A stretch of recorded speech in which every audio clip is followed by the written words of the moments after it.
its influence is expanding. Using hyper-surveillance techniques. A million people in camps now. Russia has amassed tens of thousands of troops. Explosions wrong this summer. The refugee crisis is getting worse by the day. We can only stop the endless suffering if the world recognizes the harm that dictatorships are doing. Many of the rights we take for granted in the democratic world are a daily struggle. Wars, illegal detentions, authoritarian regimes, imprisonment of activists, really horrible things happening to people. Civil society leaders, journalists, and artists often face violence and repression because of their work. Corruption, tyranny, abuse of power do not go on a break. Since 2005, we've worked to expose abuses of power by tyrannical regimes around the world. We have created a network through which dissidents learn from each other and grow, so that, together, we can challenge tyranny. We believe that the only way to rise against tyranny is through a united global movement. The fact that a shocking 72% of the world's population lives under some form of authoritarian regime makes our mission more important than ever. By supporting and bringing together activists from all around the world who are standing up to authoritarianism, exposing dictators and their corrupt regimes, and creating innovative solutions to strengthen democracy, we will succeed. What really makes us special and successful are the creative ways in which, even as a small team, we manage to combat authoritarianism. We have over a dozen programs that use targeted advocacy work and bold, innovative campaigns to raise awareness. One of these is our award-winning Wear Your Values program, which focuses on the intersection of fashion and human rights. Wear Your Values advocates for transparency in global supply chains and aims to hold the fashion industry accountable for its complicity in human rights abuses worldwide. Most of the programs that support activists take them out of their environments and their movements. What the Freedom Fellowship does is supply them with digital security, fundraising, media, and nonviolent movement building in a way that doesn't disrupt their work but actually adds to what they are doing. Uyghur started its impact litigation program in 2016 to provide pro bono international legal representation. We pursue cases before a quasi-judicial mechanism within the United Nations system called the UN Working Group on Arbitrary Detention. By the time the Human Rights Foundation picked up on my arrest and my detentions, I was facing 2 charges of treason, which meant 40 years in prison. We're proud to say that every opinion we've received from the working group has been in our clients' favor. And there's just no greater privilege than to bear witness to that. Suddenly, I went from not having a chance to having the opportunity to be heard. Only together we are stronger. There are many troublemakers like me, and I feel I am among my family. It's a global network of support for human rights defenders around the world. They know the importance of people's voices, and they shed light on people's stories and make people feel like they're heard. We celebrate powerful stories that spark actions. You play an important role in our democracy movement. We need to assume that the fight for freedom in each one of our countries is the fight for freedom in all of our countries. The people that we bring here are some of the most powerful voices. Consider yourselves part of this community, because what this is ultimately is a community, and for a lot of these people, this is like their family.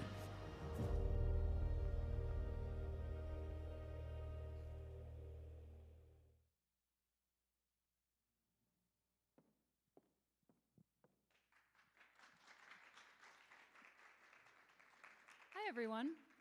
It's an honor to welcome you to the 2025 College Freedom Forum, hosted by the Human Rights Foundation in partnership with the Initiative for Global Leadership here at the Jonathan M. Tisch College of Civic Life.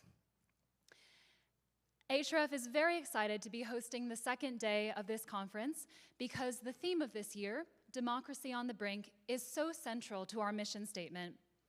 As you just saw, HRF was founded to protect and promote human rights in countries ruled by authoritarian regimes. Today, that's 72% of the global population, nearly 5 billion people.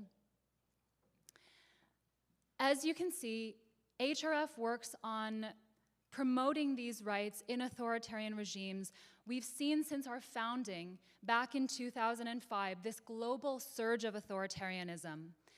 These regimes work together, they learn from one another, and they legitimize each other on the global stage. Authoritarian regimes commit some of the world's most egregious human rights violations. Everything from rigged elections to bans on free speech, to violent crackdowns on peaceful protesters, to the arbitrary detention, torture, and disappearance of dissidents. In democracies, flawed as they may be, there are systems of checks and balances in place to ensure that no one person has too much power. But in authoritarian regimes, that's simply not the case. A single tweet can get you detained. Protesting against the government could land you years in prison or endanger your loved ones.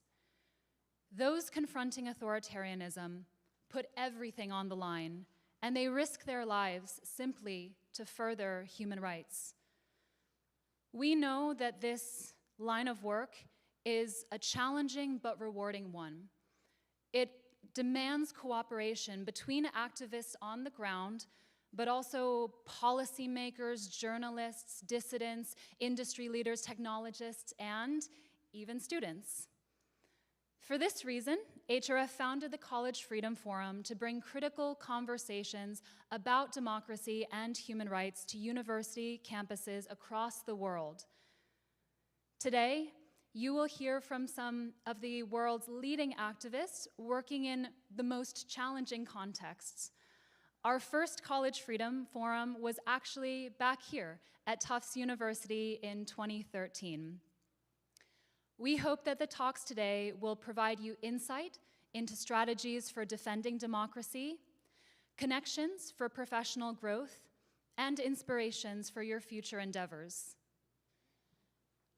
At HRF, we know that the impact students have on this world cannot be underestimated.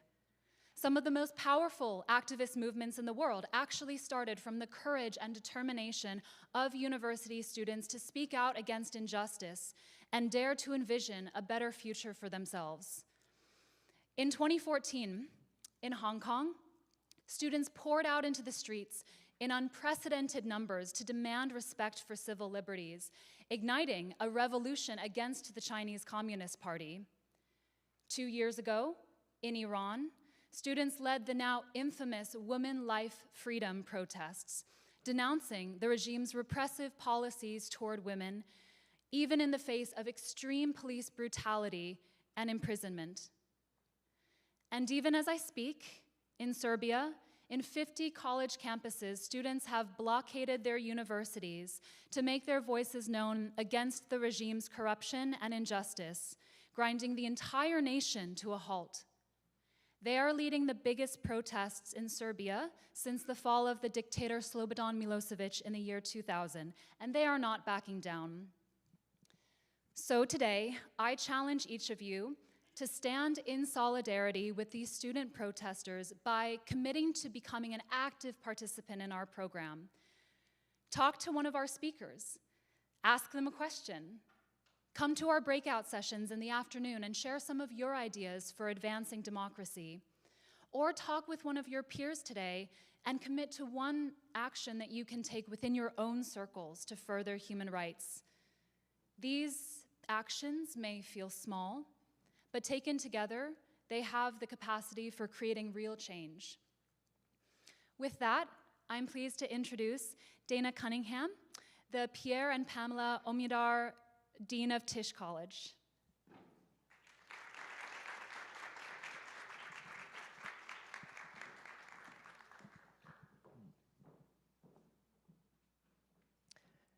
Good morning and welcome. We are so excited to see all of you here for this incredibly timely and relevant program over the next few days. I did not know I was not going to have a podium, so I'm going to be doing a little two-hand shuffle here. I want to start by thanking a number of people who made this conference possible. So I'm going to read here. So first, of course, a huge thanks to Elle and to the HRF for bringing this conference here. And as Elle said, we've been partners since 2013. It is such a rich and important partnership for us. I want to thank Liz Shellbrand and Grace Spalding Fetcher, who is one of our own, for their tireless work on today's symposium. And I don't think Sherman Teichman is here yet. Is he? Oh, wait, he is. Huge shout out, and please applause. Many of you know Sherm is the founder of IGL, and nothing that we do here today as IGL would have been possible without Sherm's inspiration and genius in creating IGL. Also, of course, want to thank Heather Barry. Where are you, Heather? Heather, always quietly in the back doing all of the magic necessary to make things happen. And of course, Michaela Harrington, both of Tisch College. Michaela, wherever you are, I cannot see you, but. So I want to just say that right now in this country, we are reeling. We are reeling from the changes that this administration is bringing, and we have romanticized and idealized the strength of democracy and assumed that our institutions would prevail. And I think we are all in shock at the rate of disassembly that is happening right now. So we in this country have a lot to learn from you who are assembled here today.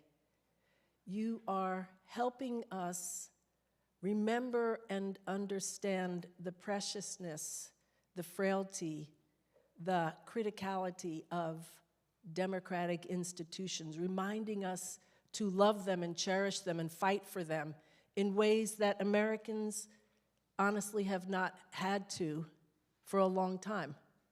American democracy is not perfect, obviously. We've had movements and struggles that have tried to make it better, but never in lived memory have we been so called to say that democracy is on the brink. So this forum is especially poignant and meaningful to us here. And of course, for all of us, the chance to be in a learning community, a community of solidarity, a community of mutual support that can help us learn how to continue the fight against authoritarianism, wherever it may rear up next. So I want to end by saying a couple things. One, this is critical to IGL's mission, not only to prepare leaders and citizens for a role in making this a more just world, but also doing that in part through building networks globally of activists and agents who are seeking to bring the change now that we want to see. Please, tomorrow, come back. Wait a minute.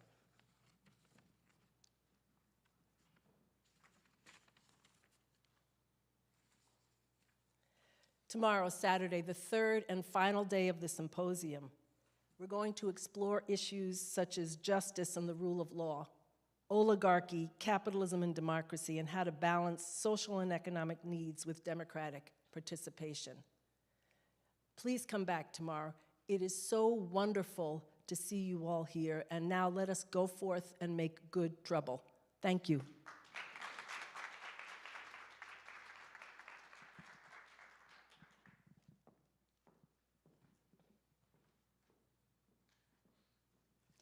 Good morning, everyone, and thank you for an amazing introduction, Dean Cunningham.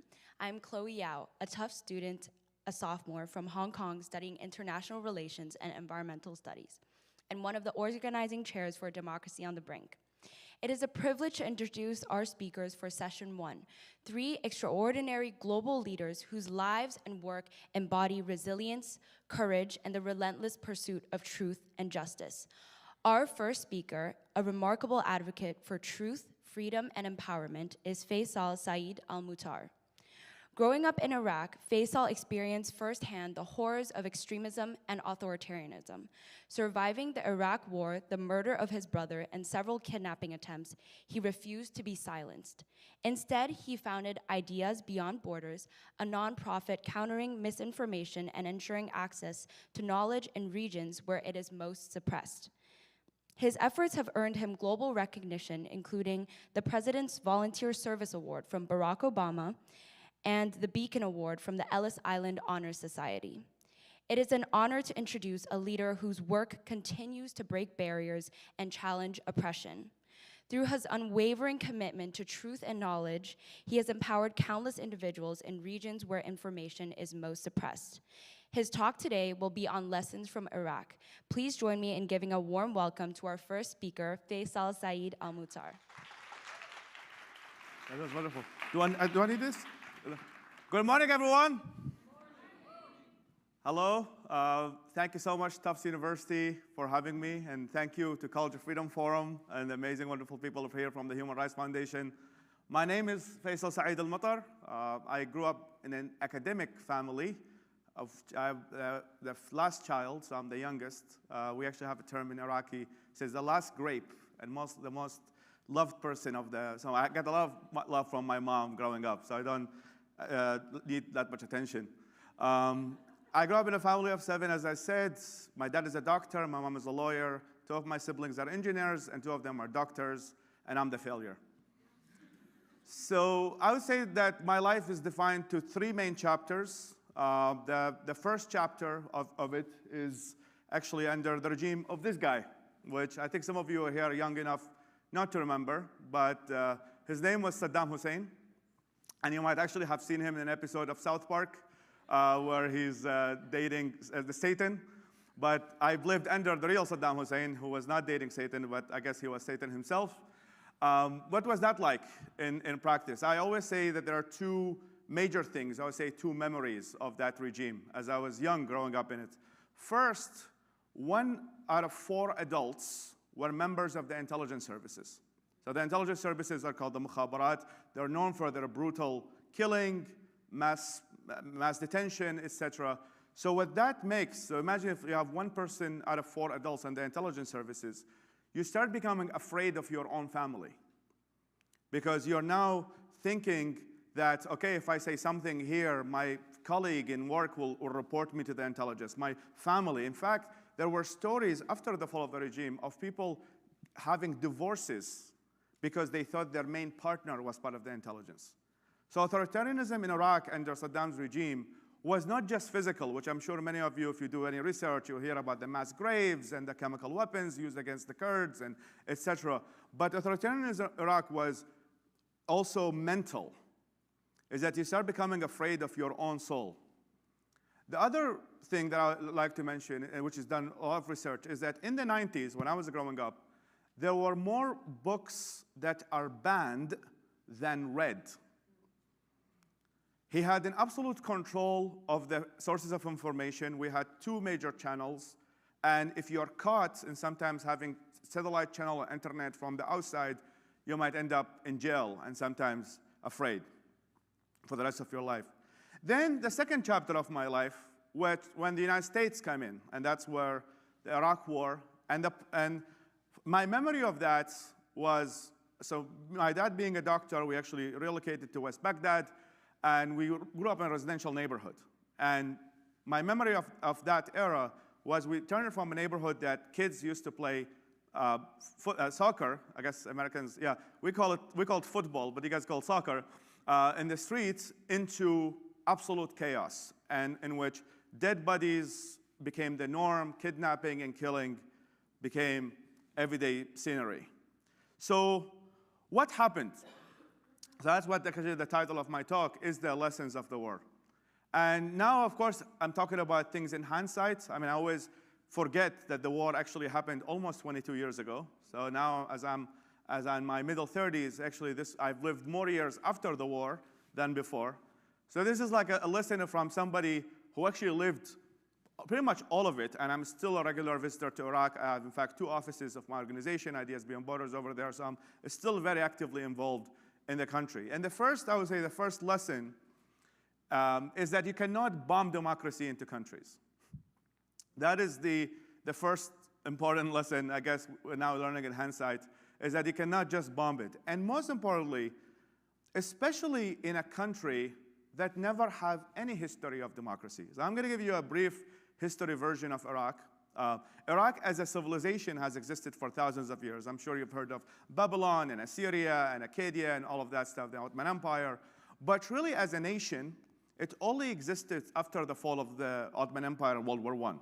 What we now know of as Iraq with its borders and was actually established after the British and the French divided the Middle East and what's what and what's Syria and what's Iraq and stuff like that. So as a nation, what we think of as Iraq is only been 100 years old. And it started with a king, whose name is King Faisal, who was named after. And the king was killed by the communists. So his son was beheaded by the communists. And then the socialists killed the communists. And then Saddam Hussein was killed by the Americans. That is the history of Iraq 101. So from a political landscape, we've never had any history whatsoever of democracy, which is very different. You're going to hear from Felix, you're going to hear from people in Venezuela and other parts of Latin America, in which they had a glimpse of at least some idea of democracy before, and they transitioned to authoritarianism. We actually had the unique feature which we never had a democracy to begin with. The third lesson is that it's very hard to build a democracy when everybody around you is authoritarian. So one of the challenges that we still currently have in Iraq, and we had it from the beginning, is that when we were transitioning to what's now called democracy, is that the countries around us, from Iran to Syria to everybody else, wanted to make sure that we become a failed state, that's not going to trickle down into the rest of the region. Because if Iraq would become successful, then the people of these countries will demand dignity, and they will not change. And places like Iran, and we actually have a lot of historical connection to Iran because of our religious connection, they will see, okay, these are people who look like us, and they have democracy and freedom. How come we don't have it over here? So Iran made sure that Iraq becomes a failed state.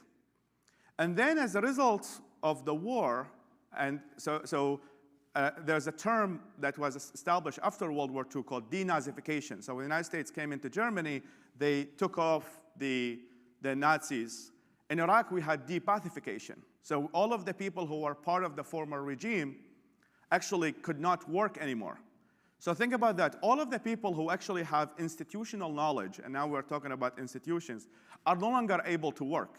So we actually had people who came after the war who have zero expertise and zero knowledge of how to manage a country whatsoever. They cannot even manage their own households, leave aside managing a country of 40 million people. So what happened was an entire destruction of the institutions, not even the institutions of democracies, but the institution of the state itself. So what that led to? It led to an entire fracture of the Iraqi identity, and one of our board members, Steven Pinker, who talks a lot about evolutionary psychology, is that we actually went to our own basic instincts, which is the tribal and sectarian identity. And that's why, so the moment that state, because the identity was actually attached to the state, and the moment that state was destroyed, there was no identity anymore. Everybody went back to their Sunni background, Shia background, Kurdish background, Arab background, because the concept of state was removed. And for me, democracy, so one of the lessons, again, of the Iraq War is that when George W. Bush made that famous speech of mission accomplished, number one, which obviously wasn't, and the other thing was that we now have democracy. But the picture of that democracy was just people voting. But democracy is not just about voting. It's not just about the elections or the illusion of an elections. It's about institutions. It's about the rule of law. And most importantly, and that's, I would say, most important lesson from Iraq, is the concept that other humans have as many rights as you do. And that is something that Iraq, when the state was dissolved, everybody went back. I remember my dad voted in the first elections in 2005, and everybody was voting purely on their sectarian lines. And that's why you see the democratic elections in Iraq, is that if the Shias are 60%, you have 60% Shias in the parliament. You have a much amount of Kurds that reflect the ethnic. So we don't have, so technically the democracy is just a version of either mob rule, which is the majority kills the minority or persecutes the minority, or people just voting to protect themselves from the other guys, right? It's like, I'm gonna vote for this party so this other group will not kill me. So growing up with all of that is, you had two choices. You either submit, which is like, there's a term in Iraqi which is called sha'leya ma'leya, which is, it's not, I have nothing to do with this, I cannot do anything, or do something. And that's what I started my organization, Ideas Beyond Borders, which has, as I said, active offices in Iraq, in both federal and the Kurdistan region.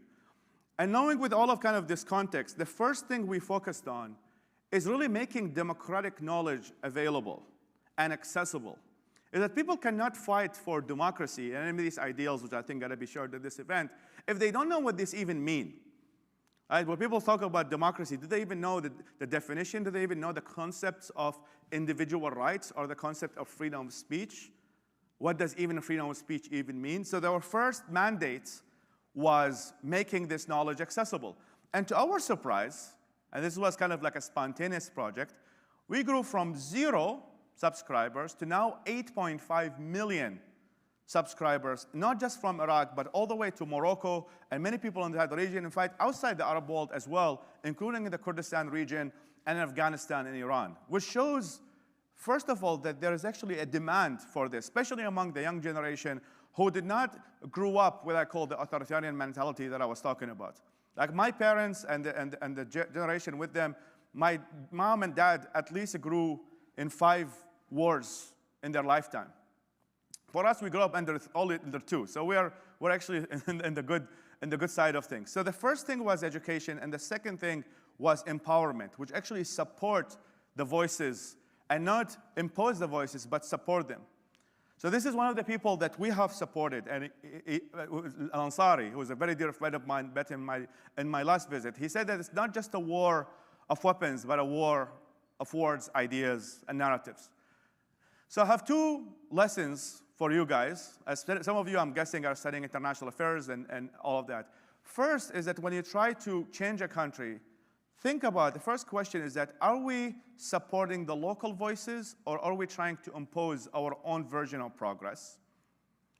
Number 2, are we supporting to create self-sustaining institutions, or institutions that collapse the moment we withdraw? I mean, Iraq looks like a Switzerland compared to Afghanistan, in which we all saw the pictures of people falling from planes, and the entire institutions of Afghanistan fell apart the moment the US military fell. And then you have another picture, which is from the fall of Saigon. So this is not new that these institutions or democratization efforts have been attempted and failed. So my talk today is about these lessons, but most importantly, is that the Iraq catastrophe, is that it's a lesson of humility. And before we even start to interfere in any country, the first thing we have to do is to listen. Thank you so much. And if you are interested in our organization, Ideas Beyond Borders, you can join us, and you can see I'm approachable. You can talk to me anytime you want. Thank you so much, Oslo, College of Freedom Forum, and Tufts. Thank you.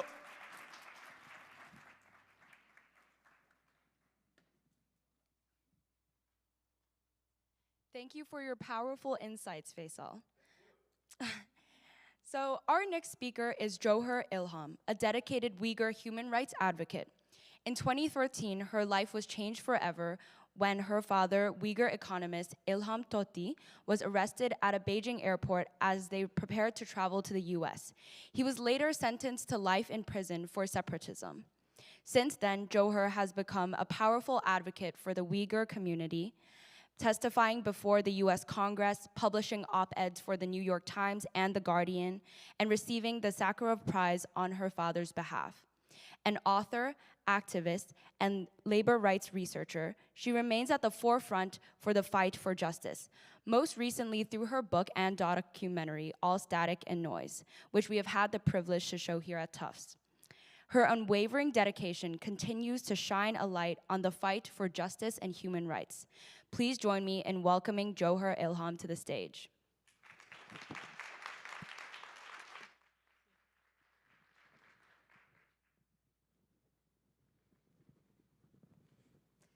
Hello everyone, Salam alaikum. My name is Johar Ilham. I am Uyghur. How many of you all have heard about the Uyghurs before 2019? Okay, good amount. Proud of you. For those of you who are not familiar with who the Uyghurs are, first of all, the Uyghurs are a Turkic ethnic group. We speak Uyghur. It's a Turkic language that is unrelated to Mandarin Chinese or Cantonese. We look different from the Uyghur, we look different from the Han Chinese people. We dress differently. We have a unique culture that's different from the Han Chinese population. And majority of the Uyghur population are Muslims. In fact, tonight will be the beginning of our holy month, Ramadan. Ramadan Kareem, Ramadan Mubarak, everyone. Thank you. And the Uyghur people, we live in the Uyghur region, which is located to west of China.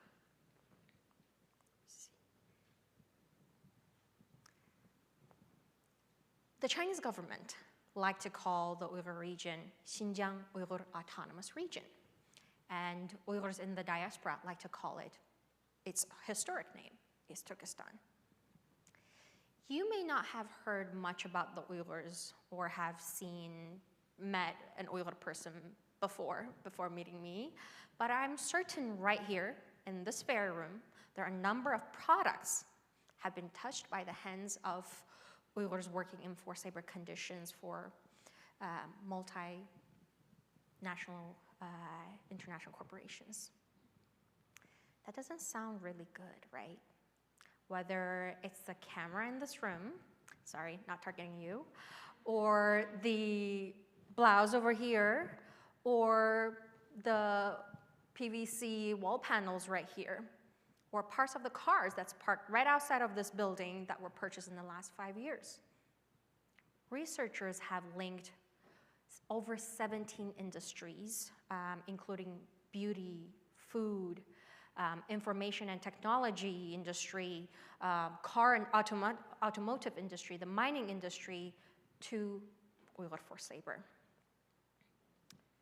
To be frank, I am not here to make anyone feel bad about the Zara shirt or Shein dress that they put on this morning, or the wig that they're wearing, which most likely from the shaved heads of my Uyghur brothers and sisters who are locked up in a prison or in a camp, or the Tesla and Volkswagen car that you and your family are driving to work every day. What I'm here to say is that we can all work together. We can work together to push companies and governments to make changes. For decades, the Chinese government has been subjecting Uyghurs to repressive policies, pointing to several isolated instances of violence. The Chinese government labels all millions of Uyghurs as terrorists and religious extremists in order to justify its abuse of our basic fundamental human rights. But the key reasons for the oppression of Uyghurs lies in geopolitics. Did you know the Uyghur region is full of natural resources such as gold, gas, uranium, which marks up to over 20% of China's total energy reserves. The Uyghur region also produces over 84% of China's total cotton output, which is close to 25% of the global cotton output. 95% of the solar panels rely on one key material, solar-graded polysilicon. The Uyghur region produces the world's 35% of the polysilicon supply. The Uyghur region also produces over 10% of the aluminum, a key ingredient to manufacture cars, over 10% of the PVC panels, which you can make floorings and the walls, and close to 12% of lithium batteries, which we know it's a very popular ingredient for making the green energy EV cars, right? But over 10% of this lithium batteries are sourced and linked to Uyghur forced labor. The region is also critical to the success of the Belt and Road Initiative project, China's flagship project, which aims to link China with more than 100 countries around the world via shipping lanes, gas pipelines, and other railroads and other infrastructure projects. The Chinese government likes to frame the forced assimilation of Uyghurs as a stabilization of ethnic unrest and development in service for the Belt and Road Initiative.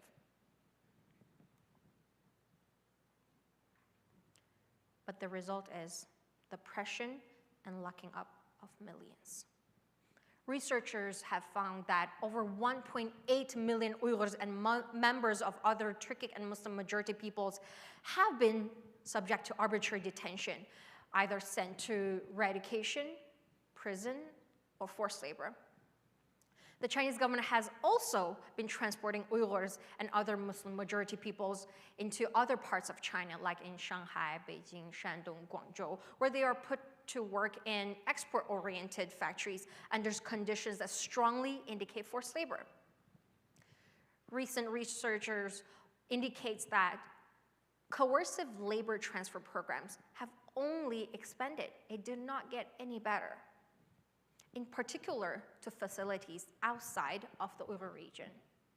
That means products made even outside of the Uyghur region is not safe from being painted from forced labor. At least 3.17 million people from the Uyghur region have been transferred outside of the Uyghur region through labor transfer programs, where they cannot go home, where they work under forced labor.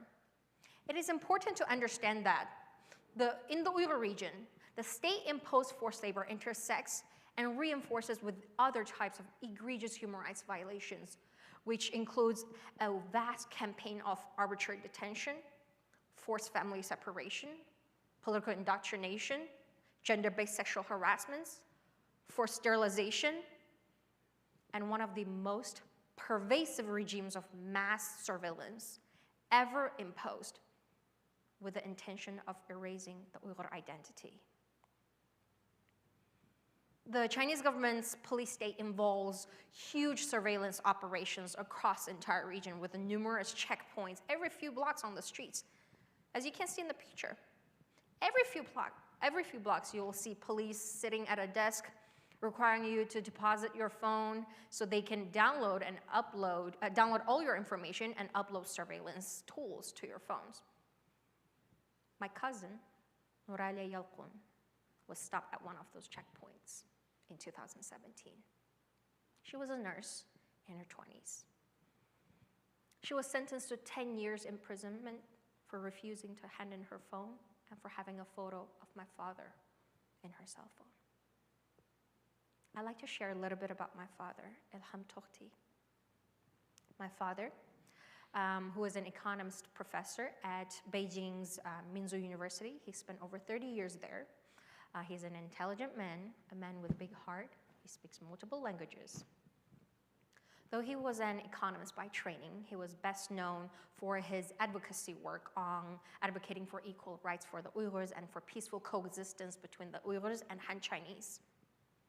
He spent years sharing his academic findings, his research, talking to journalists, reaching out to Chinese government officials in order to improve the Uyghurs' lives. But now, he's serving a life sentence. My father had never supported violence nor advocated for or campaigned for separatism, but his advocacy frequently angered the Chinese government. In 2014, my father was sentenced to life imprisonment. After he was detained, he was shackled, beaten, denied food twice, each time for 10 days. Just within the first couple of months of his detention, he lost more than 40 pounds. Family visits have been banned since 2017. Today, I don't know where my father is. I don't know if he has been transferred to another prison, another camp, or to a factory, or if he is alive. as an Uyghur, not knowing the whereabouts of our families, not being able to communicate with them, not being able to go home freely, having our rights taken away from us, have become a norm. People in this picture are businessmen, soccer players, comedians, singers, or students or faculty members just like you. But all of them have been sent to a eradication camp or forced labor. How did that happen? Here's a population data collection form that's circulated and passed around by Chinese authorities in the region, where the Chinese government uses to collect information such as how many times a person prays, whether they're passport holders, whether they have family members living overseas. Any of these data points can be used against you to subject you into imprisonment or be sent to eradication. At this point, no corporation in any sector should be sourcing anything from the Uyghur region. And in fact, we believe if a company wants to sell products in the Uyghur region, they'll have to prove that their products have no touch points of the Uyghurs because of the passage of Uyghur Forced Labor Prevention Act in 2022. But it will only be sufficient, there will only be sufficient leverage if companies refrain from selling goods in other markets. They have to apply unified single global standard in all their markets. What's the point if they prevent selling Uyghur forced labor tainted goods in this country but start selling it in Canada or in Europe or in Indonesia? So what's also very important is that more countries follow suit and pass comparable legislations.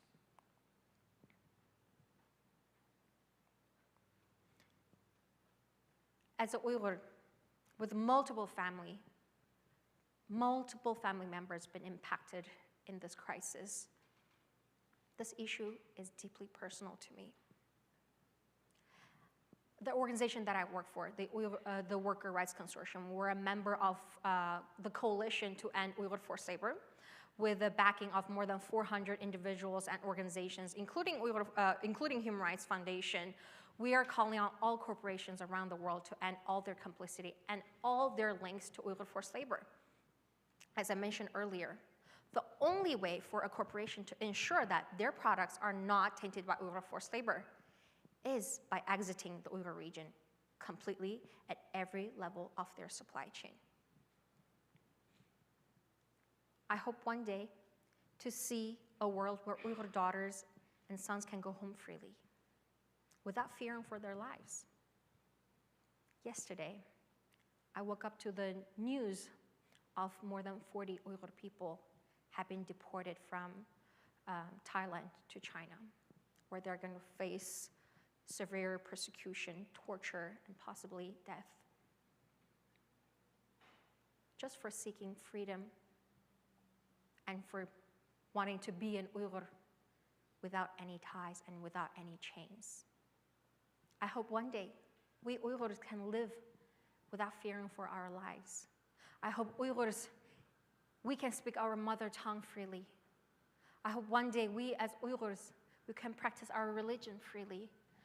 I hope we as Uyghurs, we can practice our culture freely. And I hope one day I can call my father, my cousin, my grandparents freely without fearing of putting them in prison or ending their lives. And I hope that day comes soon. You can help make that happen.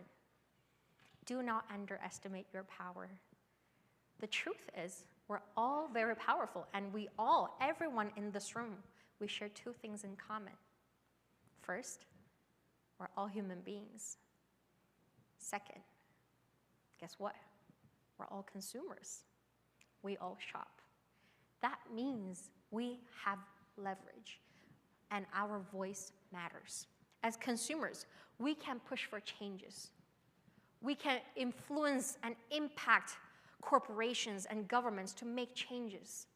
Please don't let go of this power. Together, I believe we will be able to make a change. We will be able to free my father, my family, and friends who have been trapped in this, what feels like an endless life of captivity. Thank you.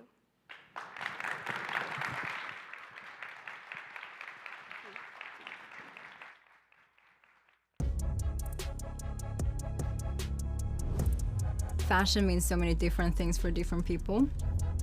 Whether or not you're interested in fashion, all of us are wearing clothes.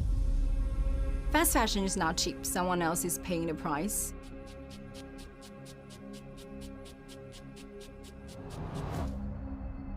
One in 5 cotton garments in the apparel industry worldwide is linked to Uyghur forced labor.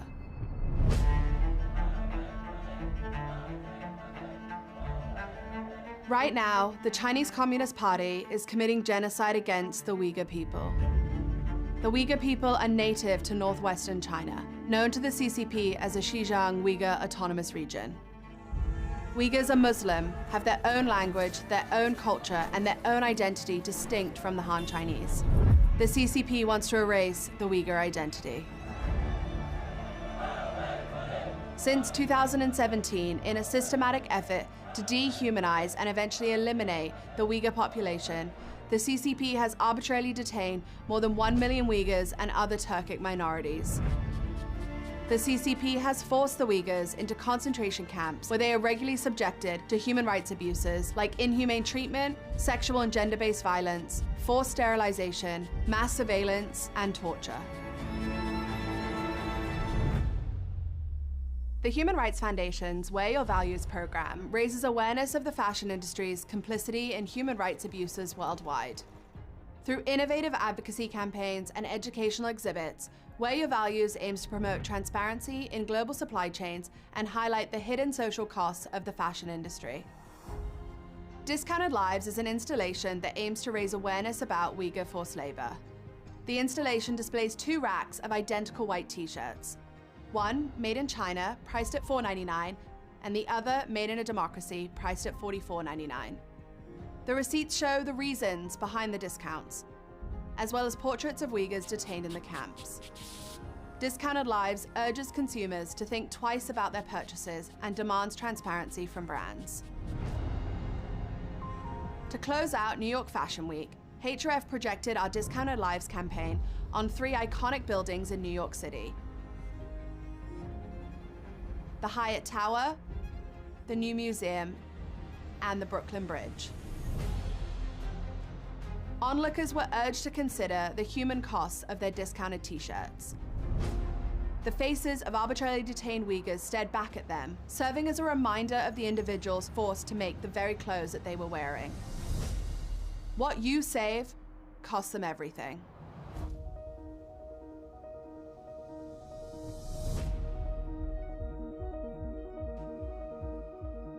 We decided to host a fashion show here in the Oslo Freedom Forum.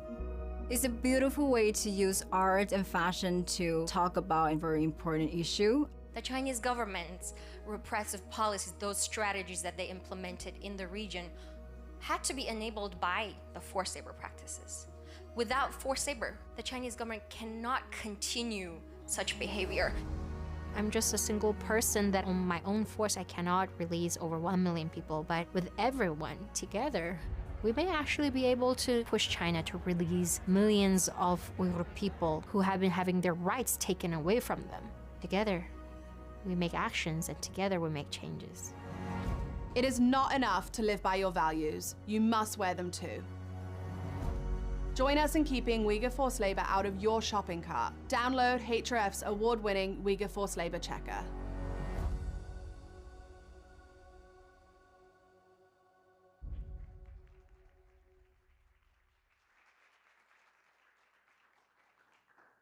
Thank you for your powerful insights and for your dedication to the fight for Uyghur rights. Our final speaker is Felix Maradiaga, a Nicaraguan pro-democracy advocate, political activist, and former prisoner of conscience. A vocal critic of President Daniel Ortega, Felix made the courageous decision to run for president in 2021, only to be arrested and imprisoned in the infamous Chipote prison for nearly 2 years. In February 2023, He and 221 other political prisoners were released and sent to the United States, but his fight for Nicaraguan democracy continues. In 2024, Felix was nominated for the Nobel Peace Prize, underscoring his contributions to the global struggle for democracy and human rights. His dedication to freedom and justice remains unshaken. Please join me in welcoming Felix Maradiaga.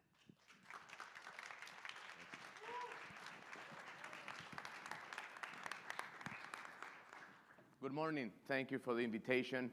I apologize if I'm a bit emotional, but every time I hear the story of your father, Professor Tati Juher, I'm deeply touched because I've been in a similar situation, and my daughter and my wife were relentless advocates for my freedom, and I have the faith and hope that you will see your father again. Someone once said that there are countries that produce more history than what we can consume. And I actually come from one of those countries, Nicaragua. In 1979, there was a revolution in which a group of students, farmers, private citizens mobilized to overthrow a dictatorship. And there was, for a brief time, some hope, but the Sandinistas that presented themselves as freedom fighters actually became the same type of persecutors as of the previous regime. My mother made the most difficult decision a mother could make. After some of my relatives had been kidnapped, imprisoned, our property was confiscated. Some of my close relatives became child soldiers. So at age 12, I started a journey from Nicaragua to Guatemala, then Mexico, spent time at a refugee center between Mexico and the United States, and I was welcomed into the United States with foster parents for 2 years. In 1990, we had the rebirth of hope. President Violeta Chamorro became the first democratically elected president in Nicaragua, and after 2 years in the United States, without my family, I went back to Nicaragua to complete high school, and then I went into college, of course, deeply touched by the experience of a country that was trying to rebuild itself. So I volunteered for my local church in a community to understand the tragedy of children that had lost their parents, the tragedy of mutilated soldiers from both the Contras that were backed by the Reagan administration, and the tragedy as well of the former Sandinista soldiers that had been completely forgotten by the administration. I completed college, and I took a break before going into graduate school and decided to accept an internship for 3 months. And that internship ended up turning into 10 years of a professional career. I didn't go into graduate school. After my internship, I became so committed to the work in these communities. And my first assignment was actually to go into the same communities I had been involved when I was a college student. But this time, I was a new civil servant, a professional that had been assigned with the responsibility of mapping the needs of former soldiers or former members of the Contra and their families. And upon going into those communities, I was only 20 years old at the time, I looked at hundreds and hundreds of teenagers without their limbs, former soldiers and civilians that were mutilated. And my curiosity and pain moved me to ask an expert on explosives why there were so many mutilated people. And what he told me struck me. He said, well, because there's something called anti-personal landmines. These are small explosive devices that are designed not necessarily to kill the soldier when he steps into this landmine that is hidden in the ground, but it has enough explosives to mutilate the person, because when an explosive blows and this person is mutilated, it requires other combatants to carry this person. And once the war is over, they continue to be in the ground, sometimes for decades, and the cost of rehabilitating this person is much higher than the cost of a casualty. And that's why we have that. However, 50% of the mutilated people are civilians. For example, a child that 15 years after the conflict is working as a shepherd and steps on this explosive device and loses his leg and his life is completely destroyed when he's 8 years old, 10 years old. So that was my work for 10 years. We had something magnificent in 1997. Civil society around the world mobilized against something that the United Nations labeled inhumane weapons. If you ask me, I believe that all weapons used in civil wars should be inhumane. However, these type of weapons are designed precisely to create excessive pain and suffering. And this global civic movement from the grassroots eventually became the Ottawa Convention, approved in 1997, the first disarmament convention approved not by politicians, not an idea that came into the halls of a diplomatic mission, but a treaty that was the result of students like you that mobilized around the world to ban landmines. When I completed my tenure after 10 years in civil service as the head of disarmament and Secretary General of the Department of Defense, in charge with veteran affairs, I decided to start a career as an academic, trying to study authoritarian tactics around the world, trying to study the result of torture, trying to study the result of civil wars. And we just heard that 72% of the world lives in some sort of autocracy. However, you are seeing a map that was released today by Freedom House. So you're seeing this first notice. It's no longer 72%, it's 80% this year. For 19 consecutive years, the world has seen an erosion of democracy. Only 1 out of 5 people on earth lives in a free country. And 78 countries in the world have political prisoners and some type of arbitrary detention on prisoners of consciousness. That's more than 1 million people around the world. I was one of them. In 2018, many of my students and many other Nicaraguans went out to the streets to protest for the reforms that the Ortega regime had done. And I was placed in house arrest initially and then into a maximum security prison in conditions that I'm not yet prepared to describe. Extremely inhumane, deprivations of water and food for a long time. I never had access to a lawyer. My lawyer was also arrested, Roger Reyes, to the point that when he was released, he couldn't even remember the name of his daughters. That's how bad torture was. The 3 other lawyers that tried to defend me are now in exile. I was never allowed to see my wife. She was issued with an arrest warrant as well if she tried to go to Nicaragua and try to visit me. I didn't have any reading or writing materials, lost 60 pounds in only the first 4 months in political prison. However, my wife became a relentless advocate for my freedom. She mobilized people from around the world, including the Human Rights Foundation, for my freedom. And I knew that I was not alone. And that's the worst fear of a political prisoner. The worst fear is to be forgotten. And don't ever think that you cannot do something like that. I mean, the work that my wife did, not only for my freedom, but for the freedom of all political prisoners, made me to be here today and also to regain hope. However, when I was in prison, despite the fact that I didn't have any access to outside information, I knew one thing about the world. I knew that the Russians had conducted an illegal invasion of Ukraine. Guess what? My interrogators were trained in Russia, and they were bragged, and they had deep admiration of Putin.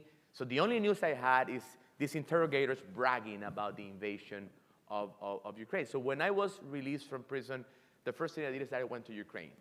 And I talked to soldiers and to children that had been kidnapped in Ukraine and sent into Russia to forget the Ukrainian culture and language and identity and to be forced into becoming Russians. And when I heard the testimonies of these kidnapped children, it was a testimony that I felt when I was 12 years old living in a refugee camp. When I heard the testimonies of these soldiers, it was very similar to the soldiers that I had interviewed in my first job in 1997. When I heard the testimonies of people that had suffered arbitrary detention in Russia, they were the same testimonies that I had suffered myself. And I realized that the new political weapon is political prison. It creates the same tactical and strategic effect of an anti-personal landmine. Remember that I started this telling you about my story with anti-personal landmines, designed not to kill necessarily, but to inflict excessive pain. And that's what arbitrary detention for political prison does.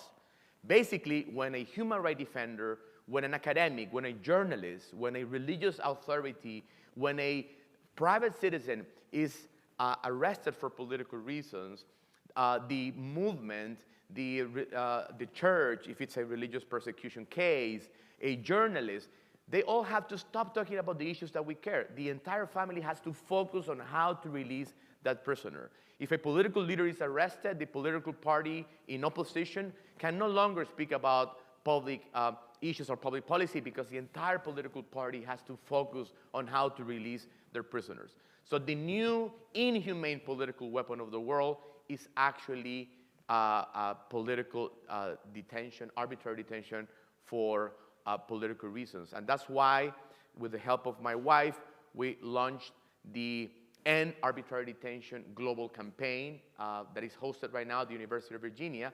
And what we're trying to do is, first of all, to understand what are the mechanisms to support family members of political prisoners. My wife co-wrote a book, the Handbook on the Liberation of Political Prisoners, which has been published by the World Liberty Congress. So I invite you to please go to our website, worldlibertycongress.org, and you can download the book. But we also realize that the world doesn't have a consensus or a definition on what is a political prisoner. A political prisoner is not a politician in prison. In some parts of the world, that's actually good news. Arbitrary detention for political reasons is what we mean about that. And we're trying to have the opportunity that I just had just about 2 years ago, after 4 years of not seeing my daughter, because if I include the time in house arrest plus the time in prison, I didn't see my daughter for many years. And when I was released, thanks to the relentless effort of my wife, I was able to hug my daughter Alejandra again. And I hope that the daughters and the sons of other political prisoners can see their children again. But they can only do that with your support. If you join a global movement that could replicate the Ottawa Convention and create an international treaty that tackles this global political inhumane weapon or arbitrary detention for political reasons. Please join the movement and allow other children, wives, and friends of political prisoners to have the opportunity to be alive and to be here as well. I'll share with you part of that experience. Thank you for listening. Contame, ¿cómo se siente estar esperando a tu papá después de 4 años de no verlo? Bueno, 3 años de no verlo. No aguanto mi corazón. ¿Cómo? No te escucho. No aguanto mi corazón porque... Así, estás muy emocionada. ¿Y qué es lo primero que le vas a decir a tu papá? Que lo adoro. Ay. Ahí está, mira Alejandra Victoria. Ahí está en ese carro. Con cuidado. Esa belleza.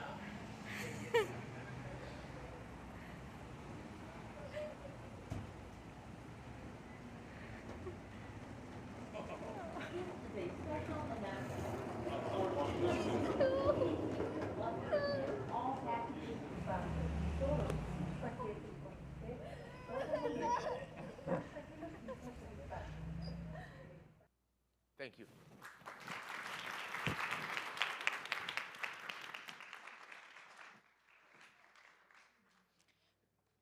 Thank you so much to Felix and to all of our speakers who have shared their stories with us this morning. Arbitrary detention is one of the worst experiences that activists in our community can go through, and one of the most pressing challenges that we have in the struggle for democracy today. So thank you so much for sharing this, for sharing the video. And I had the pleasure of working with Felix's wife years ago when he was still arbitrarily detained. So it's quite surreal to be back here today talking with all of you and with Felix. With that, I'm going to give everyone a few moments to decompress.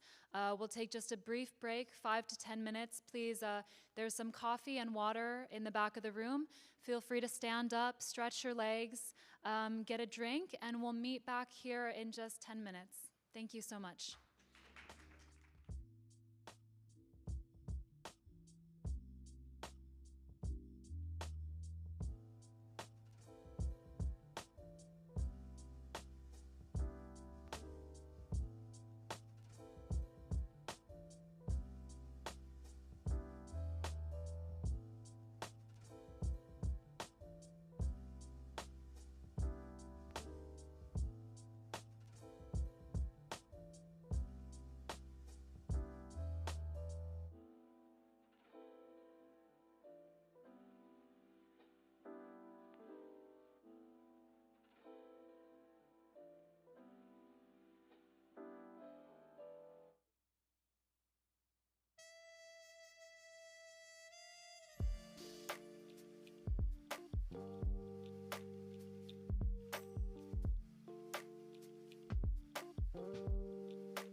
Hi everyone, we're about to get started in just a few minutes, so if you could please make your way back to your seats, we'll get started soon. Thank you.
Freedom in isolation isn't necessarily freedom. These autocracies learn from each other. This is why it's so important to have a place like Oslo Freedom Forum where all the dissidents can learn from each other. Bringing together of empowered individuals, NGOs, nonprofits, think tanks, lawyers, coming up with our own democratic playbook to counter this rising threat. I think the free speech debate is a complete distraction. I think the real debate should be about free will. We feel it right now because we are being programmed. And I think the only answer to this is give people choice.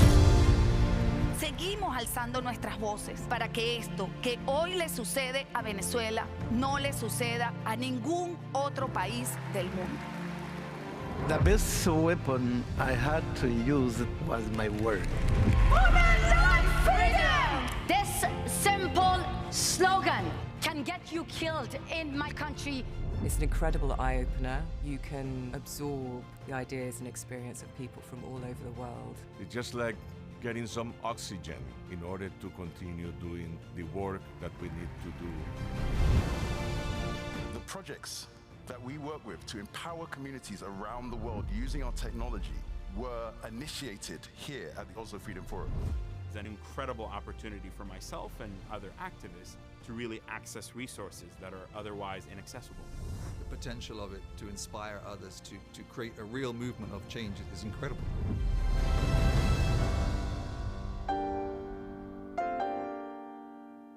Part of what I love here at Oslo Freedom Forum is the emphasis on joy.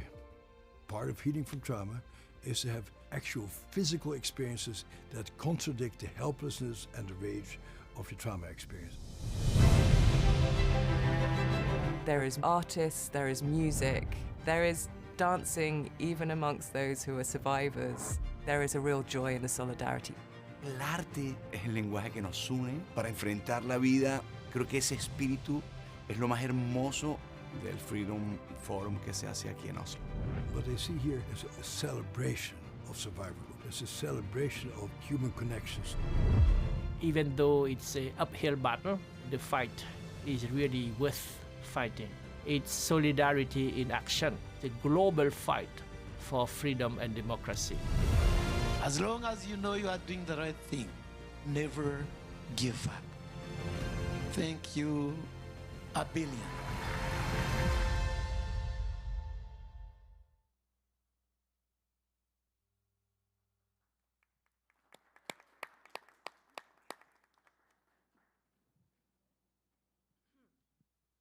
Distinguished guests, esteemed speakers, and fellow advocates.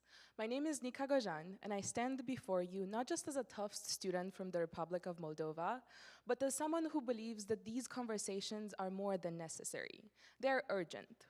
When we began organizing the symposium, we knew that we had an opportunity, one that came with great responsibility, to not simply discuss democracy in abstract terms, but to confront what is happening in the world around us, to take full advantage of the space, freedom, and access we hold to ask the hardest questions and challenge the very systems that shape our world. Because if we don't, who will? We are here today because we can be. Because we have the education, the resources, the privilege to engage in conversations openly. But that is not a privilege shared by everyone in the world. Across the world, elections are being manipulated and entire populations are being stripped of their rights. Not suddenly, not dramatically, but systematically, with precision as well. And if this conference feels like everything is happening all at once, good. That's exactly what we set out to communicate. Because these struggles are not isolated. Power moves across borders, and what happens to one of us will eventually shape all of us.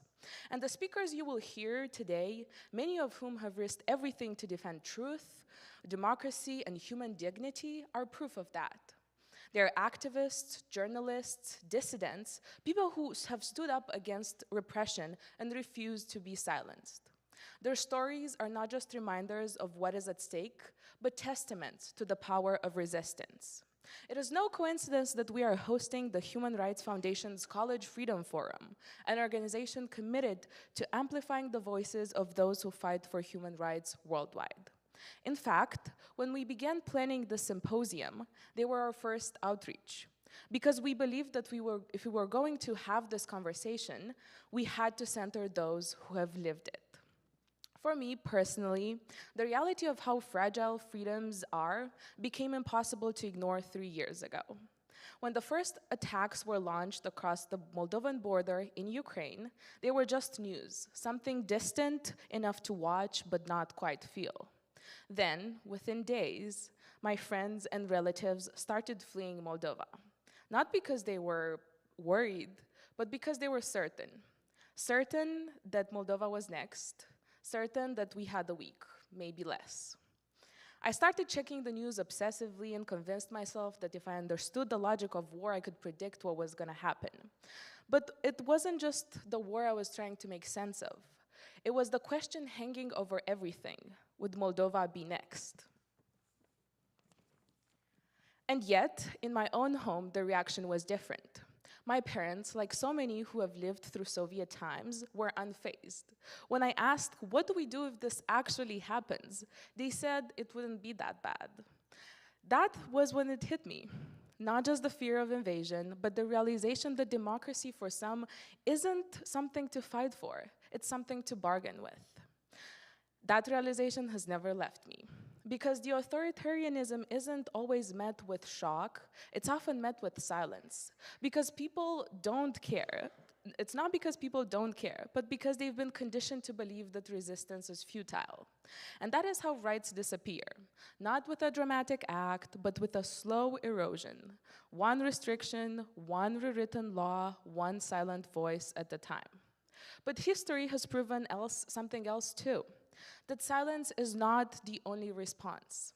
Look at Serbia, where despite fraudulent elections and violent crackdowns, people have mobilized massively, refusing to let corruption go unchallenged. Look at Palestine, where decades of dispossession and occupation haven't erased the demand for freedom. Look at Ukraine, where power does not lie in institutions or policies, but in the people. A country that was expected to fall within days is still standing after years because people made it so. None of these struggles are identical, but they all tell us one thing. Oppression thrives when people believe they are powerless, and liberation begins the moment they decide they are not. This is not just about democracy, it's about movements. It's about the people, past and present, who have put their bodies, futures, and voices on the line because they refuse to accept injustice as inevitable. And history has shown us time and again, some of the most powerful movements have been led by women. Intersectional feminism, at its core, is about challenging power, because no society is whole when half of its population is denied full participation. From the streets of Tehran to the leadership of Serbia's protests, to the feminist movements resisting in Russia, Poland, and Latin America, women are not just participants in the fight for justice, they are the architects of it. So when we talk about resistance, let us also talk about who has been leading it and who we still fail to listen to.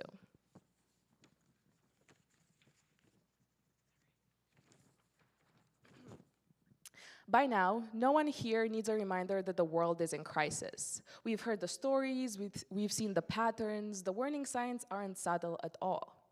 The problem isn't that we don't know what's happening, knowing isn't the same as acting. Oppression doesn't disappear overnight, it is dismantled, choice by choice, action by action, until what was once unthinkable becomes inevitable. The difference between freedom and repression is not some grand dramatic moment. It's a series of small decisions made by ordinary people over time.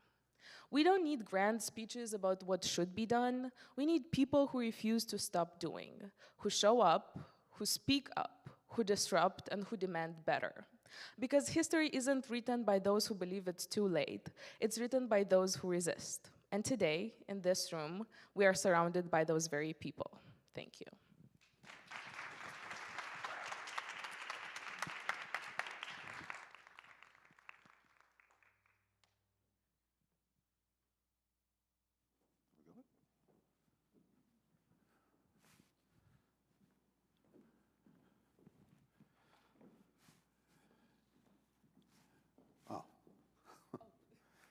It's a pleasure to be here. Can you hear me? Yes? This is a weird feeling. I haven't been in this building for almost a decade. It's been a decade since I left in 2016 after leading what was then the Institute for Global Leadership for 30 years. And now, thanks to the efforts of Heather Barry and our alumni and board, there's been a reincarnation of the EPIC program which you're participating in, and the re-involvement of so many people that have treasured the memories of these 30 years. I'd like to give a shout out to Heather, please, folks.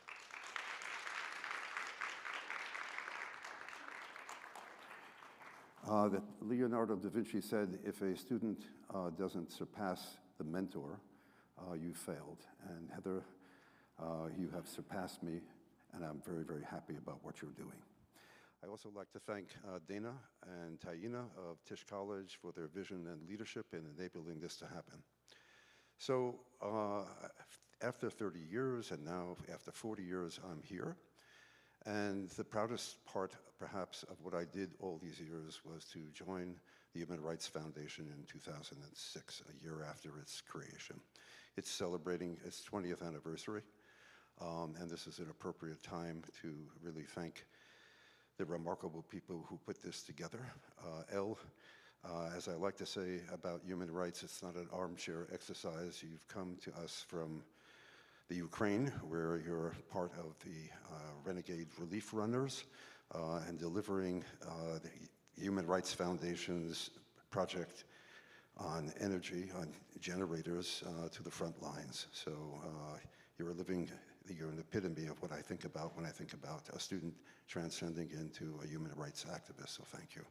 And to Liz and to Grace, you'll hear from them later in the context of the Oslo Scholars. program which I initiated in 2010 and 2011. Wonderful former students and also members of Team Trebuchet. You'll see up here something called the Trebuchet, which is what I've created to sustain the mentorship that is available to young students and an interaction that I think is extraordinarily valuable for you to consider. If you heard Ambassador John Shattuck, he's such a mentor. This is not only a homecoming for me in terms of having created the College Freedom Forum and the Oslo Scholars, but it's an intellectual homecoming. In 1991, the theme for EPIC, which ran a different theme every year during its 30 years and immersed our students, was confronting political and social evil. And then almost 30 years ago, we did something, Heather and I, with our students that was called the future of democracy. At that point in 91 and 97, we were looking at the collapse of the Soviet Union. We were looking at the beginning of the signs of what became the Rwandan genocide. We were looking at Yugoslavia, the massacre at Srebrenica, which, by the way, Ambassador Shattuck was the first person to visit on behalf of the US government as the Undersecretary of State for Human Rights and Democracy. We were trying to confront the issues that still persist. In my own lifetime, my first immersive education was at the Hebrew University when I went to the Southern Sudan in 1965. And that is one of the longest waging civil wars and disastrous situations with the greatest number of IDPs, internally displaced people, and refugees, hardly given any salience whatsoever. So it is a fraught moment here. John spoke about it in the context of Orban and the disintegration of our democracy. If you would look at the map that we saw that I think was up accompanying one of our, well, either Faisal or our gentleman from Nicaragua. Imagine Brazil, and there are Brazilian students here, also colored differently, and now imagine the United States colored differently. In 1997, 54% of the world was living in democracy, and that disintegration, as Freedom House has indicated, is now overcome us. So I'd like to begin by acknowledging the first person, Dr. Izzeldin Abuleish, an extraordinary Palestinian doctor, a friend who's one of our mentors, whose 3 children and niece were killed in 2009 by an Israeli tank shelling, and who refused to hate. He wrote this remarkable book introduced by Elie Wiesel, I Shall Not Hate. He was the first person to bring on our Oslo Scholars. He has written something, as you can see in the tag here, actually an interview with The Guardian, I Shall Not Hate, because 22 more members of his family from Jabalia refugee camp in Gaza were massacred. And Izzeldin is still a man who is stalwart in his belief about peace and reconciliation. Garrett, as you can see up here, actually lives in Boston, and he is available to be a mentor. He was a biochemistry major when we sent him to work with Izzeldin to create Daughters for Life. Nithya is, as you can see, also from that era, 2011, 2012, from the very first.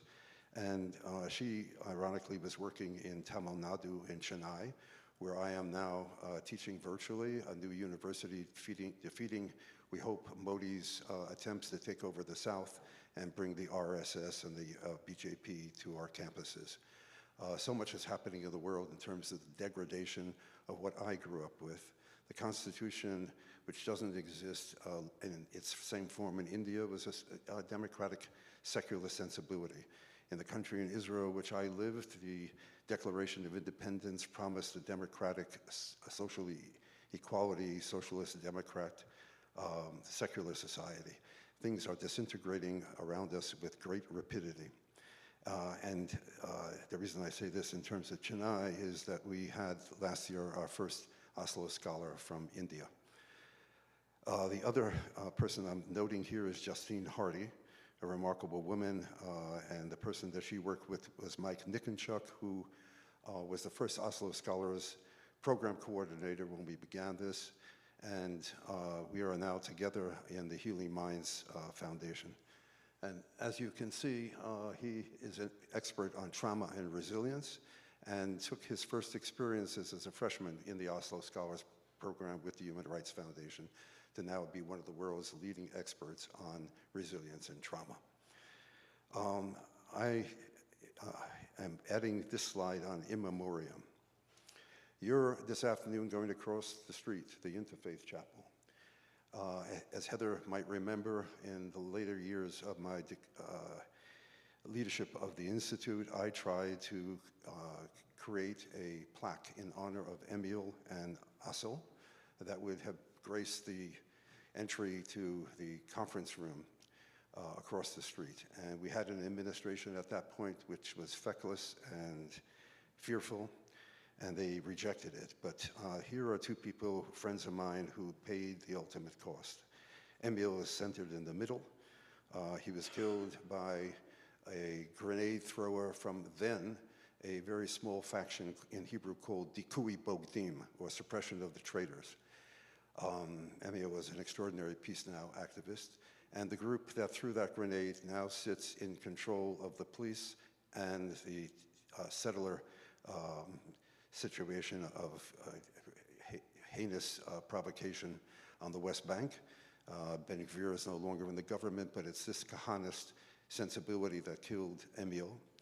And Asel, I helped create the Seeds of Peace curriculum of a peace camp and a reconciliation camp. Innocently watching a demonstration, he's one of the stalwarts of memory of the Seeds of Peace.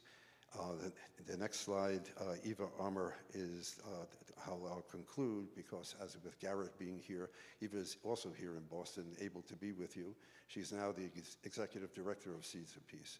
These are examples of Tufts students and others who, as yourself, if you're sitting in this audience and thinking about what can you do, how can you aspire to be leveraged in the world, there are many, many ways. So I'm thankful for being here, and to Tish, this is a moment to fuse both the international and domestic portions of things, because our democracy is massively under peril. I'm going to end in this way.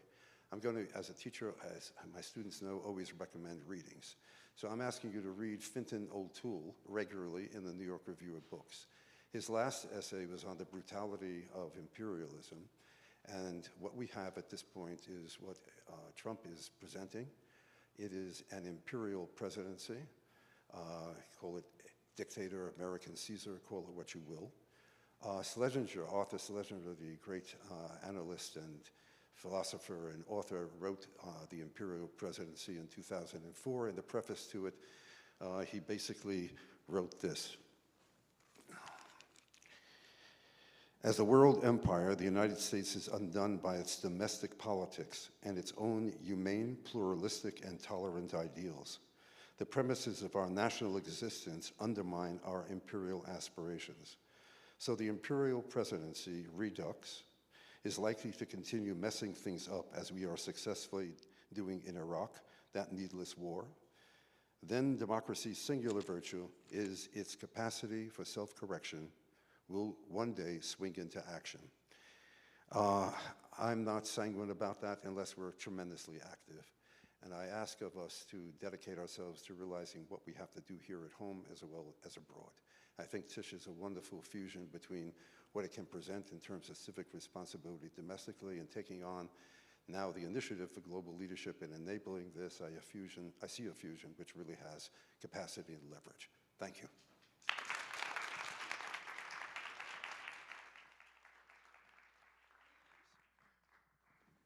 Thank you so much, Mr. Sherman, for your contribution and for everyone you have presented today. Hi again, everyone. Dear esteemed colleagues and faculty, from Nigeria to Belarus to Tibet, this session has gathered extraordinary individuals from across the globe.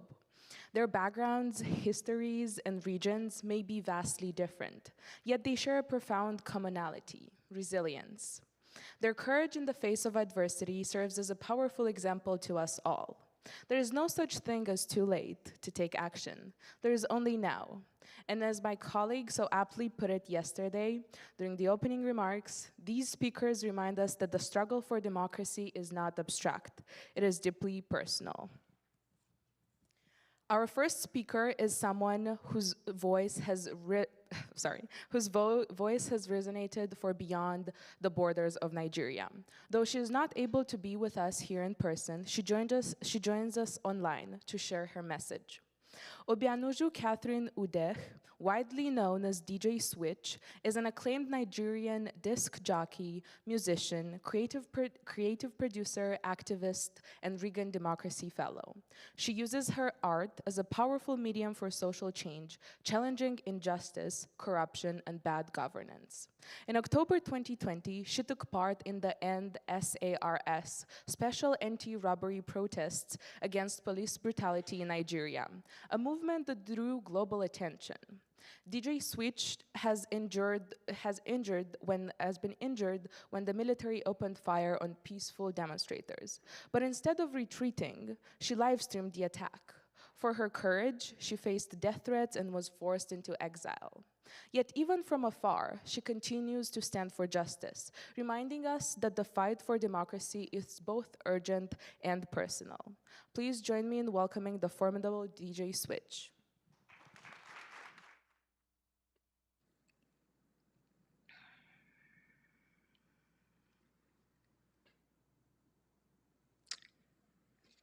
Hello, hello, hello. Hi, thank you so much for having me on here today. And I'm so sorry I couldn't make it there in person, but I'll get right to it. My state of mind a couple of months ago, when I first received the invitation to speak to you all. Yes, I think, can you hear me? My mic is on? Yes? Awesome. All right, great stuff. So I was talking about my state of mind. A couple of months ago, when I was invited to speak to you today, I find now that my state of mind has completely changed from what it was a couple of months ago and what it is today. And that is because in recent weeks, I've been feeling like uncertain, unsafe, anxious, all the feelings that I felt back home in Nigeria, I feel them now here in the United States with all that I see. And it worries me because I find that it is easy to miss or to take for granted what one has never experienced. And in this case, which is a failing or a failed democracy. One of the core tenets of democracy is freedom. The freedom to express, to leave, to convene. And any state that attempts to or actually strips you of that right or any of that right, any other right ceases to be a practice in democracy. Nigeria, unfortunately, is such a state. For years, young Nigerians have been victims of police brutality, especially from a unit called SARS, which stands for Special Anti-Robbery Squad. Their goal, of course, is as the name implies.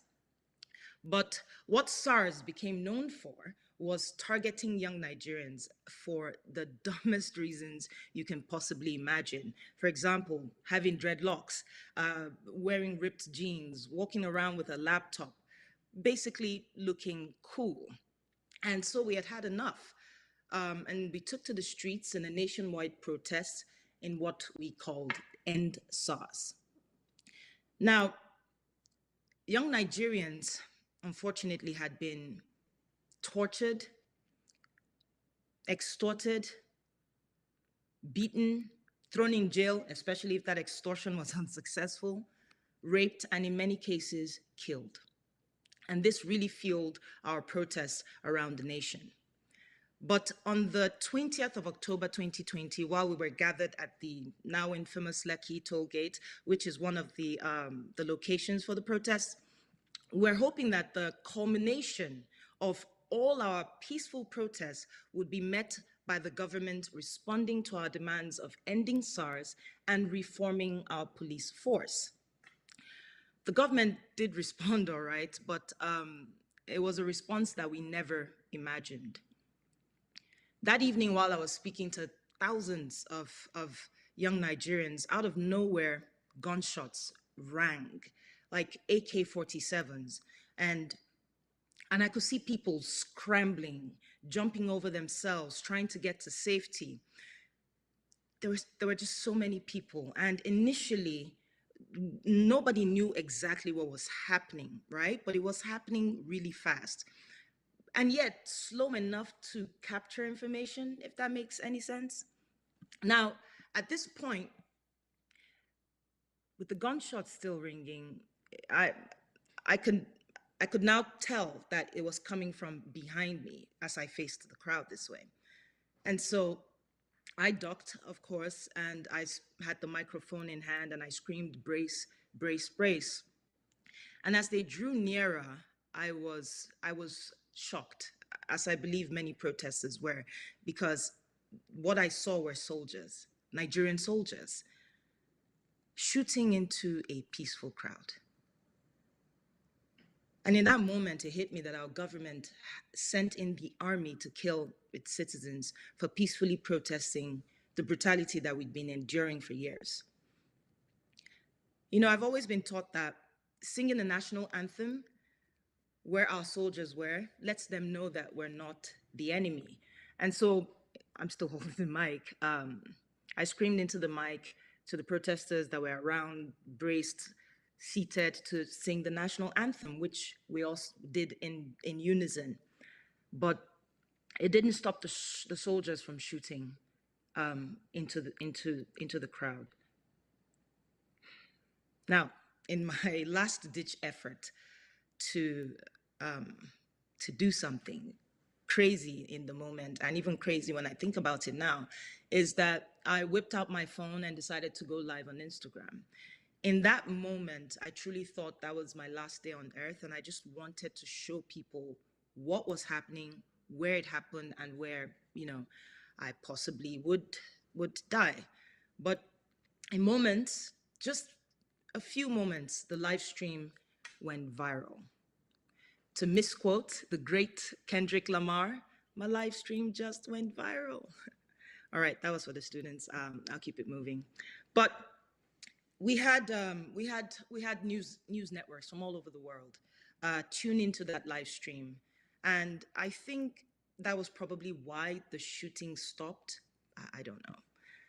Now, those of us that survived, we witnessed soldiers throwing bodies onto the truck, onto their trucks rather. A lot of protesters that were hit in the leg or elsewhere. And you know, people on the live had called ambulances to come to our location, but the soldiers wouldn't let them through. And then some of us became what you would call makeshift doctors. We also watched how the soldiers scampered around to pick up their shells. And so we ran around as well, trying to pick up shells for proof.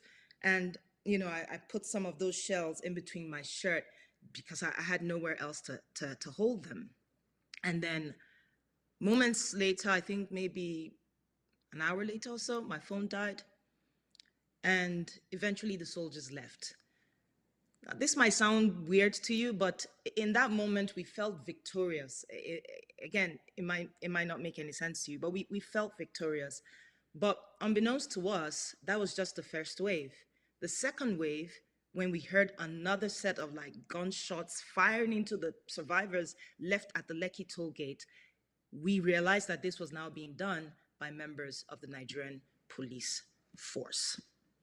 Now, I'm sorry. It was a massacre. In the days leading to my exit, and by exit I mean smuggled out of my country, what happened was my government tried so hard to get me to keep quiet. I refused. Then they tried to get me to change my story. I refused as well. And when all their tactics didn't work, they moved to discredit me by targeting my character. They claimed that I was a terrorist. They also claimed that I was part of the Biafra movement. Now, the Biafra movement in Nigeria is a secessionist group, right? And they happen to come from the same region that I come from. And so that was the connection that they were trying to make. On top of all that, the government tried their very best to change the narrative of what everyone saw and witnessed with their own eyes, claiming that my Instagram live stream was, wait for it, CGI. CGI, like in the movies. It doesn't surprise me because, again, these are the steps that authoritative regimes take. And Nigeria keeps up this facade that it's a democracy, but we know that in a truly democratic society, this would have never happened. And I know democracy, for all its strengths and benefits, when it is under attack and nobody stands for it, it becomes like a fragile glass, very easy to break. And that's why, even as the government were somewhat successful at convincing those with eyes to become blind, despite their power and intimidation tactics, I knew we had to hold them accountable.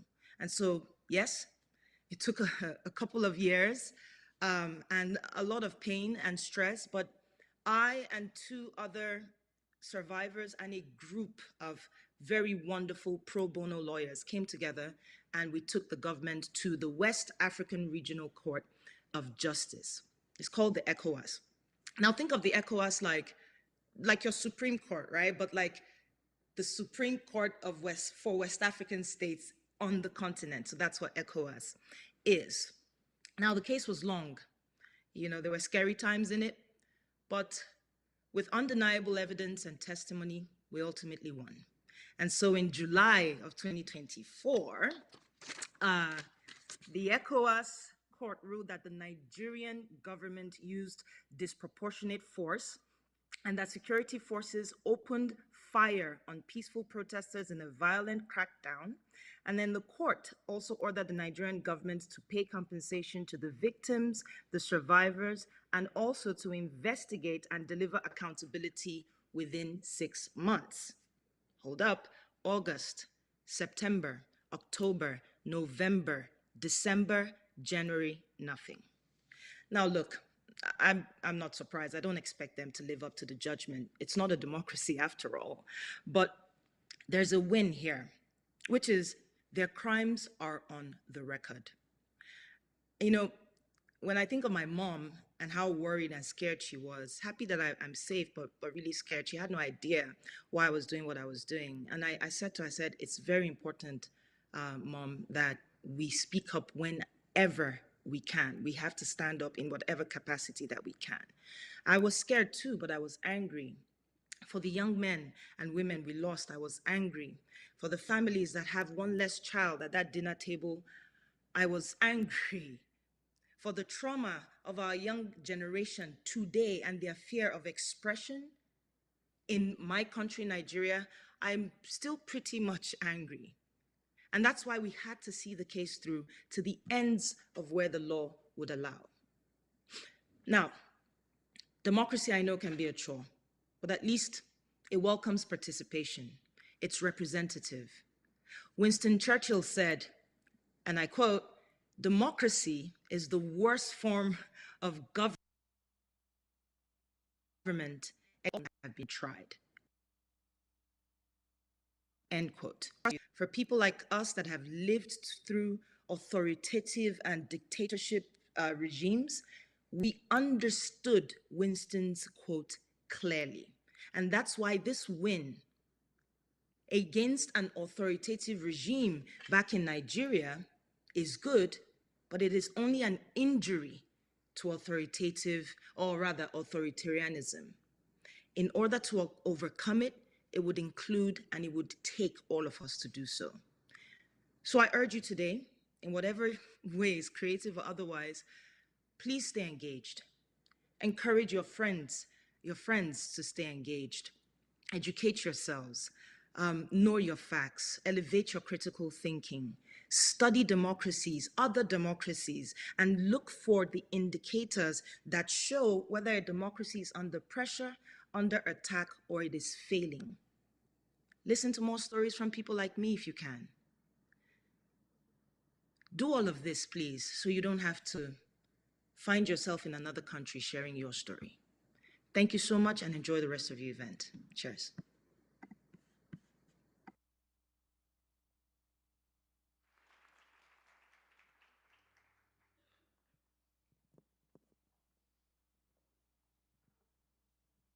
Are you ready, Riyadh? Messi. Oh, and left them out. And to make it 3-0.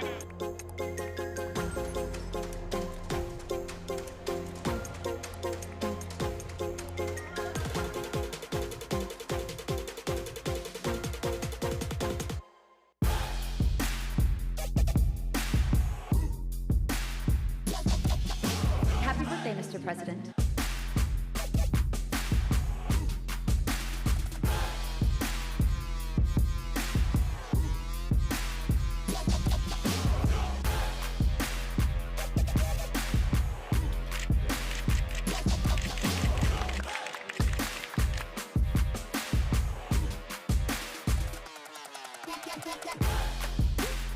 The Human Rights Foundation just claimed that JLo has made millions over the past 2 years performing for some of the world's most notorious dictators. These are people with crimes against humanity. These are dictators. These are the worst of the worst. All money's not good money. The pop sensation on thin ice this morning after allegedly banking $1 million performing for Angolan President Jose Eduardo dos Santos.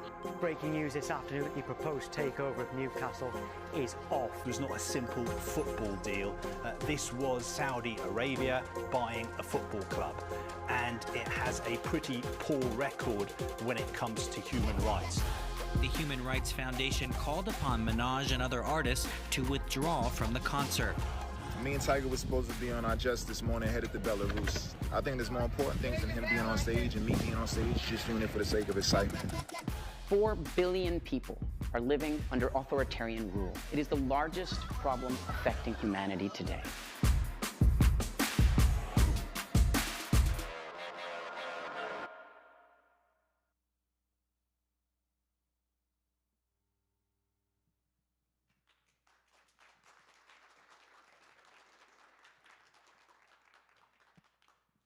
Our next speaker is someone whose work and bravery have made waves far beyond her homeland. Forced into exile, she has continued to fight for truth, democracy, and human rights in Belarus.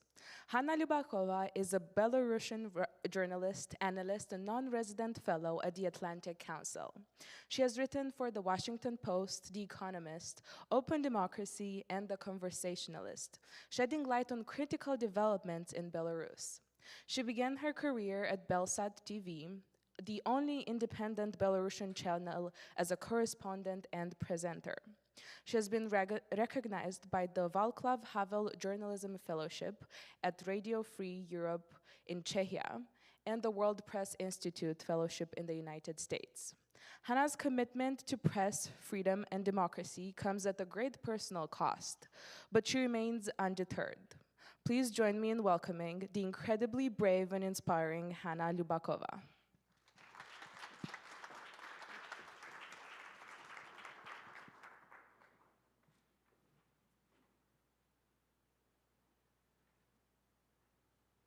Thank you so much for the introduction. There is a little more to my story. Last year, my own state, Belarus, officially labeled me a terrorist and an extremist. They also launched a criminal case against me, accusing me of threatening national security, attempting to seize power, and a few other creative offenses. I'm also on the wanted list in Belarus, Russia, and in all CIS countries, including in Armenia, where I was arrested actually in 2021. My Twitter account has also been labeled an extremist account, so I guess it's a full house in poker. And yet I don't even jaywalk. I left Belarus around 5 years ago in 2020 when we had mass protests. Since then, I have been living in exile in Europe, and I've been writing about my country. I've been speaking out in support of my friends in jail. The regime says that my writing fueled protest sentiments and divided society. Flattering, isn't it, for someone who just reported on their own country.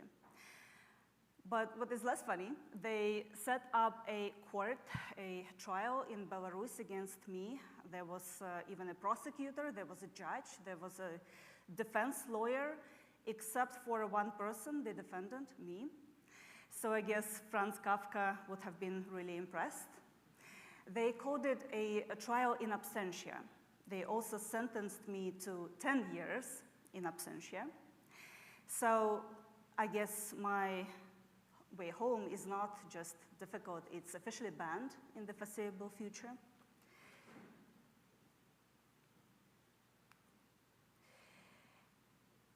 So I guess at this point everybody is like, well, Belarus is very interesting, but why? How does it matter, and why should we care? Well, first of all, it lays between NATO and Russia, as you can see. It also borders Ukraine, and 3 years ago, Russia launched its invasion against Ukraine, including from the territory of Belarus, because it was the fastest route to Kiev. Most Belarusians oppose these attacks. I have family in Ukraine, in Nizhyn. I spent my summers there in my grandparents' house, and it was really heartbreaking to see how Russia attacked Nizhyn with missiles from Belarus, from the territory of my country.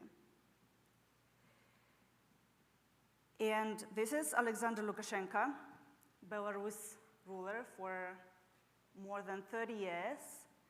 Some see him as a meme. For us, he is a dictator. When he came to power in 1994, he immediately took control over the media, the parliament, and courts. Probably for some of you, that sounds familiar.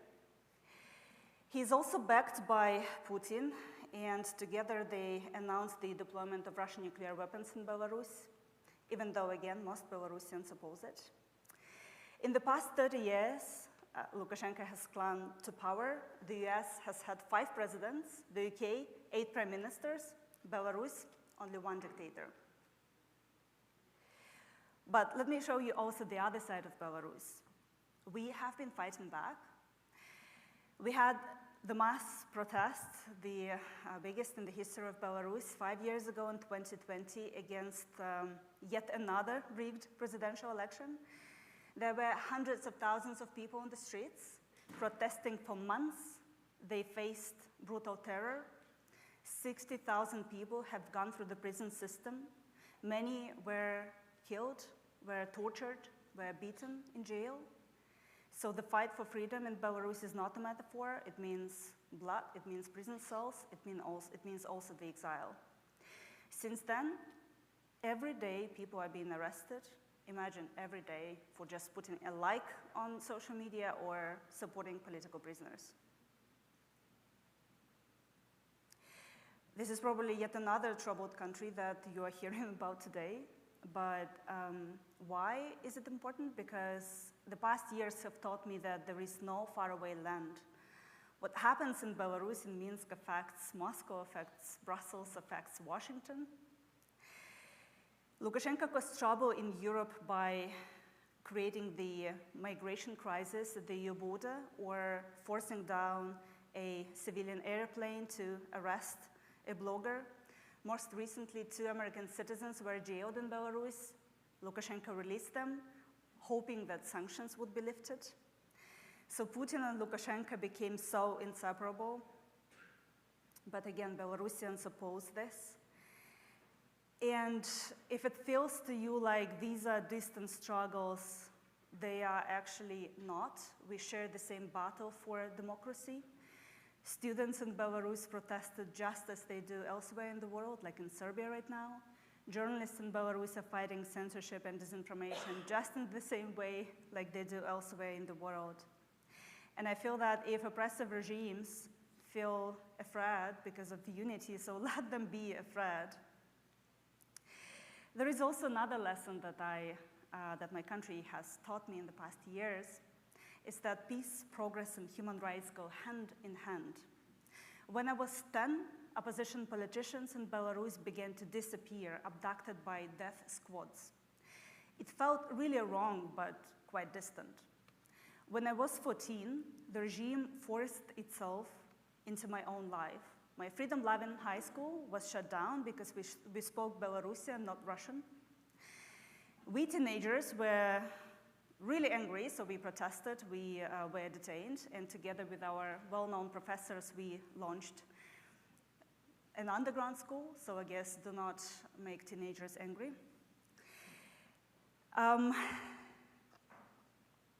It feels like we've been fighting forever, and indeed this battle has a really long history. When London was building its first metro, we were fighting against the Russian Empire. Eventually we won, but it feels like the fight is, back again, and we have to fight again, because evil cannot be defeated once and for all. Populists tell us that freedom is easy. It's not. It requires a lot of responsibility. It also requires effort. And no quick compromises with a dictator would last long. My country has taught me this as well. And the last lesson that I would like to share with you is that I feel that every hero is someone who couldn't just stay indifferent.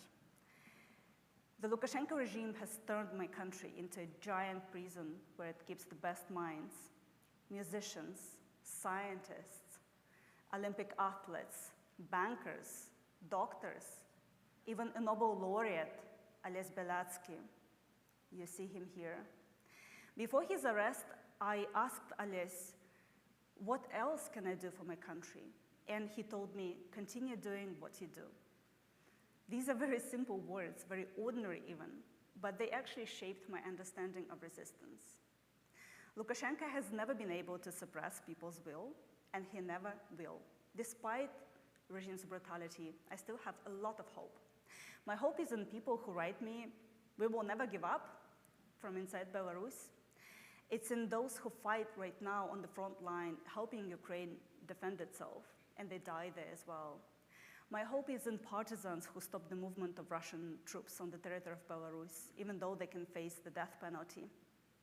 It's in those who crowdfund to support political prisoners, in those who safeguard our national identity, despite both Lukashenko and Putin trying to dismantle it. We are now facing not only one, but two dictators in Belarus. The regime bans independent media, but we still reach audiences, millions of people inside the country, despite all this censorship, but it comes at a price. There are at least 40 of my colleagues, journalism friends, who are currently in prison. One of them is Katerina Bakhvalova-Andreeva, a good friend, brave, talented journalist, serving 8 years in prison. She was arrested only because she was broadcasting from a protest, reporting from Minsk.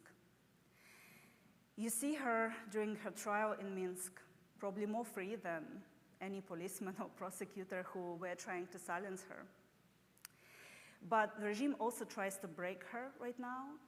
I recently learned that she was beaten in prison, and her husband, who stayed in Belarus to support her, was recently arrested. He's now on trial just as I speak. And there is one thing that I would like to ask you today. I have these postcards. I have more of them.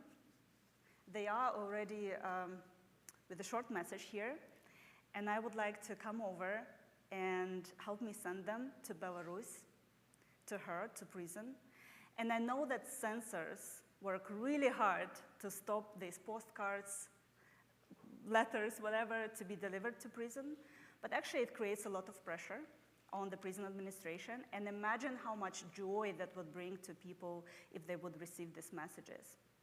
And I would finish by saying that indifference is the dictator's best friend, but not today, not in this room.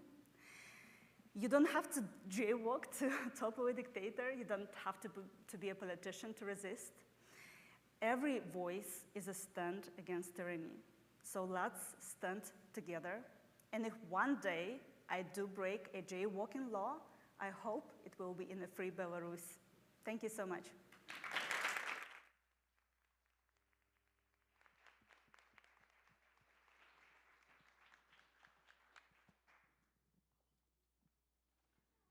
I think I speak in the name of everyone when I thank you, Hannah, and every Belarusian out there who has been fighting and resisting.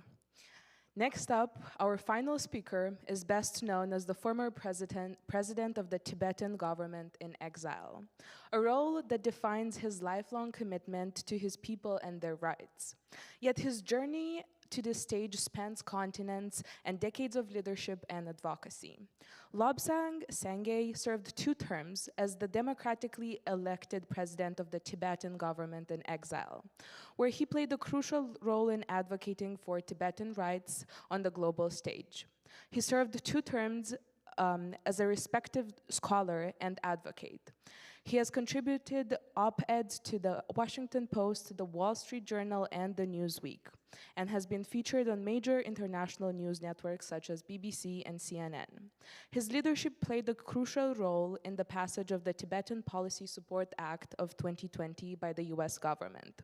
He has been honored with discourse he has been honored with the Gold Medal for Outstanding Contribution to Public Discourse from Trinity College, Dublin, and the Salisbury University Presidential Medal for Distinguished Community Leadership. But above all, he is best known as the former president of the Tibetan government in exile, a role that speaks to his unwavering dedication to his people and their rights. Please join me in welcoming Mr. Lobsang Sangay.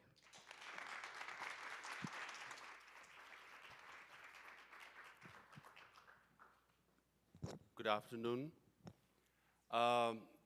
Unlike other speakers, I'm a bit jet-lagged and a bit intoxicated. Jet-lagged because I flew from Asia 30 hours ago, and I didn't get good night's sleep the previous night. So Ellie, being a persistent and disciplined organizer, she was saying, where is your slides, and where are what are the talking points you're going to make? And as I flew 11 hours from Taiwan to San Francisco, as I landed, I had so many texts that I had to reply and then settle on the PowerPoint presentation. I'm a bit intoxicated because today is Tibetan New Year. So on the first day of New Year, you're supposed to have relaxed time, drink a bit, eat a bit, sing a bit, and talk to all your friends and family members, wishing them, New Year. So I did all that. That's why I'm a bit intoxicated. But then, as per Tibetan tradition, we believe that whatever you do on the first day, you will do exactly the same thing for 365 days. So because I'm standing here and talking to you guys, and in the afternoon, I have 2 engagements. So this year I will have 730 engagements. So that's being imposed by HRF and Special Ellie, okay? I'm supposed to go to a party, and talk to all my friends. I could not do any of that, and I switched off my phone because, I gave getting New Year wishes. But I accepted this talk mainly because we are downplaying or not fully celebrating Tibetan New Year.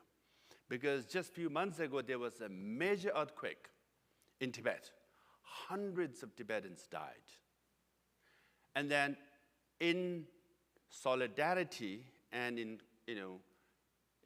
showing our condolences towards them, we are not celebrating our New Year fully. And that's why I also thought maybe I should talk about earthquake in Tibet. So you can clearly see I wanted to talk about earthquake, and lo and behold, yesterday there was an earthquake in Nepal. And it affected neighboring countries, including inside Tibet and Nepal and India and Bhutan as well. And this was in January. You can clearly see major earthquake in Tibet. Hundreds died. And then there was a complete shutdown, and as far as information is concerned, because the Chinese government didn't want people outside to know how many died as to why. Why they want to hide the earthquake victims or casualties in Tibet. And it's not surprising. There's so many earthquakes in that area. In Nepal, 215, major earthquake, thousands died. Afghanistan, Sikkim, Pakistan, and Assam, this is in 1950. Why there are so many earthquakes in that part of the world? Because the Chinese government is building so many dams. Dams causes earthquake. Because when you dam, you have all this water, and it pushes the soil underneath, even rocks, and then it leads to earthquake. Now the Chinese government, we all have heard about Three Gorges Dam, the largest dam in the world, right? Or Yangtze River. The Chinese government is planning to build larger dam than Three Gorges Dam, right at the bend. Right at the bend. This is Brahmaputra River. This is the Great Bend between Tibet and India. Now, Tibet is under China. So this is where they want to build the largest dam. That means more earthquakes.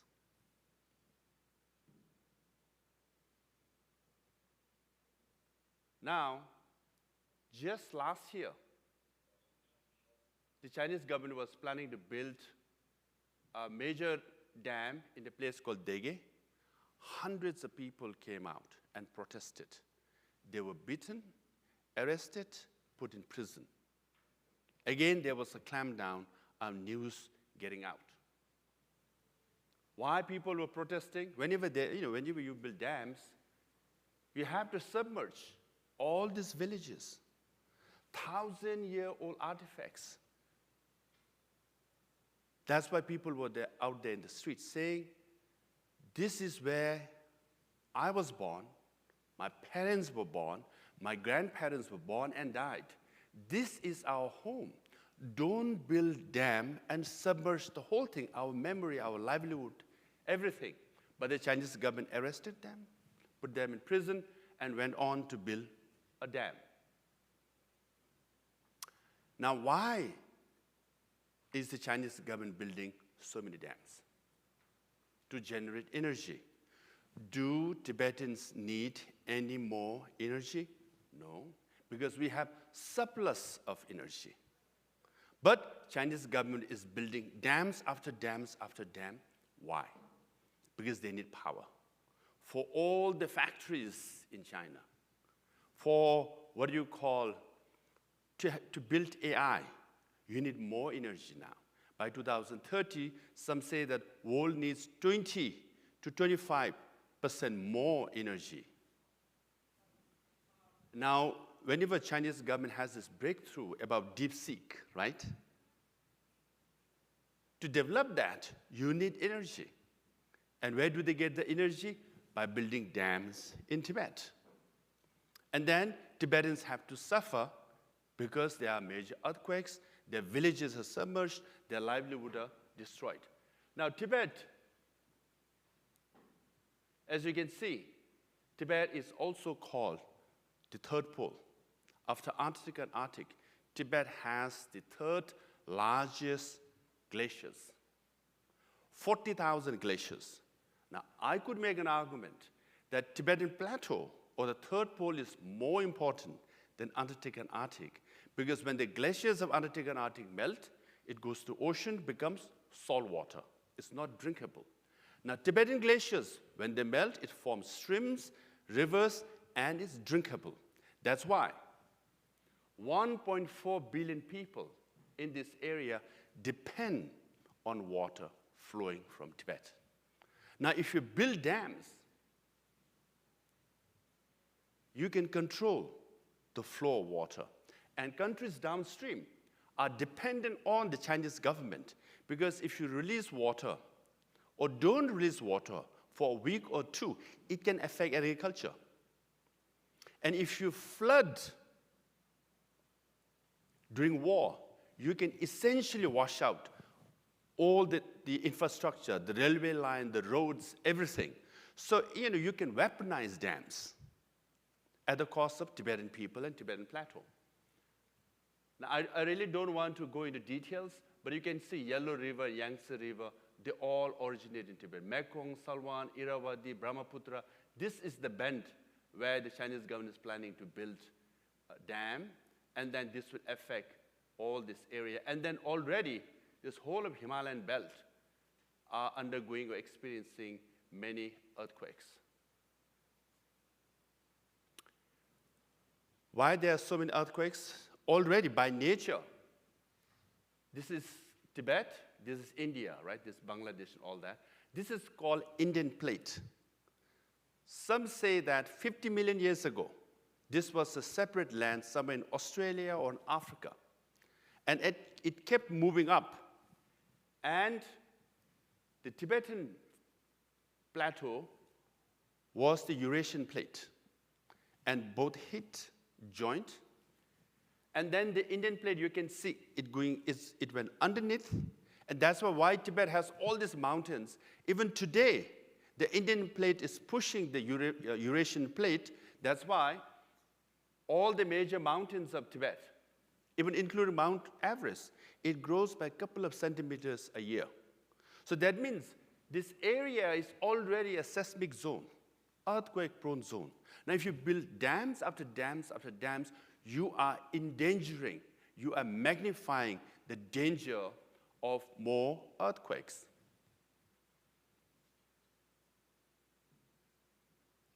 Now, Chinese government is not just satisfied with exploiting Tibetan water by building dams and generating energy.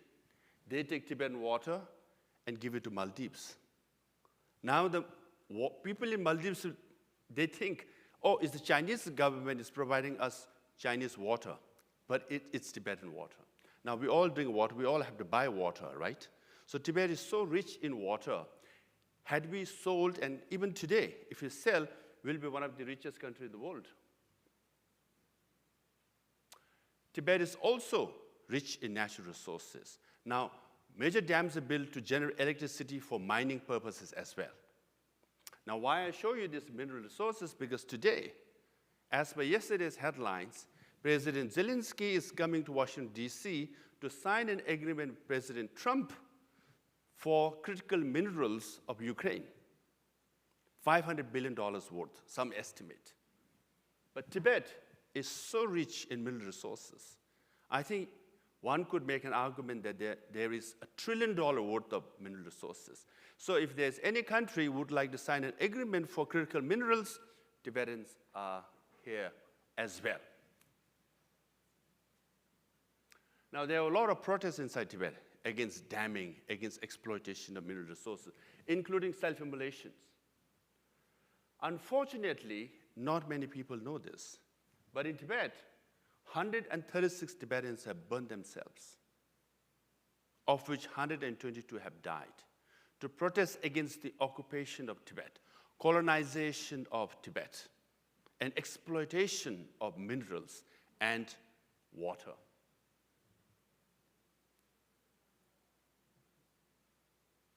Now, let me end with this.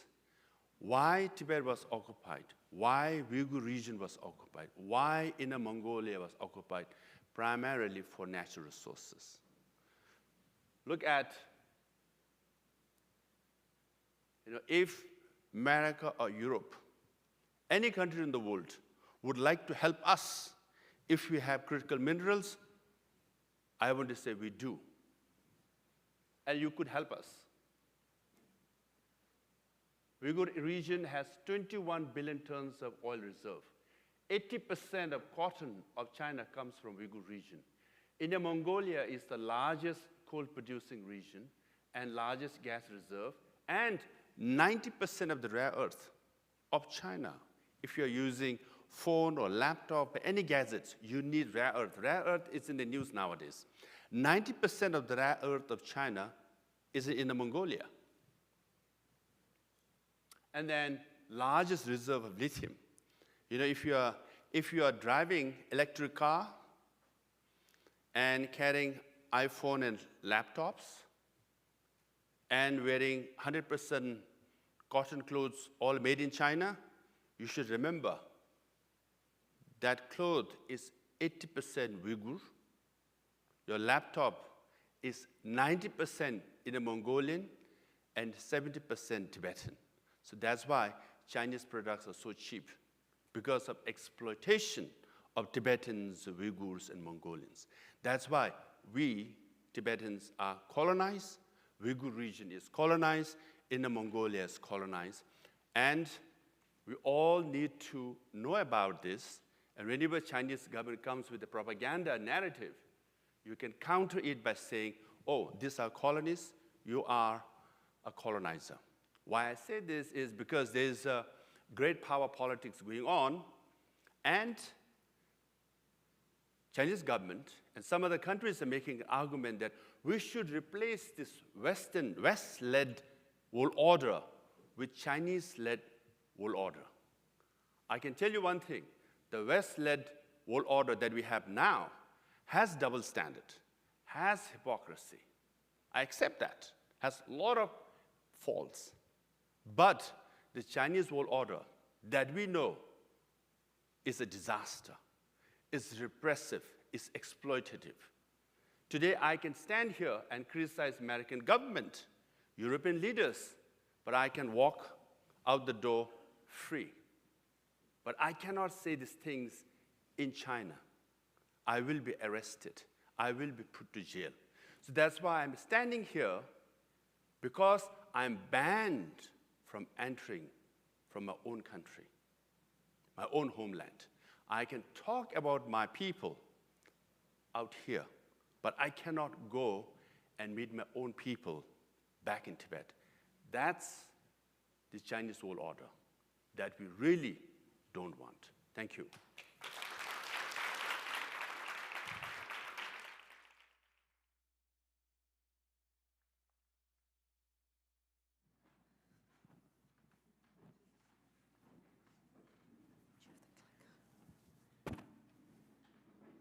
Hi everyone, my name is Grace. I graduated from Tufts in 2023.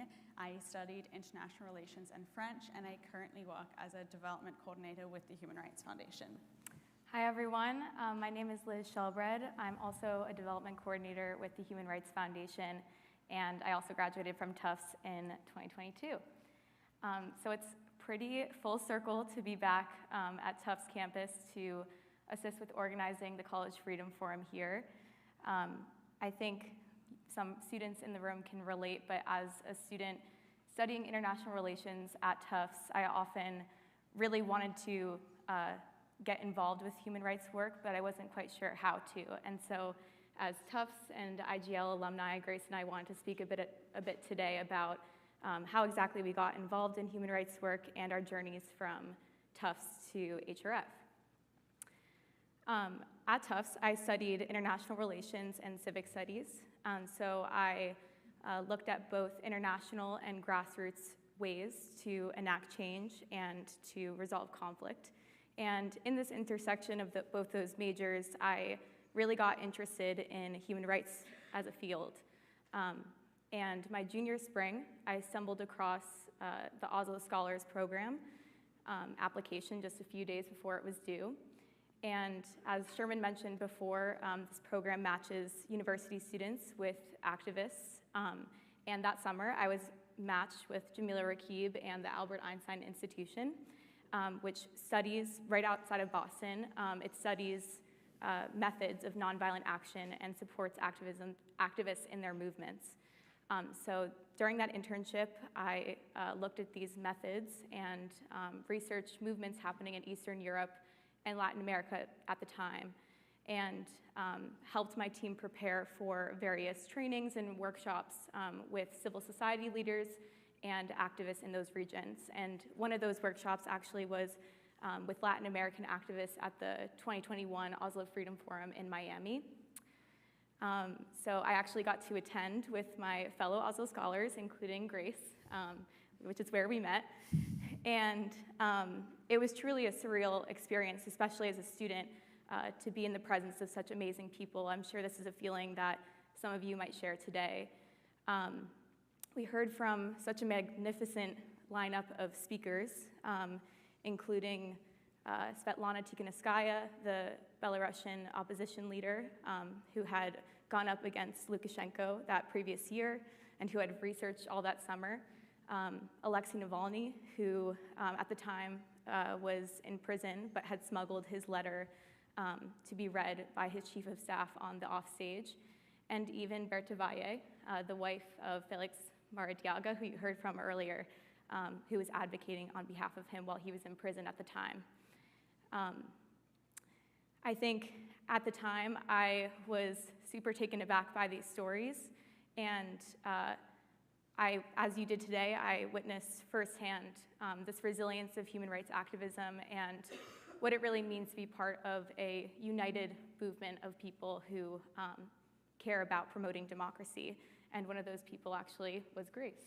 So, I had a very similar journey to Liz, but I also applied for Oslo Scholars, and I interned with a woman named Vanessa Tsehe, who has an Eritrean human rights organization. I also had the opportunity to go to the Oslo Freedom Forum in Miami. And at the time, I was a rising junior. I had decided to study international relations, but I wasn't exactly sure what that major covered, what work in that field even looked like. And so sitting in the audience, listening to all of these incredible activists, I started seeing my interest in human rights and understanding why this work is so incredibly important. I left feeling energized, but simultaneously overwhelmed by the amount of knowledge that I felt like I still had to learn. And hearing these personal testimonies really humanized these topics that we're talking about in a way that can sometimes be hard to find if you're just looking at the news or in a reading for class. And as Liz mentioned, we have some of the speakers here, which is just so incredible, and their stories have stuck with me for all of these years. And I was lucky enough to come back to Tufts and turn that energy and motivation into action through the IGL, where I was able to plan and conduct research in Doha and Morocco and continue collaborating with HRF through the Amnesty International Club. And Liz and I both met and worked with Sherman Teichman, and this event for us just serves as such a reminder of the strength and continuities of the HRF, IGL and Tish, and Trebuchet communities. Yeah, and I think a shared sentiment between Grace and me now and at the time was that, you know, before getting involved, sometimes human rights work can seem very isolating and abstract, but we walked away from the Oslo Freedom Forum and these various experiences feeling not only empowered to take action, but also part of a global community that's dedicated to doing the same. So after graduation, we both went on to work for HRF on the development team, where we support the organization's fundraising and donor events. So you've heard from some of the speakers today about ways that you can stay up to date with the work they're doing and get involved, and we wanted to just share some more ideas specifically for the students in the room. As we talked about, there's the Oslo Scholars Program, which we were both a part of. The application for this year has passed, but we really encourage you, for the students in the room, to keep an eye on that for future years. I'm sure if you're here, you obviously know what the IGL and what Tish is, but they have some amazing student groups who do work on the topics that we were talking about today on campus, and they also have some incredible opportunities to get involved with hands-on work and research in the surrounding communities and all over the world. And in my experience, that was really a way for me to deepen what I was learning in the classroom and see what that looked like out in the world outside of Tufts. If, like Liz and I, you are interested in pursuing human rights post-grad, we are very happy to talk about our experience with HRF and would love for you to stay up to date with the work that we do. We also, earlier you saw a video about our annual conference that we hold in Oslo, Norway, and this year it's happening from May 26th to 28th, and we would love for you to attend. The QR code on the screen leads to an application, and if you do end up applying, we would love to hear from you, and we'd be happy to offer you with complimentary tickets to that. We'd love for you to think about small ways that you can bring what you've learned today into your life outside of here, whether that's on campus or off campus, as Elle opened the session today with. We'd really love for you to think about ways that you can discuss what you learned, engage with the speakers in the rest of the programming, and think about ways that you can expand and amplify their voices and fight for democracy. Definitely. Thank you guys all for being here today and listening to these powerful stories. We'll resume with session 2 after lunch. So we'll head up the hill to the Chase Center in Carmichael for lunch. We'll lead the way, but if anyone needs any help getting there, just let us know. Yeah, thank you guys. Thanks, everyone.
꽃처럼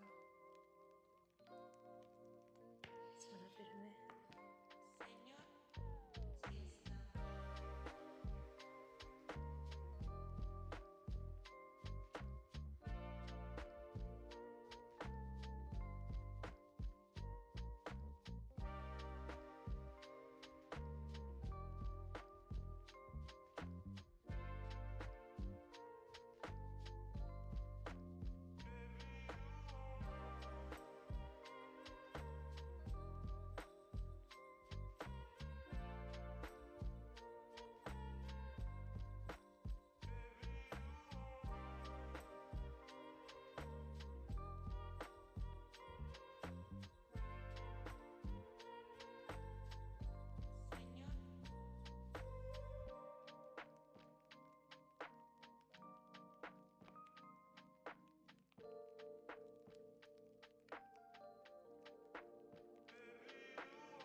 Hi, everyone.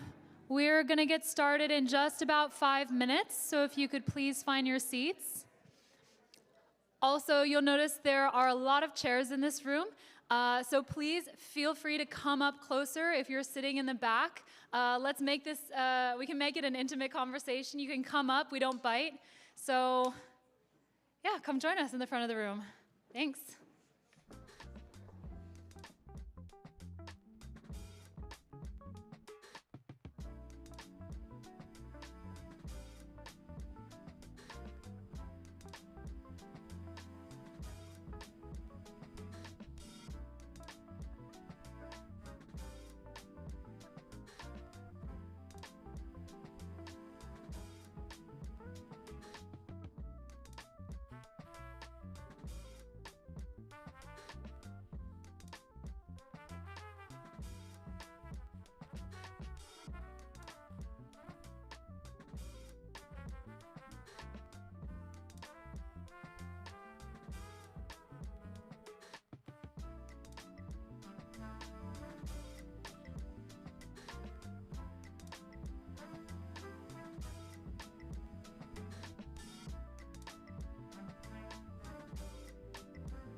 Hello, everyone. Good afternoon. Hello. Good afternoon, everyone, and thank you for joining us today for what promises to be an insightful and powerful conversation. I'm Eleanor, a sophomore at Tufts, studying international relations with a concentration in Latin America, and I'm honored to be moderating today's panel discussion on Voices of Resistance, the reality of human rights advocacy. Human rights advocacy is not just an ideological pursuit. It's a call for justice, equality, and dignity for every individual, regardless of the regime they live under. However, for those advocating for democracy and human rights in authoritarian contexts, this fight comes with incredibly high stakes. When interacting with oppressive regimes, pushes for change can come at high personal cost, and in parts of the world, advocating for democracy means putting your own life on the line.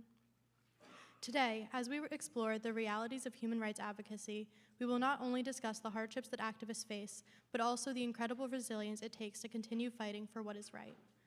Our panelists have dedicated their lives to navigating these dangers while making lasting contributions to the global fight for human rights.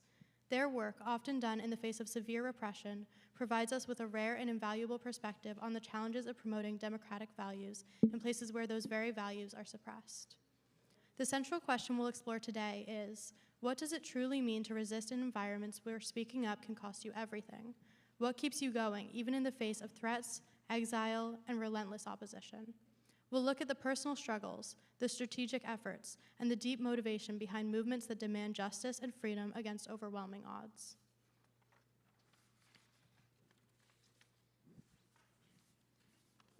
I am incredibly honored to reintroduce today's panelists, both of whom have been deeply involved in human rights advocacy and pro-democracy efforts for some of the world's most challenging contexts. Faisal Al-Muhtar is a passionate advocate for free expression and critical thinking, with a particular focus on fighting extremism and promoting democratic values in the Middle East. Originally from Iraq, Faisal's own journey as a refugee gives him a unique experience on the value of freedom and the power of ideas. After fleeing his home country due to the oppressive environment under both Saddam Hussein's regime and the rise of ISIS, Faisal went on to found Ideas Beyond Borders, an initiative dedicated to spreading ideas of freedom and critical thinking in areas dominated by authoritarianism, extremism, and censorship. His work has been instrumental in empowering young people in the Arab world and beyond to challenge oppressive ideologies and demand political change. Faisal, I'm sure many of us are eager to hear how your personal experiences as a refugee have shaped your approach to advocating for human rights and democracy. Lobsang Sangay is a prominent Tibetan leader, former president of the Central Tibetan Administration, and a tireless advocate for the rights of the Tibetan people under Chinese occupation. Lobsang's work has been at the forefront of the movement for a free Tibet, and he's been a leading voice in promoting the rights of Tibetans to practice their religion, preserve their culture, and determine their own political future. Lobsang, your courage and leadership have made you a symbol of resilience for people around the world, fighting for their freedom under authoritarian regimes. I look forward to hearing more about your personal and strategic aspects of your advocacy, especially in the face of such a powerful adversary. Today's panel will be divided into two parts. First, I'll be asking our panelists some questions to delve further into the challenges and victories they've experienced in their advocacy work. After that, we'll open the floor for questions from all of you for the remaining time. I encourage you to think about the big questions you'd like to ask our panelists during the Q&A section, whether it's about their personal journeys, strategies for sustaining movements, or how international communities can better support human rights advocacy. To kick things off, let's start with a question for both of you. Faisal Lobsang, what was the turning point for you personally when you decided to dedicate your life to human rights and pro-democracy work? What sparked your advocacy journey? You want to start? Let's go ahead. I mean, for me, I would say it's a spontaneous kind of effort to get to where I am right now with Ideas Beyond Borders. But my first, I would say, moment was me surviving my first kidnapping attempt. So that was around 2006. I was going to get some bread to my mom, and that was at the time where Iraq was, Baghdad, where I'm from, was divided between West Baghdad and East Baghdad. And West Baghdad was predominantly controlled by Al-Qaeda, and East Baghdad was more predominantly controlled by Iran, or the Iranian-sponsored militia. So I was going to get some bread, and then there was a car came in with kind of covered men, and they were like calling my name, and I froze, actually, at the time. But at the same time, there was another, it was US Humvees and Iraqi Humvees coming in, and then these guys went to their car and they ran away. So that was kind of the first kidnapping attempt, and unfortunately I survived second two after that. But what that kind of gave me is that I froze. I did not come with the bread back to my mom. So I had to have a conversation about why I didn't bring bread, which took about 30 minutes. And but really, I say, like, it was a combination, and I will not ignore kind of the selfish part, which I think it's very important for resilience. I'm using the word selfish kind of very vaguely, is that part of my activism is actually me taking agency over my own self. Because surviving, being so close to death, or being so close to being kidnapped, really kind of struck me as like, do I have an agency over my own life, or do I don't? Or do I let the environment around me to have absolute control of my life? So that's, I would say, the first piece. And then as I kind of get older over time, is that I saw that this is not just my experience, but unfortunately the experience of so many people.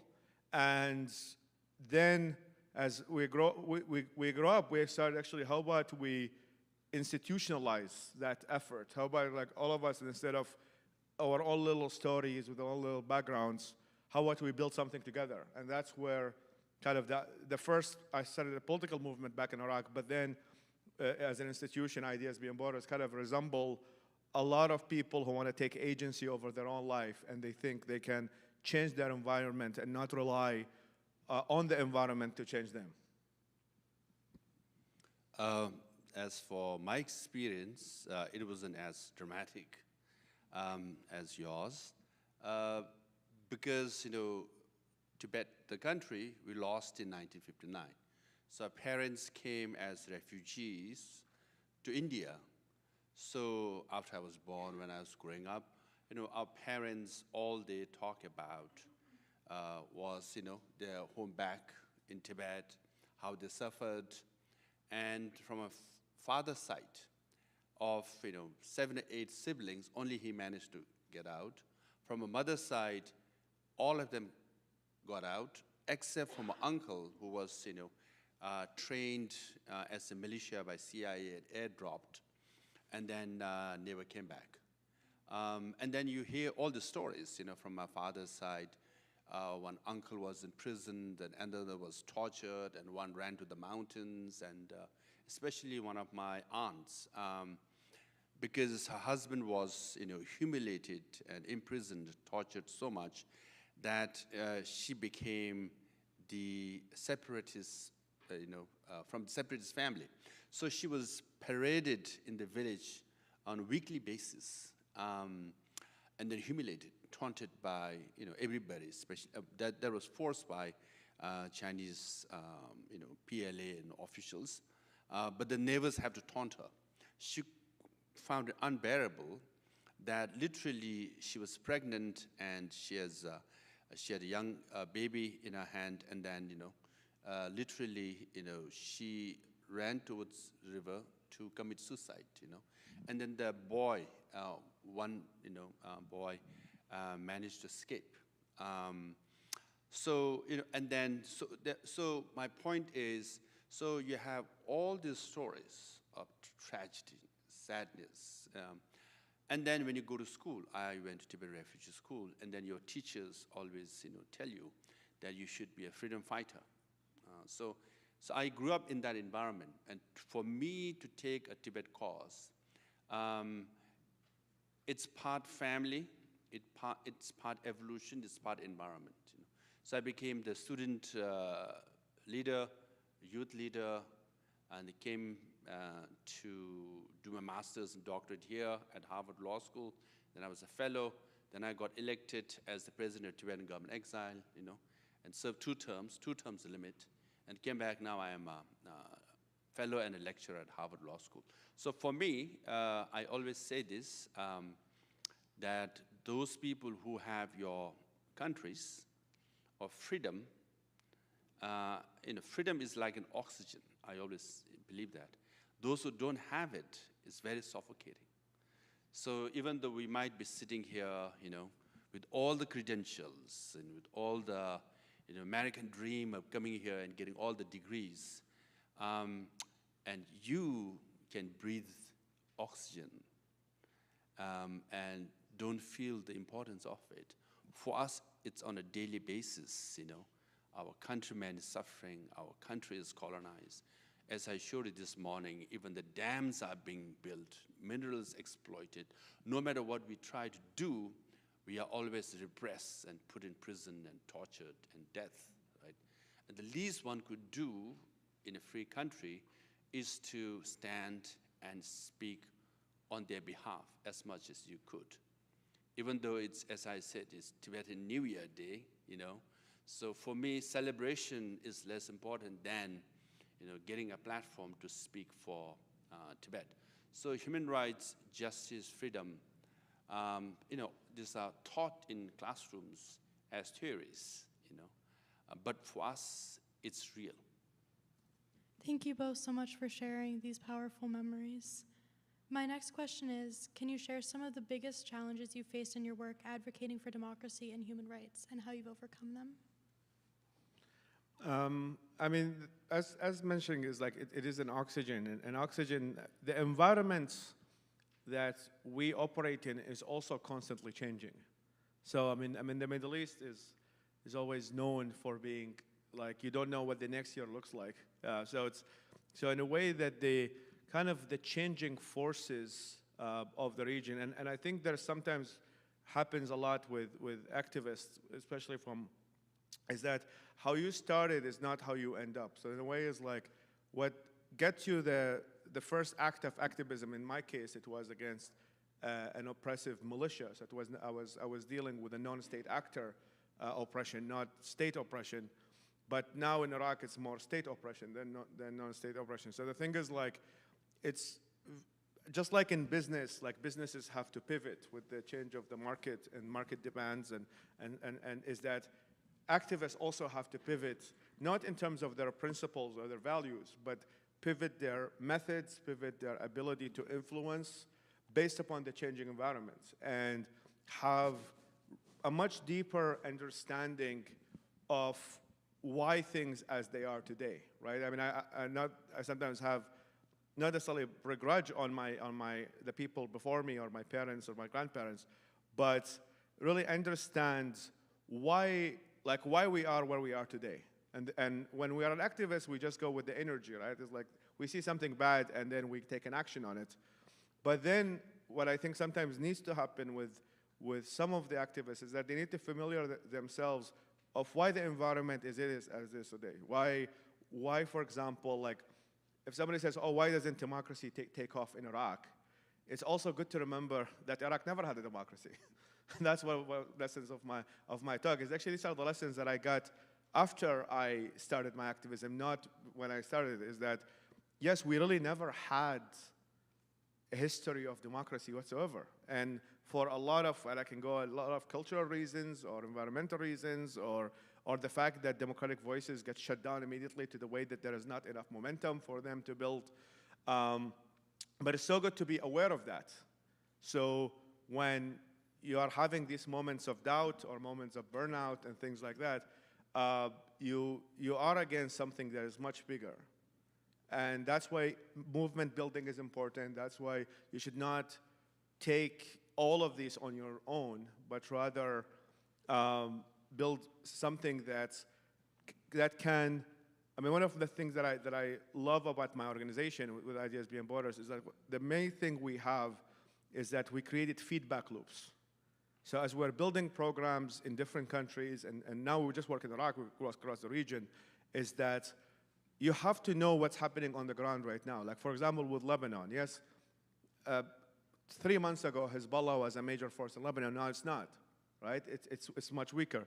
And making sure that our team within our organization always giving us the newest updates of what's happening in the region for us so we can build the programs that are adaptive to the needs of the population versus like building something that it may looks good in theory, but in a practice it doesn't. And that's, I think, is something that I wish other organizations would adapt, because sometimes the organizations become so static and so kind of stuck in the big picture principles without really focusing on building a supply and demand and feedback loops, which I'm sure you study in business schools and others, in which you want to build a product that adapts to the environment. And that's, I think, is the biggest challenge for individuals and organizations, is that how can we build a living organism, kind of like now with AI, everybody talks about machine learning and things like that, in which you get more data and correct. We humans are much slower than AI. I mean, that remains one of our biggest advantages, disadvantages, but I think organizations and individuals have to build that if we want to succeed in our mission. Otherwise, we're going to be viewed as out of touch.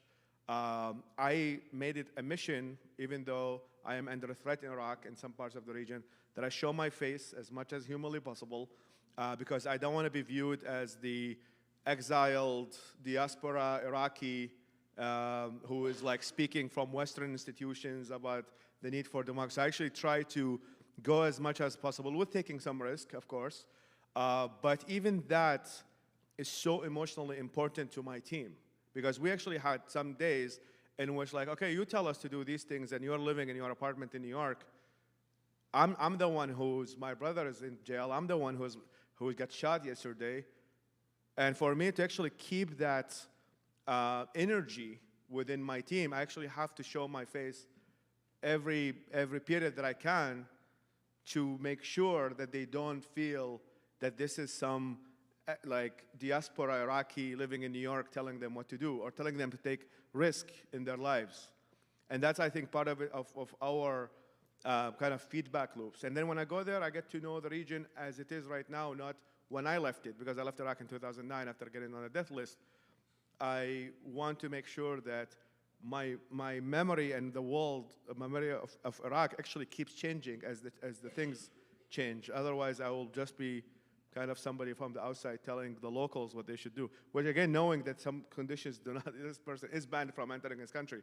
I'm no longer banned because my issue is not with the state, and the state still has weird relationship with me. But as long as I have the ability to come back, I will always come back. For me, the biggest challenge is obvious. You're dealing with PRC, Chinese government, you know. They're rising and claiming to be the next superpower, and their tentacles are everywhere. So I've encountered protests from outside University of Toronto to law school in Cape Town, to some people walking in and shouting, and Chinese embassy officials following you, tracking down. So obviously, so biggest challenge, Chinese government, and then physical challenges. But we have so many rising human rights activists. For me, the life lesson is that talking about burnout and it's not that popular. Also, it's daunting actually to take on, because you all have guts and also compassion to sit through whole morning, listening to all the tragedies of one individual after another individual, one region after another. It's so depressing, it's so sad, you know. Sometimes you just wonder, what can I possibly do and overcome this? So to be a human rights activist is emotionally very challenging. So that's why I always, for me particularly, don't think that to solve the issue, whether it's Tibet or any issue that you will advocate, don't think that you are the solution or you are the provider of a solution. Don't take that burden, okay? Because as a Buddhist, we believe in karma. In my 10 years as a president of Tibetan government exile, sometimes there's a project for which I make lots of efforts. I put a lot of resources and manpower and plan. Doesn't work out. Sometimes you make small efforts and it works out. So I always say that leave the result to karma or other variables, right? So people always ask me, you're challenging Chinese government, the rising power. You have no chance, it's impossible, No. 8 empires collapsed in 20th century, okay? So in 21st century, another 8 empires will come and go. So first of all, there's history to prove that you can take on big challenges and you can succeed. But don't think you are the solution. My point is, think you are the bridge. Whatever you are doing is you are trying to help solve the problem, right? If you think it that way, then it will be less daunting on you. Because emotionally, it will take a toll. You get burnt out. Because you always thought, I am the one who should bring the solution, right? And we can never know. It could happen in your lifetime, it might not happen in my lifetime. So for me, I always said, as a president, yes, my job is to solve the issue of Tibet, but my most important job is to be the bridge. As long as I can pass on the torch, I know the empire will come down. I know the dictators die and disappear. I know justice and freedom will always come back. And as long as I am the bridge, if I manage to bridge, when the success happens, it will be because of a contribution. And if it happens during your lifetime, you have good karma. If it doesn't happen in your lifetime, it's okay. You contributed towards that final solution. So that mindset is very, very important. Yeah, because I've met some activists and friends who are more angry than us Tibetans. Who are more emotional and more restless than us. I always say, we keep fighting. You have to fight the fight, but relax sometimes. So Tibetans, when you meet them, you just think, did they really lose their country? In the evening, we are always dancing and enjoying ourselves. We crack jokes. We have so many comedians. Then people come and say, why are you laughing? You are Tibetans. You should be angry all the time. They say, no, we are human beings. We have life, and then we have a fight. Both should go together. Then you can sustain. If you get burned out, it's a loss for you and the cause, you see. If you don't get burned out, if you keep going, it's good for you and also for the cause, right? So that's why I always say compassion-based courage. And people say, why should I have compassion towards Putin or the adversary, your enemy? No. Compassion is for yourself, for your mental sanity and physical well-being. That's compassion-based courage. Your compassion for the cause. Okay? Doesn't mean you have compassion towards the enemy. No. Of course you should fight. You should criticize. You should say and do all the things that you should do. But compassion-based courage is you are compassionate for the cause. And then it's good for your mental sanity and physical well-being. Then you are strong. And you can keep fighting. And then you prevail. That was... Yeah, actually, I want to add, there's amazing everything you said, except I'm not a Buddhist, so it's hard for me to think of karma. But the first thing where I think, back to kind of the challenges, is that we do have one challenge within kind of the activist ecosystem, is that it's very human dependent. And it's like, most of the time, the knowledge dies with that human. And I think there is a lot of effort, which is something also we're aiming to do, is that we need to have kind of built institutionalized knowledge. We want to, when I think of activism, I think of it through the method of intervention. You are intervening to change reality in one way. And what sometimes happens, actually most of the time happens, not sometimes, is that people try things and then it just dies with them, and there is no collective of all the efforts that have been tried. So in that way, every activist to some extent, or every person who would like to interfere, has to start from scratch, as if like we like from a veil of ignorance. So that's, I think there's some work to be done to actually institutionalize what has worked in different places and how it worked and what was missing. So in that way, when somebody else wants to be an activist, they're actually being an addition to an effort that already has been created other than starting from scratch. The other piece, which I think I made some peace with, is the concept of adversaries and good guys. And that might need its own philosophical conversation, but I think one of the challenges and I can say in general, but also specifically in countries in the Middle East, is that we do have people who love these authoritarian regimes. Every poll that you go across the Middle East, Putin is very popular. Xi Jinping is actually now one of the most popular leaders in the region because of the Belt and Road Initiative.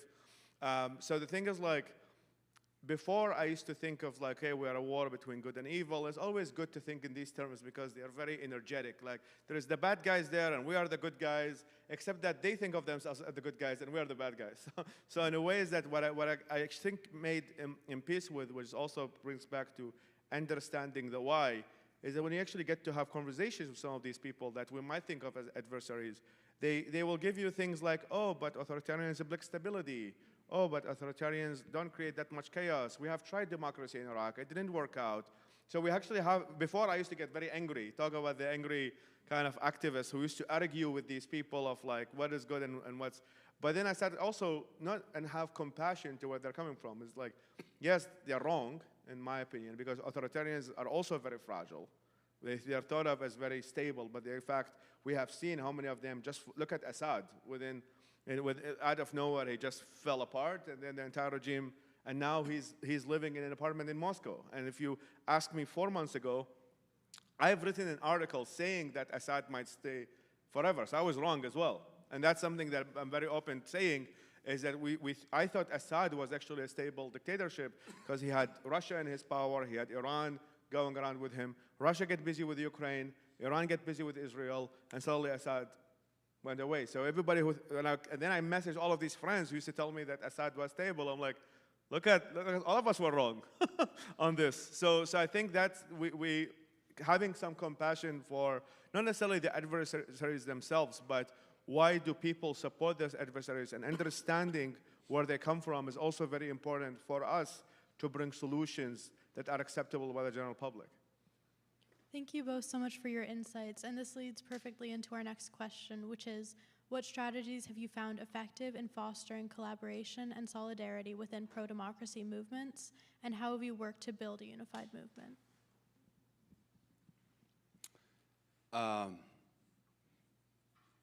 As far as Tibetans are concerned, right, we have Uyghurs who have similar situation, and Mongolians, now Hong Kongers, Taiwanese. So, you're dealing with the same regime, Beijing. So forming alliances is good, but sometimes it's quite difficult. And coordinating, and organizing events together so that you get to know each other's issues, so that you get to be speaker for each other's causes is very important. Often it happens is that the dictator is very good at, divide and rule. They'll divide among human rights activists and all that. So I always say, Tibetans get a platform, Uyghur get a platform, Mongolian, and if you speak in isolation only about your issue, then it becomes an exception. Oh, situation in Tibet is bad, otherwise Chinese regime might be pragmatic or practical, right? But if Uyghurs and Mongolians and Tibetans and Hong Kongers all speak about each other, then you can, build a narrative that you're dealing with the system. You're dealing with the regime. Something is terribly wrong with the system itself. Then how to counter that, right? Then you can extend that with other. That's why we all are human rights groups here, So that is very, very important because I have had experience when issues come and they just speak only for themselves. They say, oh, if I speak about you, I might be labeled and seen differently, by the others. Let me give you an example. When I was president, I organized Geneva Forum, quite a prominent forum, and we wanted, this in 2017, when the Hong Kong movement was at its peak, we wanted some prominent leaders to come. And they were like, no, no, no, we are fighting on our own. We have 2 million people in the streets of Hong Kong. We have very good shot at maintaining our autonomy. And if we associate with Tibetans, then we might be seen as the bad guys. And because you are separatists and you are blacklisted by the Chinese government, and if by association, we will be seen as, equally bad. And I said, well, we'll wait for you, but we know sooner or later you'll join us, right? And then there was a crackdown in 2020 and all the Hong Kong friends outside. And then, of course, we had friends, but some prominent ones. Then they all came, and now we all work together. So that's why, for all of us, even as an issue, I don't want to name names, but we have so many causes here. And I have been in a room with prominent dissident leaders. And then they will say, oh, I can't take a photo with you because, we have to deal with Beijing. We have to deal with Xi Jinping anyways, So, and I said, sooner or later you will join us anyways, And then sooner or later they're not going to get anything from quote-unquote dictators. They're abusers, they're partner. So dictators, they work together. As you might know, the Chinese government has build surveillance systems so sophisticated, so systematic, so repressive, they have exported it to now 67 countries.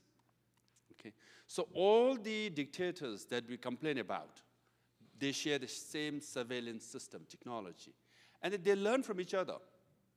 Whereas sometimes we tend to divide each other, So I've been to many, many rooms. I don't want to name names, and I don't want to spill beans here. But I have so many Hong Kong friends. No, we need some drama. Can you name 5 people? I want some spice. But then I'll have to go to Iraq, Yeah, let's name 4. Just kidding. Especially Middle East, as you mentioned, Xi Jinping is so popular. If there's a Middle East activist, they will say, you know what, we are dealing with Beijing. So Tibetans, we have to keep you at a distance because, even though we are fighting for human rights, we have to be a little selfish and then, see you, sideline you a bit. I don't want to, now you can guess which country, yeah? Yeah. In fact, I've been to one country, one is the government, one is opposite. Both don't want to meet with me because one wants to do a business with and other got, supplies from Beijing, And I was like, wow, Yeah, and actually to add is that's why the cause of the Uyghurs is very unpopular in Muslim majority countries. That you would think that in the Middle East they will champion the Uyghurs for being oppressed Muslims, but it's never the case because of the influence of China, significant influence of China. That I actually had to talk to some offices, and the answer is always like, we have to deal with China. We're not going to talk about the Uyghurs, even though it's a Muslim issue. I mean, back to it's kind of strategies. I mean, one of the, I would say, the first challenge is that when you're dealing in this subject, you're dealing with very low trust environments. And low trust environments is, as I mentioned, in kind of when you have people raised under authoritarianism, everybody else thinks the other person is a spy. So I'm sure you've been to some of these meetings that are organized by some of our friends, in which everybody is thinking that the other person is a spy for somebody. So as a result, that's like the first thing of why people don't collaborate. It's like, okay, maybe this person is, and the sad part of the story is that some of it is actually true. Like if you look at one of my friends work on the Iranian issues, and then even the signal group of that activist was infiltrated by the IRGC, and then one after the other was being caught because one of their friends was actually a spy for the Iranian government. So the thing is, like, the paranoia is not coming from it's coming from somewhere. It's not just paranoia. It's real. So that's how I would say the first challenge is actually to get people to collaborate. You have to build a higher trust environment, which is very difficult when you're dealing with a very oppressive.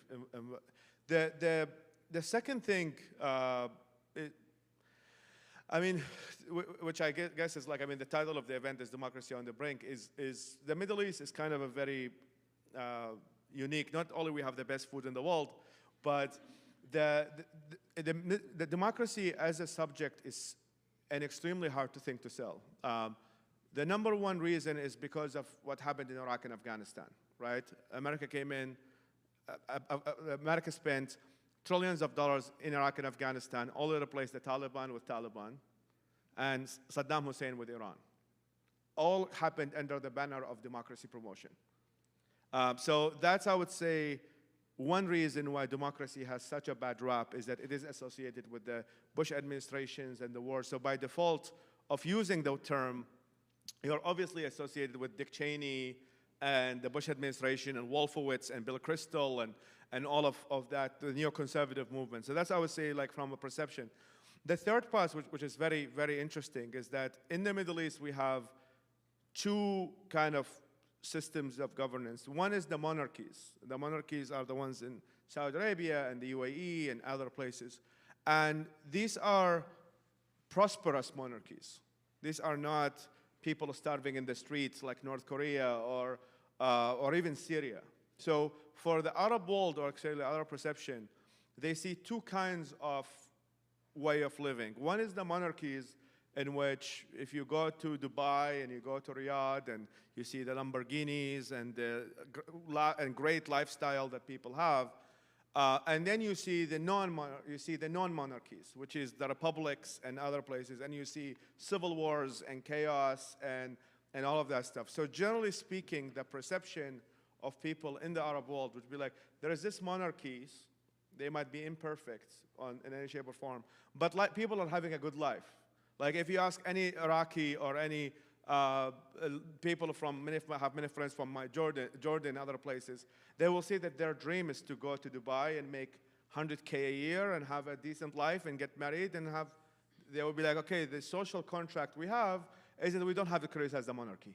That's all what we have to do, but we have a very decent life and overall, the only social contract. So the thing is like, the third part, which is hard to sell democracy, is that in their perception, what you're selling is chaos. Is that these are the monarchies, people have a good life, and you're telling them, no, even though there's so much construction in Saudi Arabia, there's so much construction in UAE, you should not do that because that's not democratic and you should go to the democracies.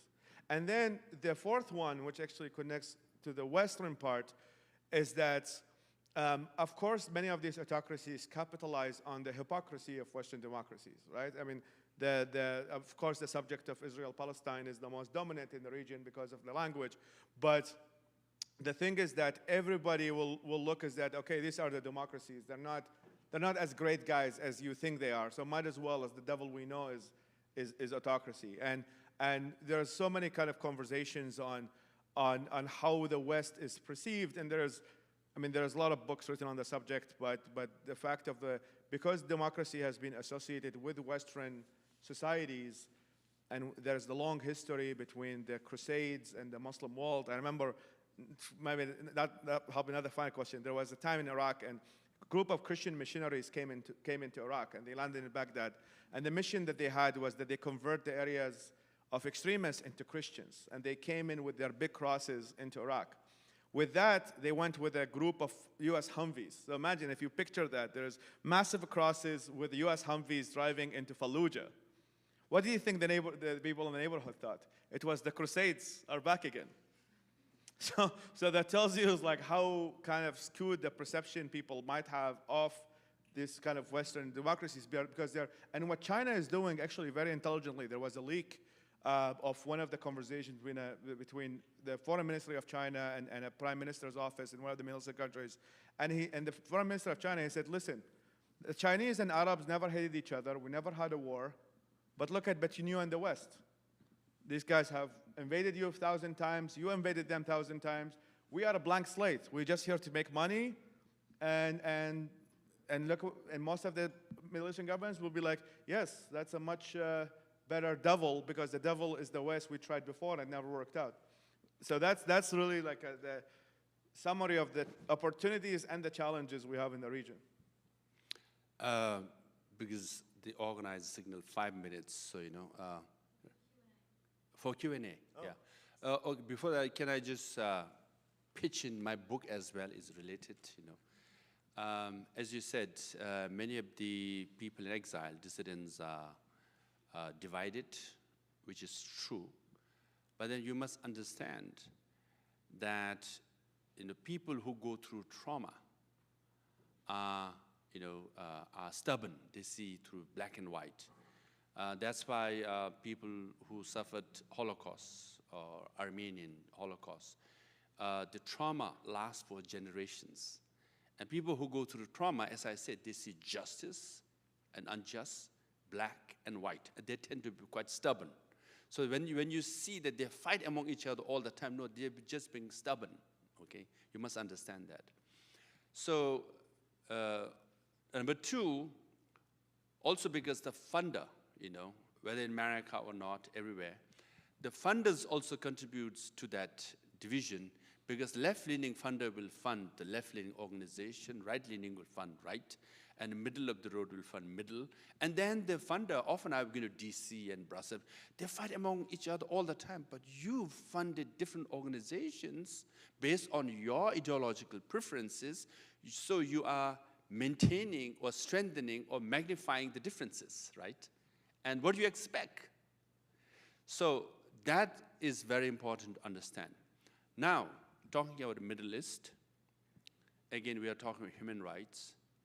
If you look at the last 30 years, the human rights movement or democracy movement, in the last 30 years, there have been more non-democratic countries than democratic countries in the world, right? Now we have more non-democratic countries, democratic countries in the world. But there are more organizations promoting democracy in the last 30 years. There are more funding promoting democracy in the last 30 years. There are more consultants, you know, who are funded and who are hired to promote democracy around the world. So it's odd. There are more funding, more consultants, more organization, yet less and less and less democracy. Why? Because we all are taught to remove dictators, but no one is taught to replace dictators. So that's why you remove Mubarak from Egypt, you get Sisi, right? Tunisia, you remove a dictator.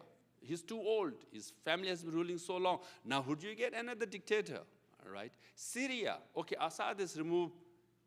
New guy, he doesn't sound that liberal democratic, okay? And he's yet to go through election. So you can go through the list.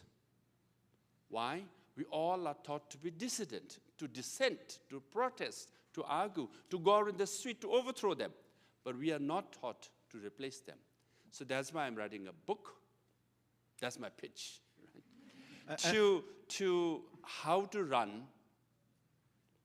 a democratic government in exile. Because if you're not taught to run an election, to campaign and win election, you can never replace dictator.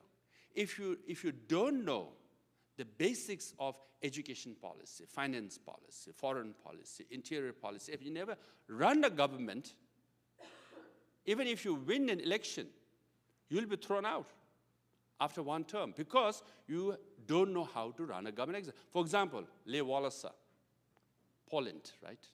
You might all know he's a Nobel Peace Laureate.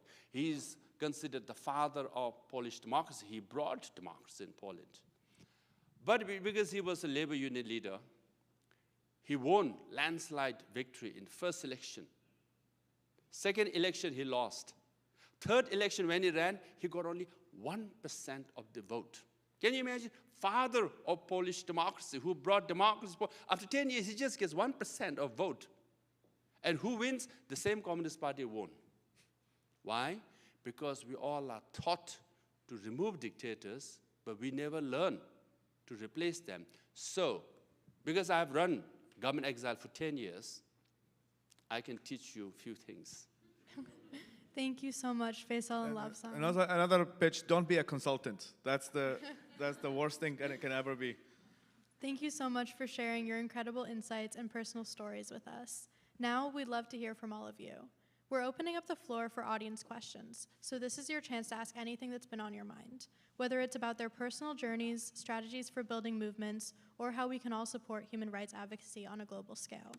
If you'd like to ask a question, please raise your hand and we'll bring a microphone over to you. Let's keep the questions concise so we can hear from as many of you as possible. With that, let's begin the Q&A. Right at the end,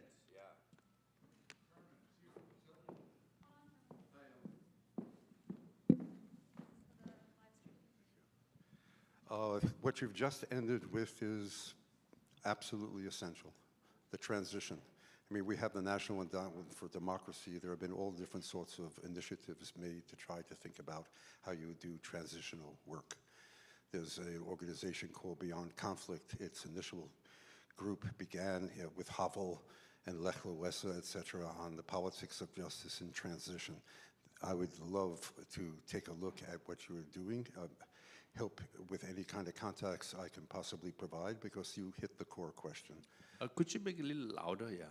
Yeah, I'm saying that as far as I'm concerned, what you just ended with is the core critical question. And there are groups like the National Endowment for Democracy and others which have failed at this, but have lessons to learn. And there's a group called Beyond Conflict. The Institute hosted them for 5 years. It was originally the Project on Justice in Times of Transition. It was a whole question of accountability and how you did truth and reconciliation commissions, et cetera. So I really would love to talk to you about how you're devising what you're devising. The other point is this. You spoke about trauma. We, at the Institute, perhaps 25 years ago, hosted a woman named Pumla Garibo Marizikela. She just won the Templeton Prize, the remarkable $1.5 million prize, which she has put into her center at Stellenbosch University in Cape Town. And it's the Center on Violence and Transgenerational Trauma. And the whole question of rehabilitation and how you seek justice in these contested moments. So I would love to put you in touch, and it's just a tremendous thing to hear at this point. It's promising. I just had a conversation with one of our Palestinian friends, Yassine,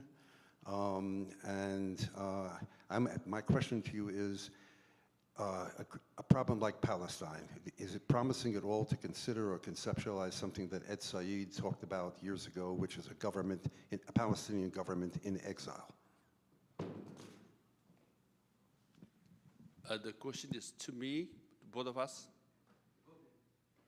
Well, considering that you have an experience in building a, I mean, the question is, why would the Palestinians build a government in exile if they live in Palestine? Right? Wouldn't that?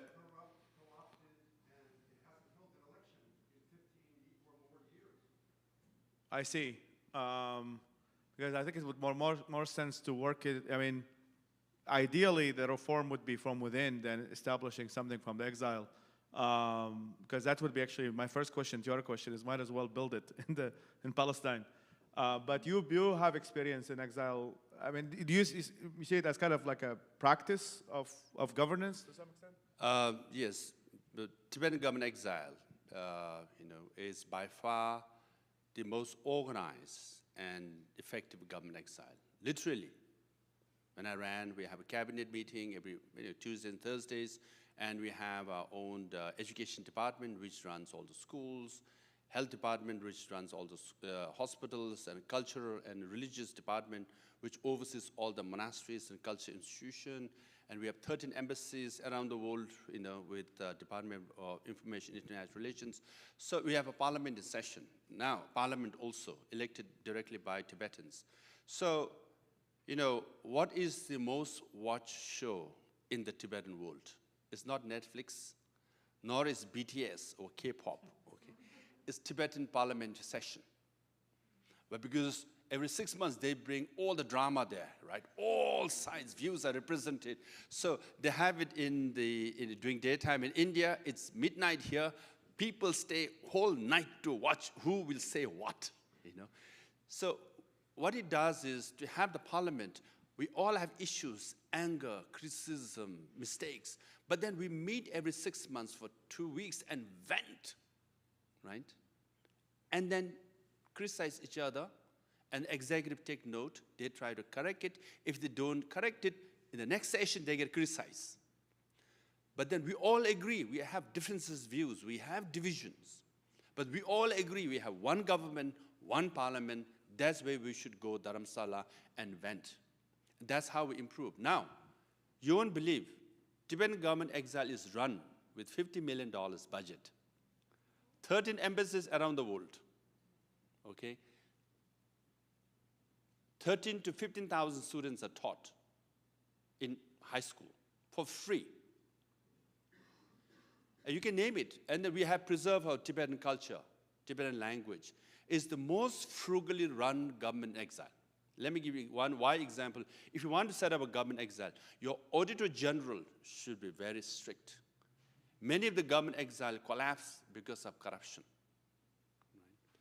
Why our Auditor General is this strict? Because I was the president of Tibetan government Exile, highest ranking, but I have to travel in economy class. I'm not allowed to travel in business. Because if I do, all my ministers will travel, and the speaker, everybody start traveling, then we'll waste money.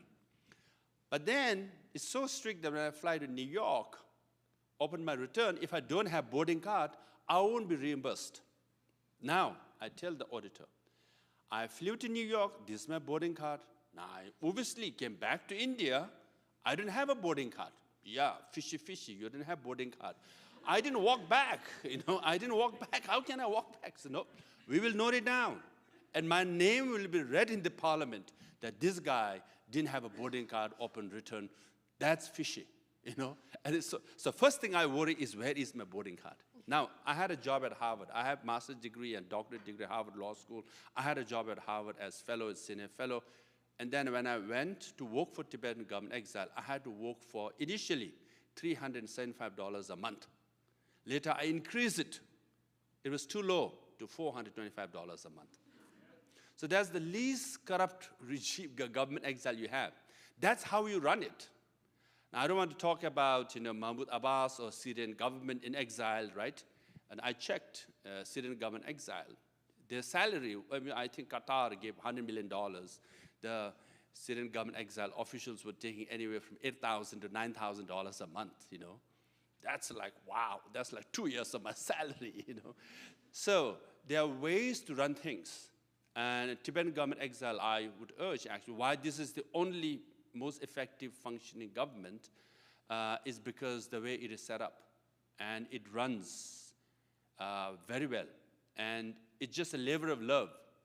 If you want to serve, you go there. If you want money, we don't attract people who loves money. But even if you resort to corruption, you can abuse $200-300. That's not even worth it, And the Auditor General is always hanging on over you. So yes, you could. And Mahmoud Abbas, yes, true. He should have had election, because if you were Democrat elected, but every 4 or 5 years, if you don't seek the mandate, you lose legitimacy, thereby credibility. And then when you challenge the other side, you need credibility to say, I represent the people, right? And then election gives you that mandate. And that is your legitimacy, and that is your credibility. So why Syrian government Exile didn't form the government now, but other guy formed, is partly because Syrian government Exile did not go through election process. So if you look at the Syrian government Exile, that's why, whenever you try to impose democracy top-down, it does not work. That's my talk. Yeah, because Afghanistan, anywhere, right? Syrian, you just look, the women and minorities, everybody's represented in the cabinet, but they lack mandate because they never went through election. That's why when Syria becomes democratic or free now, Syrian government Exile is sidelined. Having said that, it did play a role, okay? It did play a role as an alternate government, as a pressure point, right? But it was not able to replace Assad, mainly because you never had credibility, legitimacy, or the democratic legitimacy to begin with.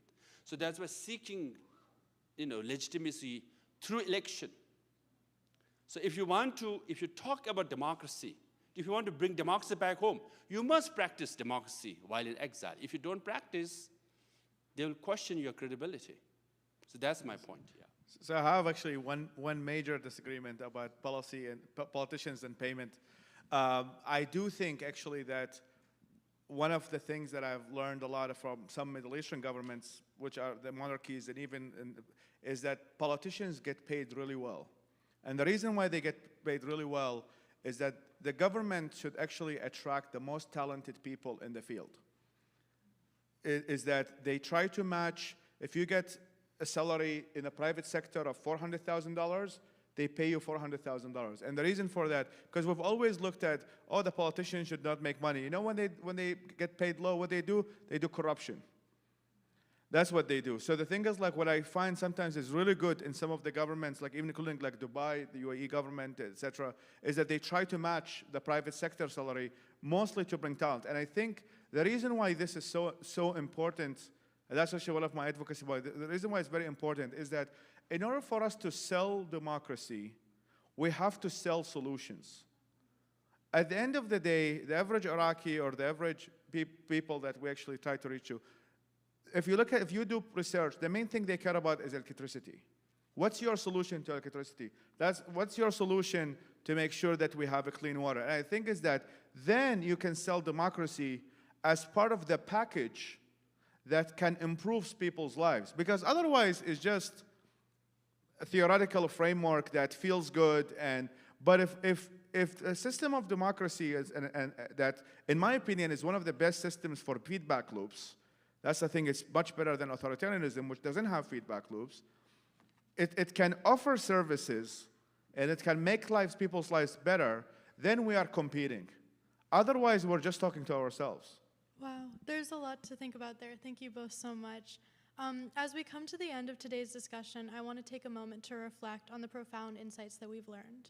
While Faisal and Lobsang come from different parts of the world with distinct struggles and challenges, their stories and their work have a common thread: the unwavering belief in the power of human dignity, freedom, and the pursuit of justice.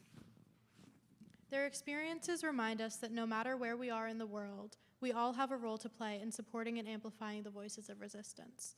The fight for human rights is not just for those living under oppressive regimes. It is a shared global responsibility. Thank you to our incredible panelists for your bravery and insights, and thank you to all of you for joining us today and engaging in this critical conversation. Let's continue to stand in solidarity with those who are fighting for their freedom and work together to build a world where human rights are respected for all. Thank you. Thank you. Thank you. It was good. Thank you so much. You did a very good job. Thank you so much. You know, I met you at Thor's office. Yes. Yeah, I remember. We met at Oslo. In Oslo too? Yeah. Yeah. I too. That was good. Thor's office, I did tell you about your mother. You shared the story about your mother. Yeah, I remember. I enjoyed this. You definitely have a lot of expertise. Hi there. Thank you. Thank you very much. He looks so It looks so good. Because the curls, I can see the curls now. You're so funny. Yeah, you look funny. Thanks to you guys. You look very gay. Are you forgetting, are you? Okay, good. I know I forgot that.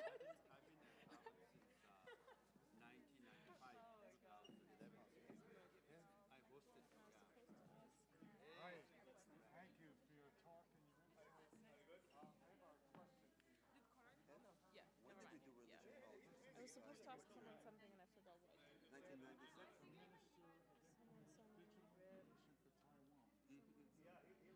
I was in Taiwan just recently. Yeah. Oh yeah. I met him. I was at dinner with him. Young guy, right? Young looking guy. Minister of Technology. Yeah, I know. I was here. Thank you. Yes.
Hello.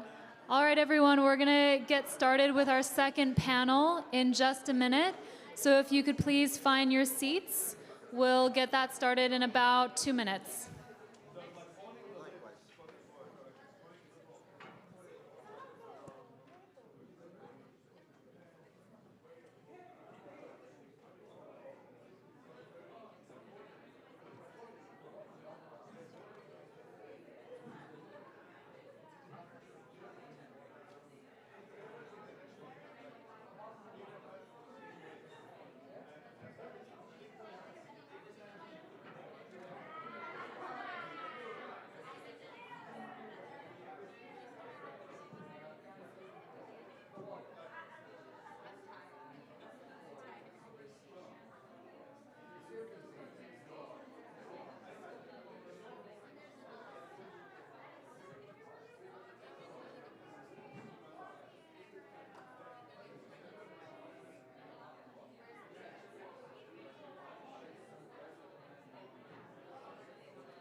Fighting against dictatorship can often feel extremely lonely.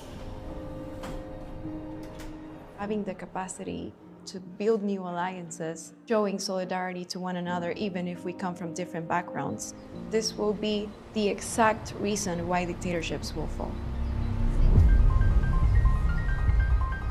The Freedom Fellowship is a unique program that gives activists that are fighting for democracy or human rights special mentorship on 8 different areas, teaching strong leadership while at the same time decentralizing it and allowing other leaders to emerge within their movements.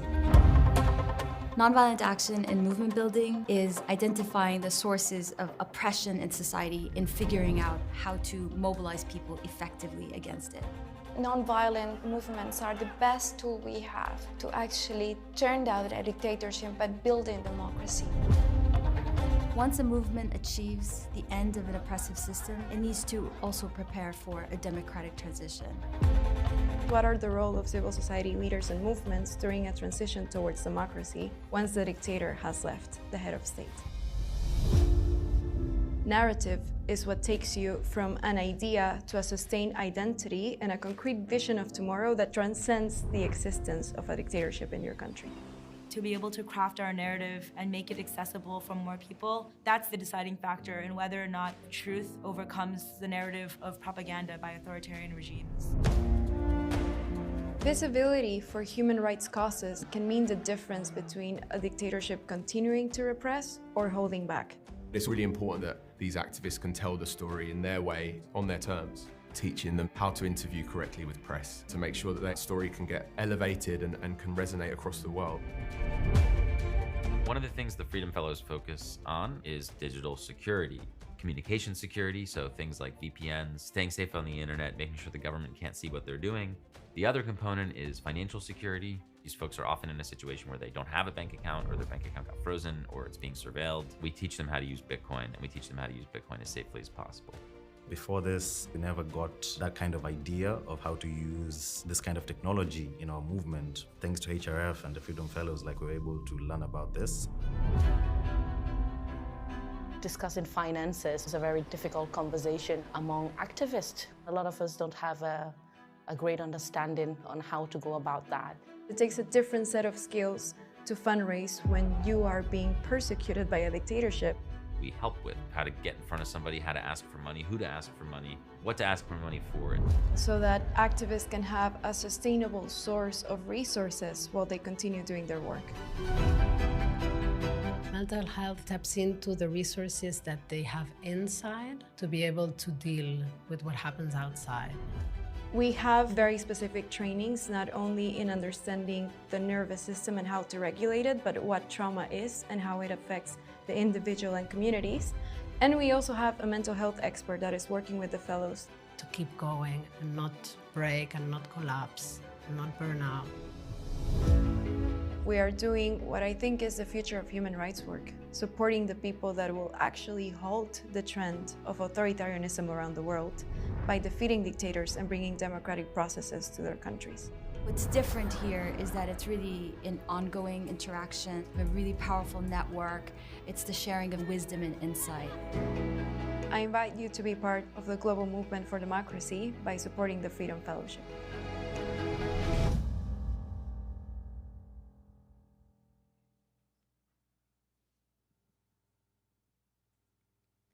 Good afternoon, everyone, and thank you for joining us today on the second day of Democracy on the Brink. My name is Ariadna Condeso, and I'm an international student from Lima, Peru. I'm a senior studying international relations, Latin American studies, and peace and justice studies. And I'm one of the AGL student organizers for this conference. I'm honored to be moderating the discussion on Dictator's Playbook, Strategies of Repression and Resistance. Authoritarian regimes across the world have long relied on a carefully crafted set of tools to maintain power and suppress dissent. From political imprisonment and state-controlled media to the increasing use of technology to monitor and silence opposition. These tactics not only serve to eliminate immediate threats, but also instill fear, manipulate public perception, and undermine the very foundations of democratic engagement. Today, we will examine these strategies and explore how activists, civil society, and international community can push back against rising authoritarianism. While no two regimes are identical, these strategies they employ often follow similar patterns. From dissidents imprisoned on fabricated charges to opposition voices silenced through censorship or exile. Digital surveillance and artificial intelligence are being weaponized to track and intimidate activists, while state-controlled media distorts reality, framing dictatorship as order. We see these tactics happening across the globe, demanding urgent action and attention. However, resistance is just as persistent as repression. Around the world, journalists, human rights defenders, and political activists continue to challenge authoritarian rule at a great personal risk. What keeps these individuals going despite the threats they face? What lessons can we learn from the resilience of those who refuse to be silenced? Their stories remind us that change remains possible. To help us explore these themes, I'm honored to be joined by three panelists whose experiences and expertise bring invaluable insights into the realities of repression and the strategies to counter it. You heard Iham, an author and advocate for the Uyghur community and for imprisoned father Uyghur economist Iham Todi. Hanna Livakova, an exiled Belarusian journalist, non-resident fellow at the Atlantic Council, and Felix Maradiaga, Nicaraguan pro-democracy advocate and former prisoner of conscience. Each of panelists has witnessed and resisted repression in different contexts, and each brings a unique perspective on the methods used by authoritarian governments to maintain power and the strategies proven effective in fighting back. With that, I'd like to begin our discussion with an opening question.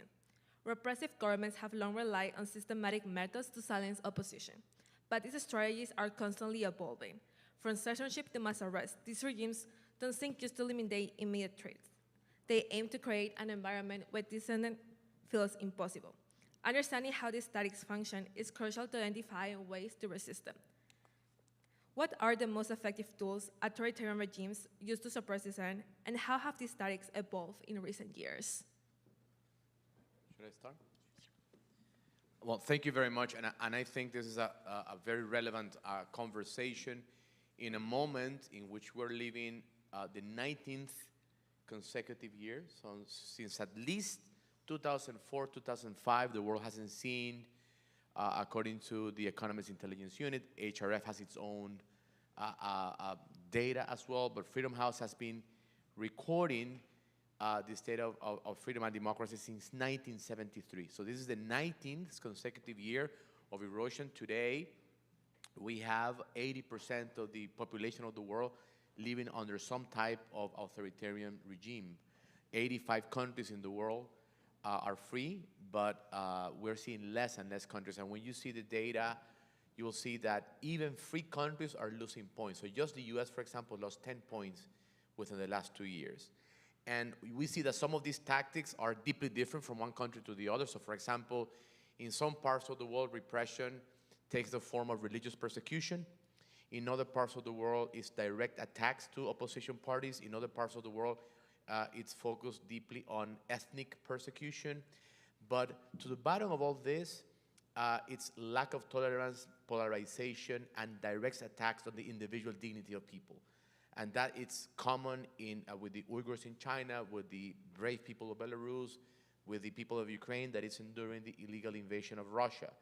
So this tactic, from the perspective of the dictator's playbook, it's the most common tactic. And of course I can speak more about this, but I would say that attacks of individual freedoms on the name of security, on the name of the state apparatus and national sovereignty is becoming the narrative to erode individual freedoms. I'd like to answer in a different angle for this question. After what happens after the authoritarian regimes target dissidents? I think that's a question a lot of times people don't dig into. They would see, dissidents, political activists became political prisoners, but there are other tools that the authoritarian regimes use to further their oppression of, activists. For example, targeting family members in order to silence activists, even use defamation campaign as well in order to justify their actions.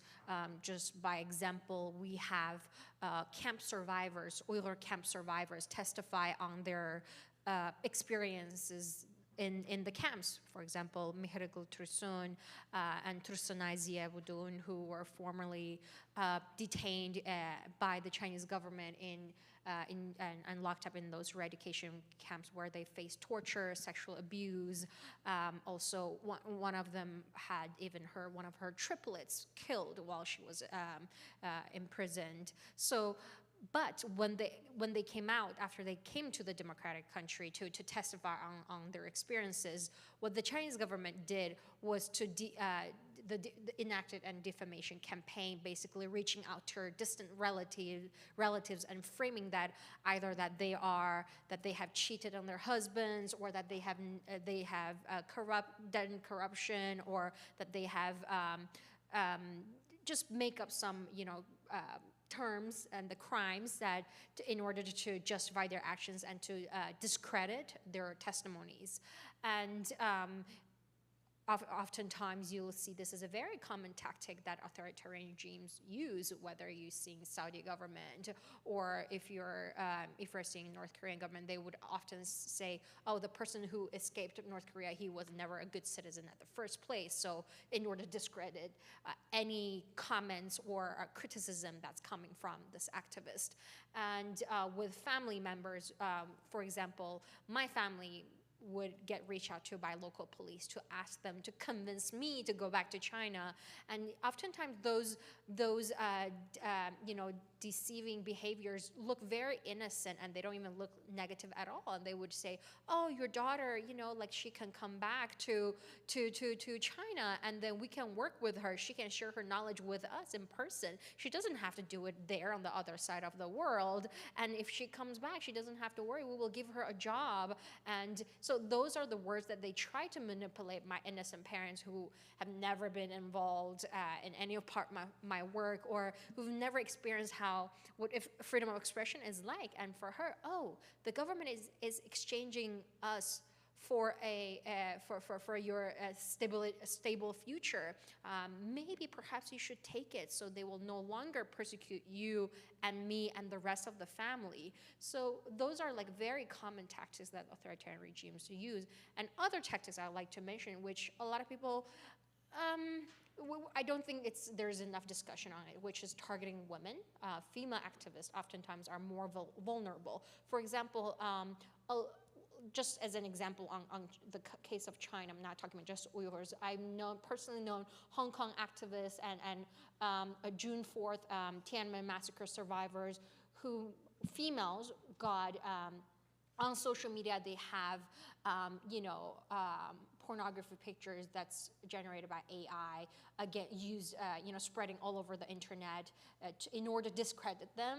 And even myself, I just got married last summer, but 1 month into my marriage, my husband's all social media and work pages have been full of like hundreds of pictures of my naked pictures with comments saying that I sell my bodies for power, I sell my body for money, and that anything I say is a lie. So those are very common tactics that authoritarian regimes use to target women. And so, and it's not talked about enough, and it's understandably some activists who would refrain from being in public anymore, so their images are no longer used and be generated into more pornography materials. And to be honest, I was impacted as well, and that I was afraid of sharing anything on social media for 2 days. Yeah, and that's a very long time for an activist. So yeah, those are some examples that the dictators and authoritarian leaders like to use to silence people, and oftentimes these are very effective tools because we care about what our family members say to us, and we care about what our family members want, their happiness, their stability, their mental health. We care when they try to stop us. We might not be afraid of when the Chinese government reach out to me and say, you should shut up. I'm like, who are you to tell me what to do? But when my mother cries to me, say, could you please stop? It is hurting me. And this is a time when it hurts us activists the most, because who are we to ruin their lives because of our fight to advocacy work? Like, this is the thoughts that come up to our minds a lot. I'll just probably add to this cake. So I think as a journalist, right, I have to mention that press freedom is the first victim in Belarus. Just a few months after Lukashenko came to power in 1994, we had already newspapers published with like white pages, so it happened just really, really quickly. And whenever I see that in some other country there is an attack on journalists on whatever grounds, I immediately understand that, oh, yeah, so that's where it's heading. And I think for people, for you guys, right, for anyone, it's like, oh yeah, whatever, right? So just yet another attack on journalists. It might seem like very distant, right? But I think that this is really, really urgent. And you know, I don't often see protests. I don't often see people protesting defending press freedom, and I think this is quite sad. The second thing that I think all the regimes are doing is, of course, attacking institutions. When protests were happening in Georgia, the country, there were, I had many hopes, of course, and Georgians have been really, really brave. And I really hoped that the institutions would be stronger and would be able to defend freedom, democracy, but of course when they are controlled, like courts there, right? Courts are controlled in Georgia, then of course it's basically the end. It's really hard to defend democracy. And I think the third point would be is polarization, because I think it affects our ability to stay united, to show unity, right? And then things are blurred, or where is truth, who is right, who is wrong, and it leads to, again, us being not united enough to defend our democracy.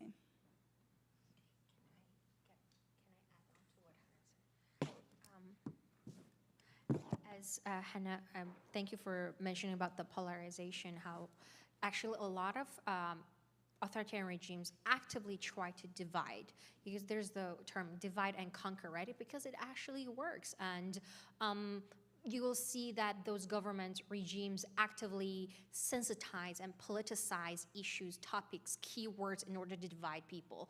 For example, with the Uyghur issue, a lot of Chinese, Chinese students or people in the diaspora, they are reluctant in being involved and supporting the Uyghurs because they think, oh, if I advocate for their fundamental human rights, then I am calling for independence for the state of East Turkestan. That's are two separate issues, completely issues. You can advocate for someone's freedom without being involved in politics. But the Chinese government very much like to politicize the issue. So if anyone dares to say, Uyghur people should not be locked up, oh, you must be a separatist and an extremist, then you are one of those people and you need to go to prison. So you will see more and more people, even though they are sympathizing with you and thinking that, oh, what's happening to the Uyghurs should not be tolerable, but you will not see them publishing, sharing, commenting, because they're afraid of being listed at one of those political groups. And with the Palestinian issue, like, people have different opinions on whether it's two-state solution, whether it's on, you know, like Palestinian land. People have different opinions on that. But a lot of people agree on Palestinians should not, people in Gaza, people in Palestine should not, the children should not be killed and should not be bombed. However, the regimes would constantly try to politicize terms, topics, and try to divide people. And so you will see on the streets, people, even though they're sympathizing, thinking that children should no longer be bombed, but they say, oh, I don't know enough. I don't know about the historic context. I don't know what side I'm on. You don't have to be on a side. You just have to be a human being. You just have to have a heart to be able to feel that we're all equal human beings, that we deserve to be free and not get bombed and not get killed, and we deserve to walk and breathe. So, and I think this is a very common tactic that authoritarian regimes like to use, dividing, make people people against each other so they cannot come together and destabilize not the society, their regime and their power. Thank you so much for sharing your insights in this important issue. When how authoritarian regimes see these settings as like national security and like post them under this umbrella. Thank you so much for like talking about the tactics they use against women. That is not a common conversation that people usually have, and I think it's very important for all the audience to hear that. And also polarization, I think it's something that I've seen like also very common, trying to put people against each other. So our next question is related to one of the tactics that authoritarian regimes use. For authoritarian leaders, yelling opponents is about more than removing them from the political landscape. Imprisonment is a strategic weapon used to fracture movement, isolate leaders, and send a message of fear.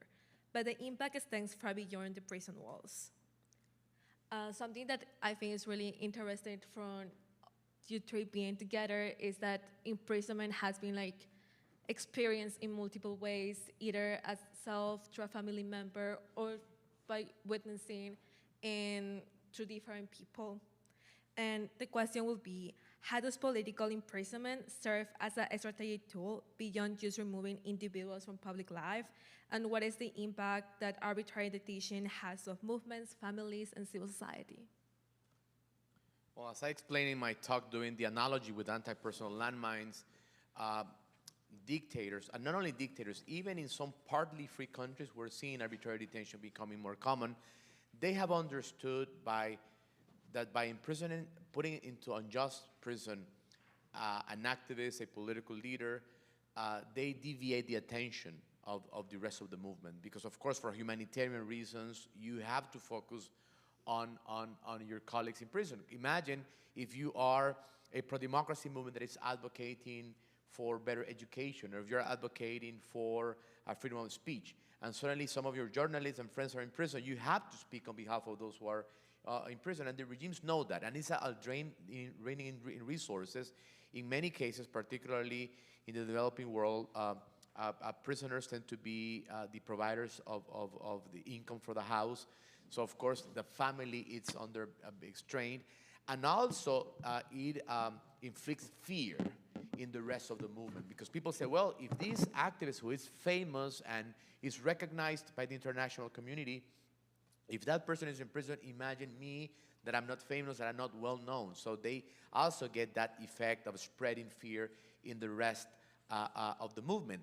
Also to spread fear in their own base, because the fundamental premise of nonviolent movements, as some of you know, is that you need to win the hearts and minds even of those that at some point supported the authoritarian regime. There was a key premise of Gandhi, a premise of Martin Luther King. So when you see members of their own movement seeing that a nonviolent activist that is even respectful to the other members, in my case, to use as an example, there were times in my campaign that I received a lot of criticism for not offending and using certain words against followers of the regime. And I basically said, well, we are against a political system, not against individuals. If there are people who at some point voted for Daniel Ortega, but they had a change of hearts, we want a country for all. And even those who torture me, I welcome into a new Nicaragua. because I want my children and my grandchildren at some point to play with your children as well. But then they went after me as well, you see. Even though that I launched a nonviolent movement, and the first people who went into prison were the ones that had a more violent narrative. My point is that fear works both ways. It's not only fear against the dissidents, but also to inflict fear within the system as well. And finally, I think that political prison also creates a demoralizing effect and impact on the activists themselves. So looking at the numbers that we're studying at the End Arbitrary Initiative, less than 1% of former political prisoners go actively into politics, mainly for two reasons. One is because they are emotionally and physically not in the conditions to pursue an active political career or activism, but more often because they're forced into exile. And that's the other tactic they're using. Political exile was not the norm 20 or 30 years ago. It was in some countries, but now it's becoming increasingly common that once you are in prison, there is a pipeline, you are in prison, and then you are expelled. In many countries like Nicaragua, like Belarus, for example, people who have been in prison are declared stateless. In my case, my nationality was removed illegally. My property was confiscated. The property of my mother, who never got involved into politics, was confiscated. The nationality of my wife was taken away. Even the legal titles of my accountants, my lawyers, they were removed. So if I want to go into my elementary school in Nicaragua and get a record, I don't exist in Nicaraguan records. And so they're becoming very, very extreme. We used to see this in North Korea. We used to see it in China, in Belarus. And now we're seeing it in many, many countries, around the world.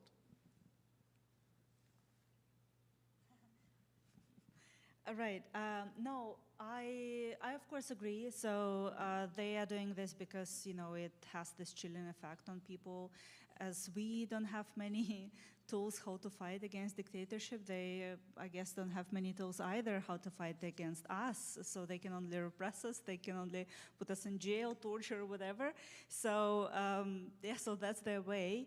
I think there is also another reason why they do it. So Felix, you mentioned this escalation, right, and how it gets worse and worse. This is true. I remember many presidential campaigns in Belarus. The elections have not been recognized since 1994. And there were always protests. Sometimes they were smaller, sometimes they were larger. And but in 2020, that was real state terror when people were literally killed on the streets. It's a European country, so that never happened before in Belarus. Even though, of course, politicians were abducted, right, and never found. So it escalated. And I also think that it happened because the regime wanted to sort of connect all these enablers it has, policemen, prosecutors, judges, and so on, by repression, right? So you guys are involved, all of you are involved, right, in this. There is no way out. You have to stay with me, with Lukashenko, right? So I think that was also his thinking. And what is happening now is these people, political prisoners, we have a really large number in Belarus per capita. We have more than 1,200 political prisoners at this point. And these are the people, the names we know, because the real number might be much higher.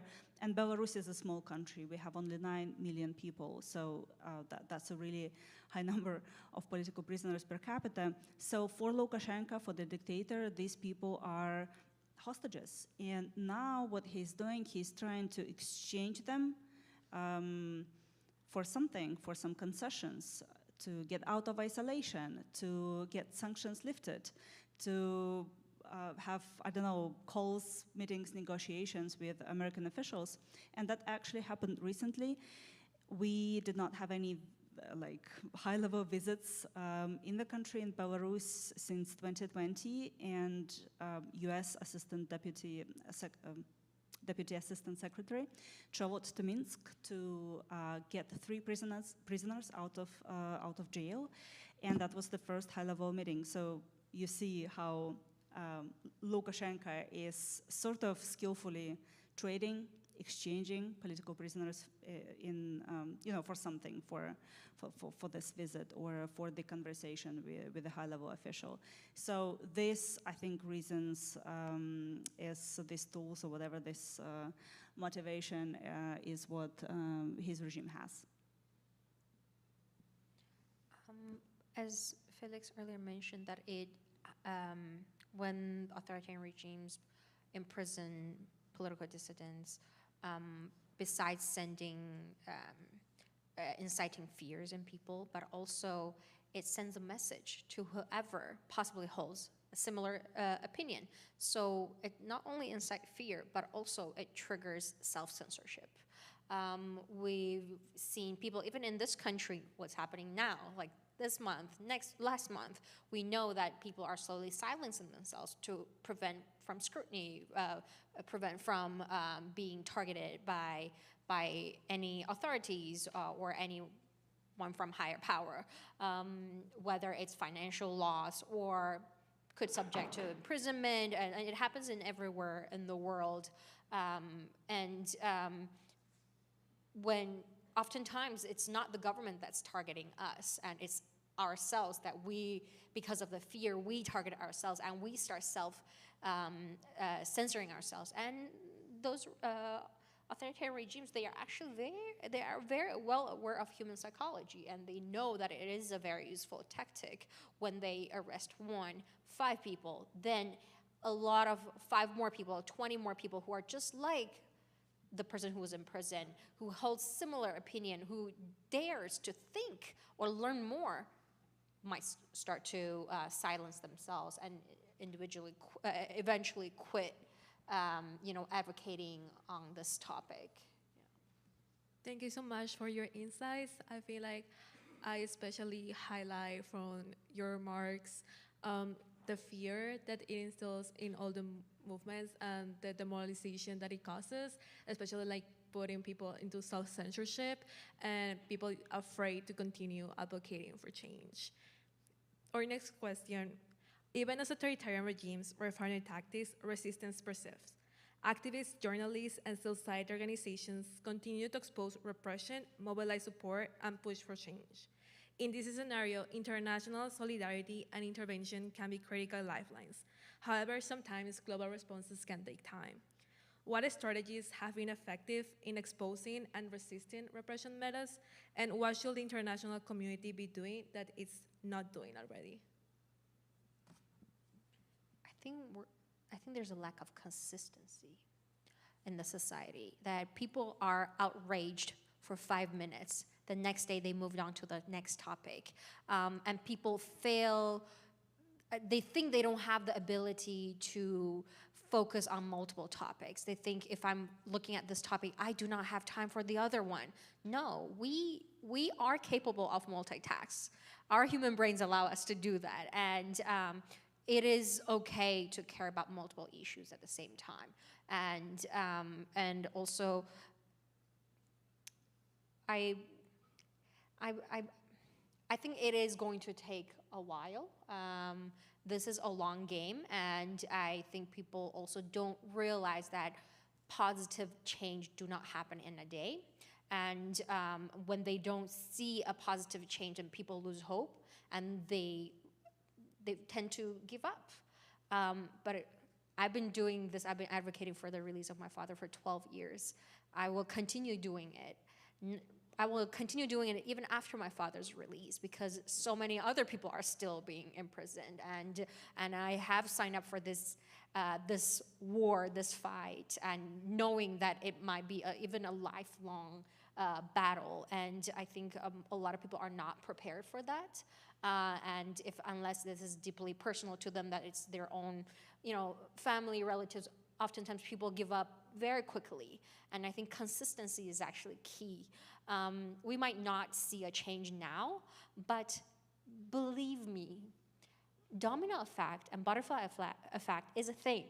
You might not see it here, but trust me, at one corner of this world, at some moment, somebody's life is being changed because of your action, your words. And earlier this morning, I also mentioned that please don't underestimate your power. If you be consistent, even if you contribute this little, but every single day, if you can maintain that contribution for 10 years, for 20 years, you might be able to make trigger a huge change eventually. So if we look at the Dictator's Playbook, as Anna Applebaum mentioned in her extraordinary book that I recommend, Autocracy, Inc., they are ideologically agnostic. So for example, Putin, who has a far-right narrative, he doesn't care about collaborating with communist China. And communist China that argues, the Communist Party of China that argues that is atheist, they don't care about collaborating with theocratic Tehran and the Ayatollahs in Iran. The same thing in Latin America, Maduro, Ortega, and the Communist Party of Cuba. However, within the pro-democracy movement and the freedom movement, you see ultra-conservatives and conservatives not getting along with the social democrats, and you have a conference in which you get criticized if you speak on behalf of the people in Gaza, and then in another conference, you see people who are really annoyed and hurt by the lack of attention given to the people who are kidnapped, the Israelis who are kidnapped. I'm using this only as an example. However, as a human rights defender and as someone that believes in freedom, you don't have to be a human rights defender necessarily. I think that we have to be on the side of human dignity. And that's the reason why I started with the point of individual freedoms, because they have this narrative, the autocratic regimes. And their common enemy, it's the liberal democracy. That's their common enemy. And they want to erode that. And if they need, in a particular country, to go after certain movements, and in order to use that, they will use the language of traditional values. If they need to partner with ultra-conservative groups in order to win the hearts of most time, actually very, very good people that are simply concerned of certain facts. Let me give you a specific example. In some parts of the world, having a patriotic narrative is perceived as something uncomfortable. So nationalism is, in some parts, it's perceived as something negative. So we're seeing autocratic regimes identifying political parties around the world that have this patriotic, ultra-nationalistic narrative. So what we should do, and my question will be, what will be the democratic playbook? And I'm using this as an example, right? We should have opportunities for civic patriotism. It should be completely normal. You don't have to become a far-right person to love your country, for example. Or if you're a person of faith, you don't have to be part of a completely intolerant movement. That's why my foundation is part of the international religious movement and religious freedom. And we argue that religious freedom is the freedom to believe, but also the freedom not to believe. And the hardest part as an activist is to take the position of defending those that disagree with you. See, that's the hardest part, because if you only defend the views and the rights and the dignity of your own, then you lose credibility as a person who is on the side of human dignity. Add into the cake again. Guys, I'm on the phone because I'm actually following what's happening right now in Washington. You probably also heard about this meeting between President Zelensky and President Trump. And that's why I'm probably very angry right now and very sad as well and frustrated. The lack of consistency is a good, I think, description here. It doesn't only happen with people. It happens only with politicians, with government, as we have been observing in the past, weeks, months at this point. And that's a real tragedy, I think, and I hope that there will be a solution to this, and Ukraine really, has faced this full-scale invasion and has been really brave in defending its country, and I hope that Europe will stand up to this and help and be united. The lack of unity is another thing that I would like to mention. Even in the EU right now, as you all obviously know, there are certain countries like Hungary and Slovakia that have been blocking several kind of important steps, right? Initiatives like sanctions. And other things that the EU has been proposing. We also in Belarus have become victims of that. When we had the last presidential election in January, there was supposed to be a joint statement of all the countries, 27 countries of the EU, which was blocked by, again, one of these two countries that I mentioned. So the lack of unity, I think, is another thing that should be improved, solved, changed. I hope this will happen. When it comes to pressure, I do believe in sanctions. I think this is not a silver bullet, but this is one of the very few mechanisms that we have. We mentioned this playbook, right, that the dictators have. We don't have many tools either. Sanctions is one of them for the good or for the bad. When I hear that when people say that international pressure doesn't work, what does this mean? Have we tried anything? Have we actually followed the money? Have we closed the gaps, and have we stopped sanction evasion? No, I think we have not. I think there are more things that can be done, and we can absolutely, do this and kind of stop sanctions from being avoided. Then there is the solidarity between us, right? Solidarity has also many forums, and we've talked about them already. Again, this is just for, any of you. Nobody has to be a hero, nobody has to be a politician, right? So it doesn't mean activism, full-blown activism. It can be just sending a postcard or refusing to look away. I think this is as much as it takes. And again, speaking of my last point, speaking of institutions, Belarus, right, is not a member of many institutions. We are only a member state of the UN and the OSCE, and these are kind of the only, ways how Belarus can be influenced. And again, not every mechanism has been used here either. And I hope that UN Security Council, the UN and General Assembly and other institutions would also be, I don't know, more helpful, more active in defending freedom, democracy, and human rights. Is it okay? Just adding something really quick. I think one method have proven working, at least for the Uyghur cause, is to building a coalition. And just the same as what Hannah and Felix mentioned is like the unity issue, right?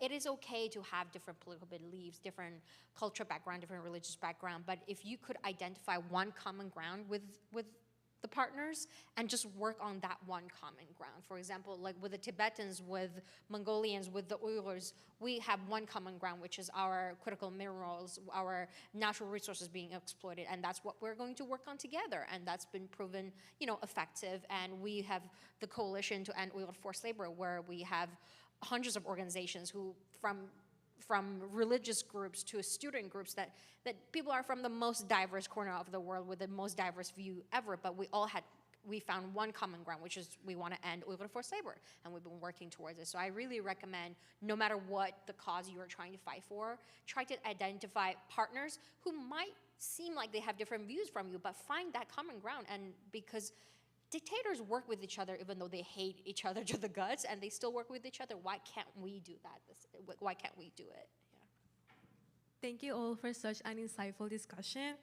We examined the different repression tactics used by authoritarian regimes, talk about political imprisonment, and as well as the role of international community, and in that note, steps that we can take in order to also fight against this. Now, I would like to open the floor from questions from the audience. If you have a question, please raise your hand and a microphone will be brought to you. When asking your question, please introduce yourself, ensure that it's a question rather than a statement, and direct your question to a specific panelist.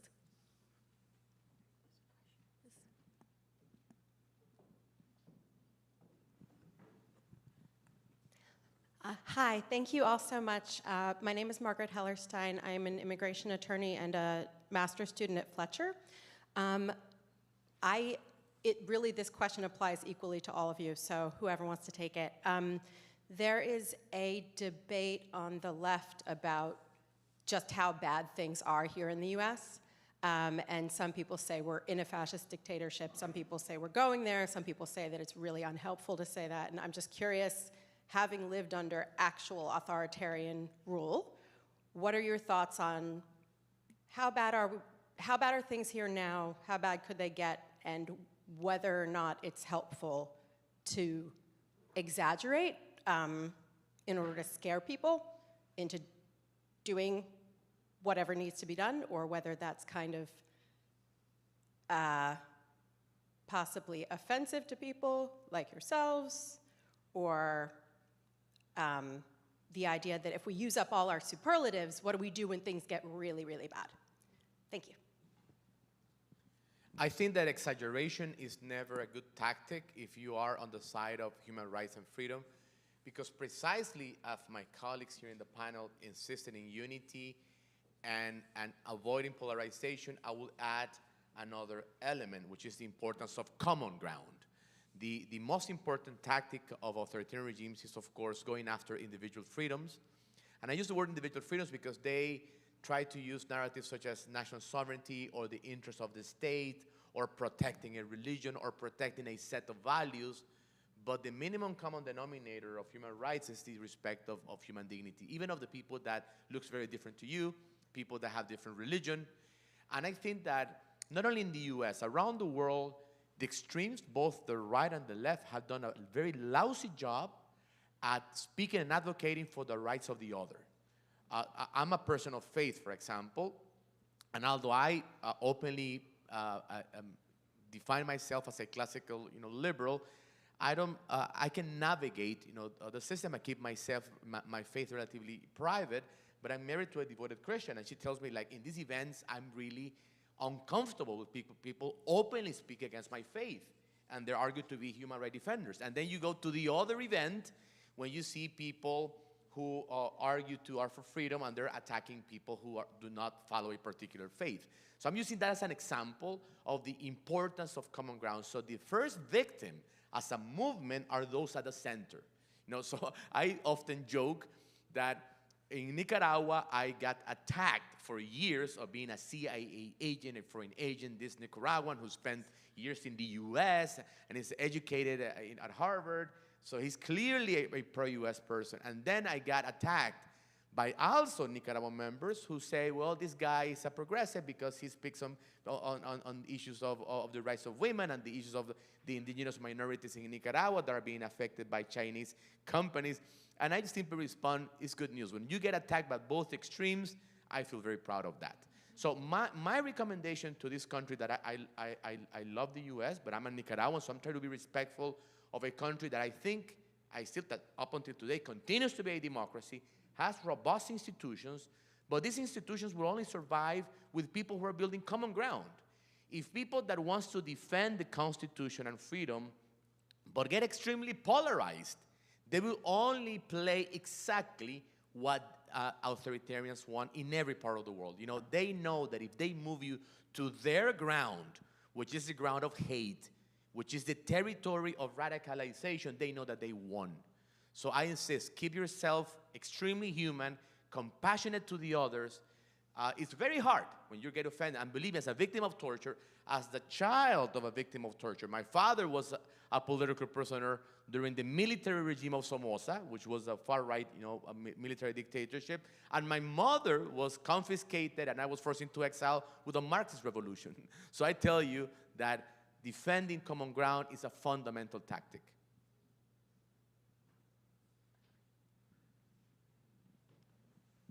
Do we have more questions from the audience? Hello, my name is Seth. Thank you very much. I'm also one of the panelists, guest speakers, I would say, tomorrow. But I really am impressed with the issue of seeing imprisonment as an aspect of deterrence. I call it deterrence because for those authoritarian leaders, they make sure that they instigate and instill fear to whoever is going to try the same thing and imprison those people or kill them, activists or political prisoners, as you call them. So I would like to ask both of you, or three of you, that from your experience, of course, our lives matter, activists, meaning that if you are going to engage yourself into an activism. You don't want to be killed. You don't want to be imprisoned. Your parents, your children, your wives, your husbands, they will remain behind crying because you're imprisoned. So is there any experience or any means that you can think of that you can also employ to reduce the risks of imprisoning or killing activists, but yet meet the goals or the expected impact that you want to create in your own place? Thank you.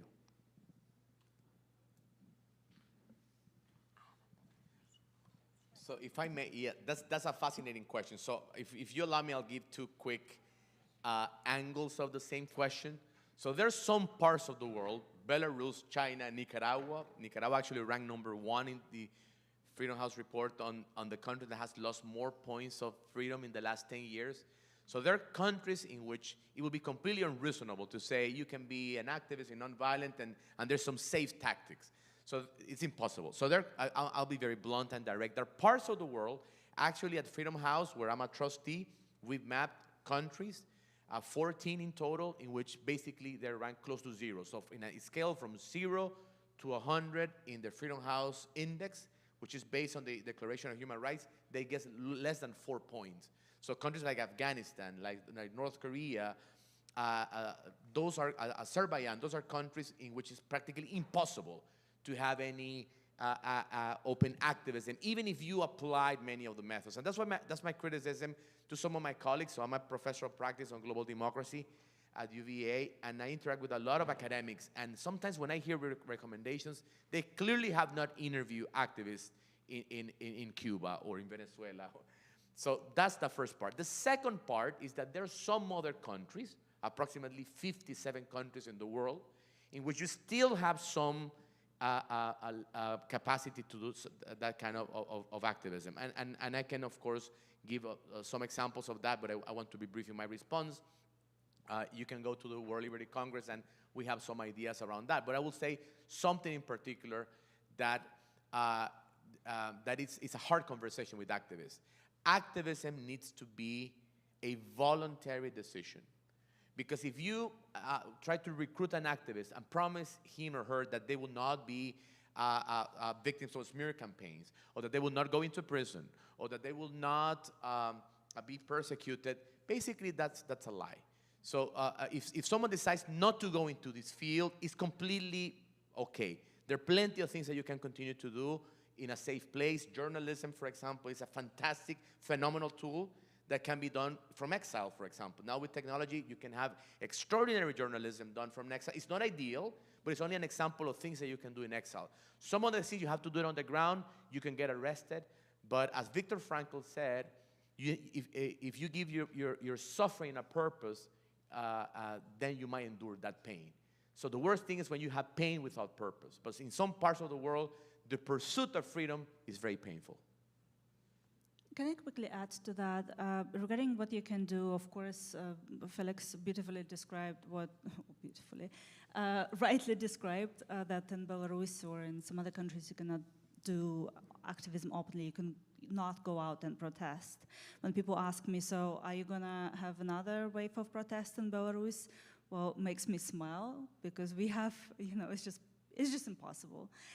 You would go to jail. And instead of, like 5 years ago, our democratic forces, opposition politicians, would actually encourage people, go out to the streets, protest and everything. Now they say, no, don't do this. And it's not because, I don't know, we have given up or we just don't want, or we want Lukashenko to stay in power. No, it's just because we want to preserve people, actually. We want them to survive this time and not go in jail because conditions in prison are horrible and nobody has to go through the prison system in Belarus especially. When it comes to what people can do, yes, journalism is one of the tools. Of course, again, journalism as a profession is criminalized in Belarus, but we rely a lot on what people send us. There was this great initiative, especially in the first months of the full-scale invasion in Belarus, when it's called the Belarusian Rayun, when people were sending us in exile information about the movement of Russian troops, And we basically knew about everything, what was happening there. We were able to follow missiles, from where they were launched, how they were launched, who launched them, and so on and so on. How Russian equipment was moving, Russian troops were moving, and so on and so on. 30,000 people have sent us this information. I think it's incredible, given state terror that has been happening in Belarus for years. I think that's really, really impressive. Then again, this information that I receive as a journalist, it's really, really crucial.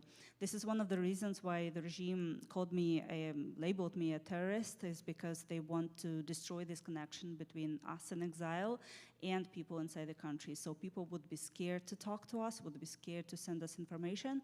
My sources got scared, many of them.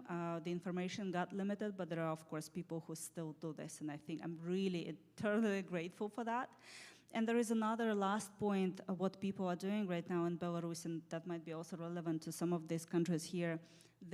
People are learning their language. We have 2 official languages in Belarus, and Belarusian is being suppressed. And despite that, people see what's happening in their country, and they are learning Belarusian. They're learning their history. They're learning more about their national identity. I don't know about their national costumes. It seems like not much, right? Because it doesn't topple a dictator, but in a way it does. When the Soviet Union was collapsing, actually there were national movements in all of these republics, and that contributed to like this kind of development or rediscovery of people's national identity contributed to this movement. So I think that's also a very good step, and I'm really, really proud of my people. I think we have one more question over here. Thank you. Hi, everyone. I'm Ghaysana from Palestine. I'll make it real quick, I'm sorry. As I heard your speeches today and this amazing discussion, you all seem to know what the problem is. And I really want to ask, as advocates here in this symposium and as victims, what do you think the most important next step in order to stop everything happening in the world due to this problem that you all know about? Yeah, that's what do you think the next step must be? Someone said that all politics is local, so I would say that all pro-democracy activism is also local. So there are things that we can do for the global movement. The World Liberty Congress is presenting some of our research in one of the largest meetings of dissidents ever made. We're going to have it in Berlin in November to tackle the question of what we can do globally. But I also insist with my colleagues, we're interviewing, and I invite students, by the way, of Tufts to be part of that. We have students from about 9 other universities involved in the pro-democracy playbook. It's something that we're doing with students, with academics, with some of the leaders from their field, but also with activists and family members of political prisoners and people who are in the ground. However, for those of you who are here in this precise university, start caring about your community, about the issues that you care. For some of you, it might be the environment. For some of you, it might be the rights of the diasporas. For some others, might be some faith-based organizations. But I think that the lack of civic life, we're becoming a society of people that is very self-centered. We're lacking empathy and solidarity. Sorry for the self-reference, but you heard my presentation. I mean, I became an activist precisely because I volunteered when I was in college, and that was a great school for me to understand the pain of others. So I think that there are things that we can do globally, but I'm sure that if you look into this community, into this university that has fantastic resources to volunteering, that's the immediate first step. You have heard some of the speakers that had offered to join our movements, our initiatives. Please do that. So this is a commercial for endarbitrarydetention.org, but also for Ideas Beyond Borders and also for the Uyghur cause. Please join our cause. We need volunteers. We need your voices. We need your tweets. We need your abilities to help us translate things. We need plenty of translators for political prisoners who are sending their cases into the UN Working Group on Arbitrary Detention. I have volunteers that help me translate in 6 languages. ChatGPT sometimes helps a lot, but I need your help. So if you speak another language, if you know how to tweet, if you have some ideas that can help us, we need your help. So welcome on board.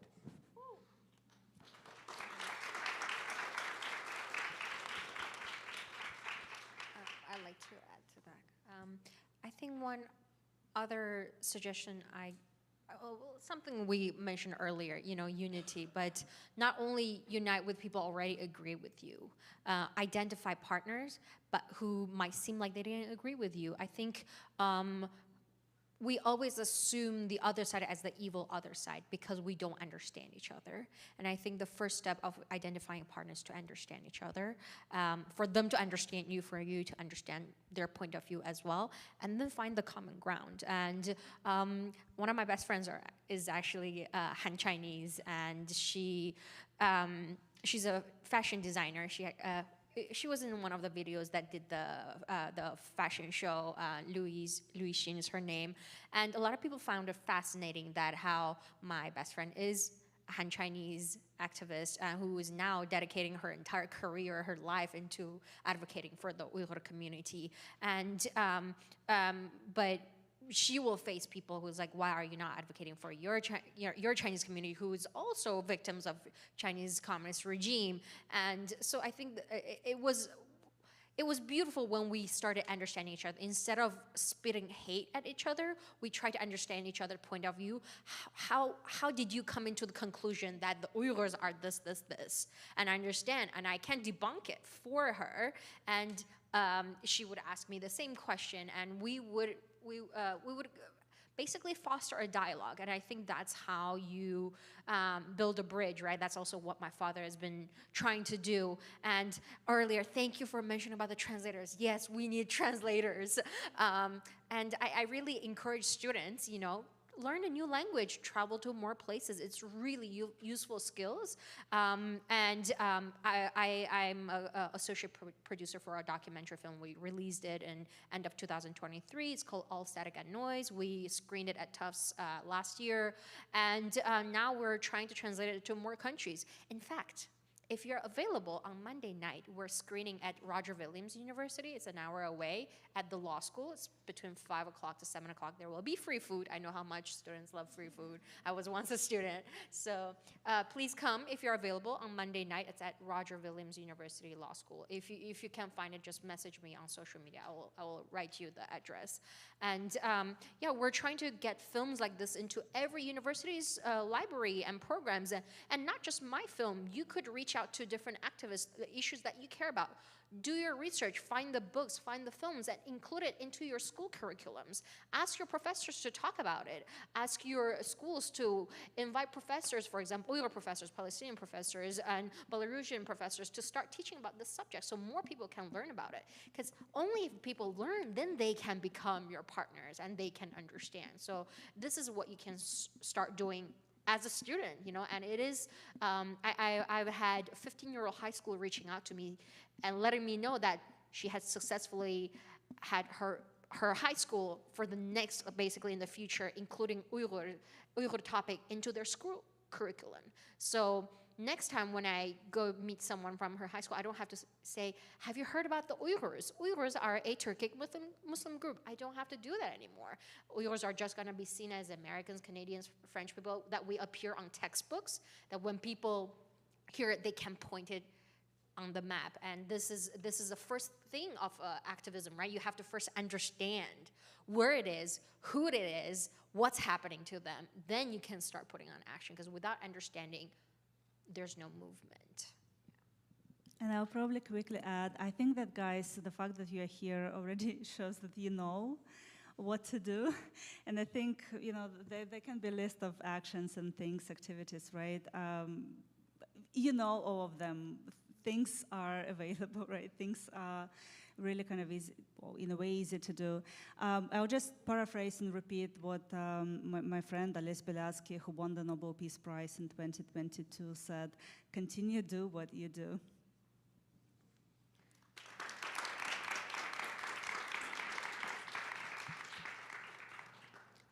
Thank you all for your amazing and important questions. I also want to thank all of our panelists for sharing their experience and expertise, and especially ending this discussion with such an important comment that how we as students can get engaged in this fight for democracy, because sometimes we can think like we're only students, but the thing is like a lot of the movements start with the students, and we have the power to lead these changes too. I encourage you, everybody to the audience, to continue these discussions and to join us for the breakout sessions happening later with our panelists, and to join us tomorrow for the final day of Democracy on the Brink. Thank you so much.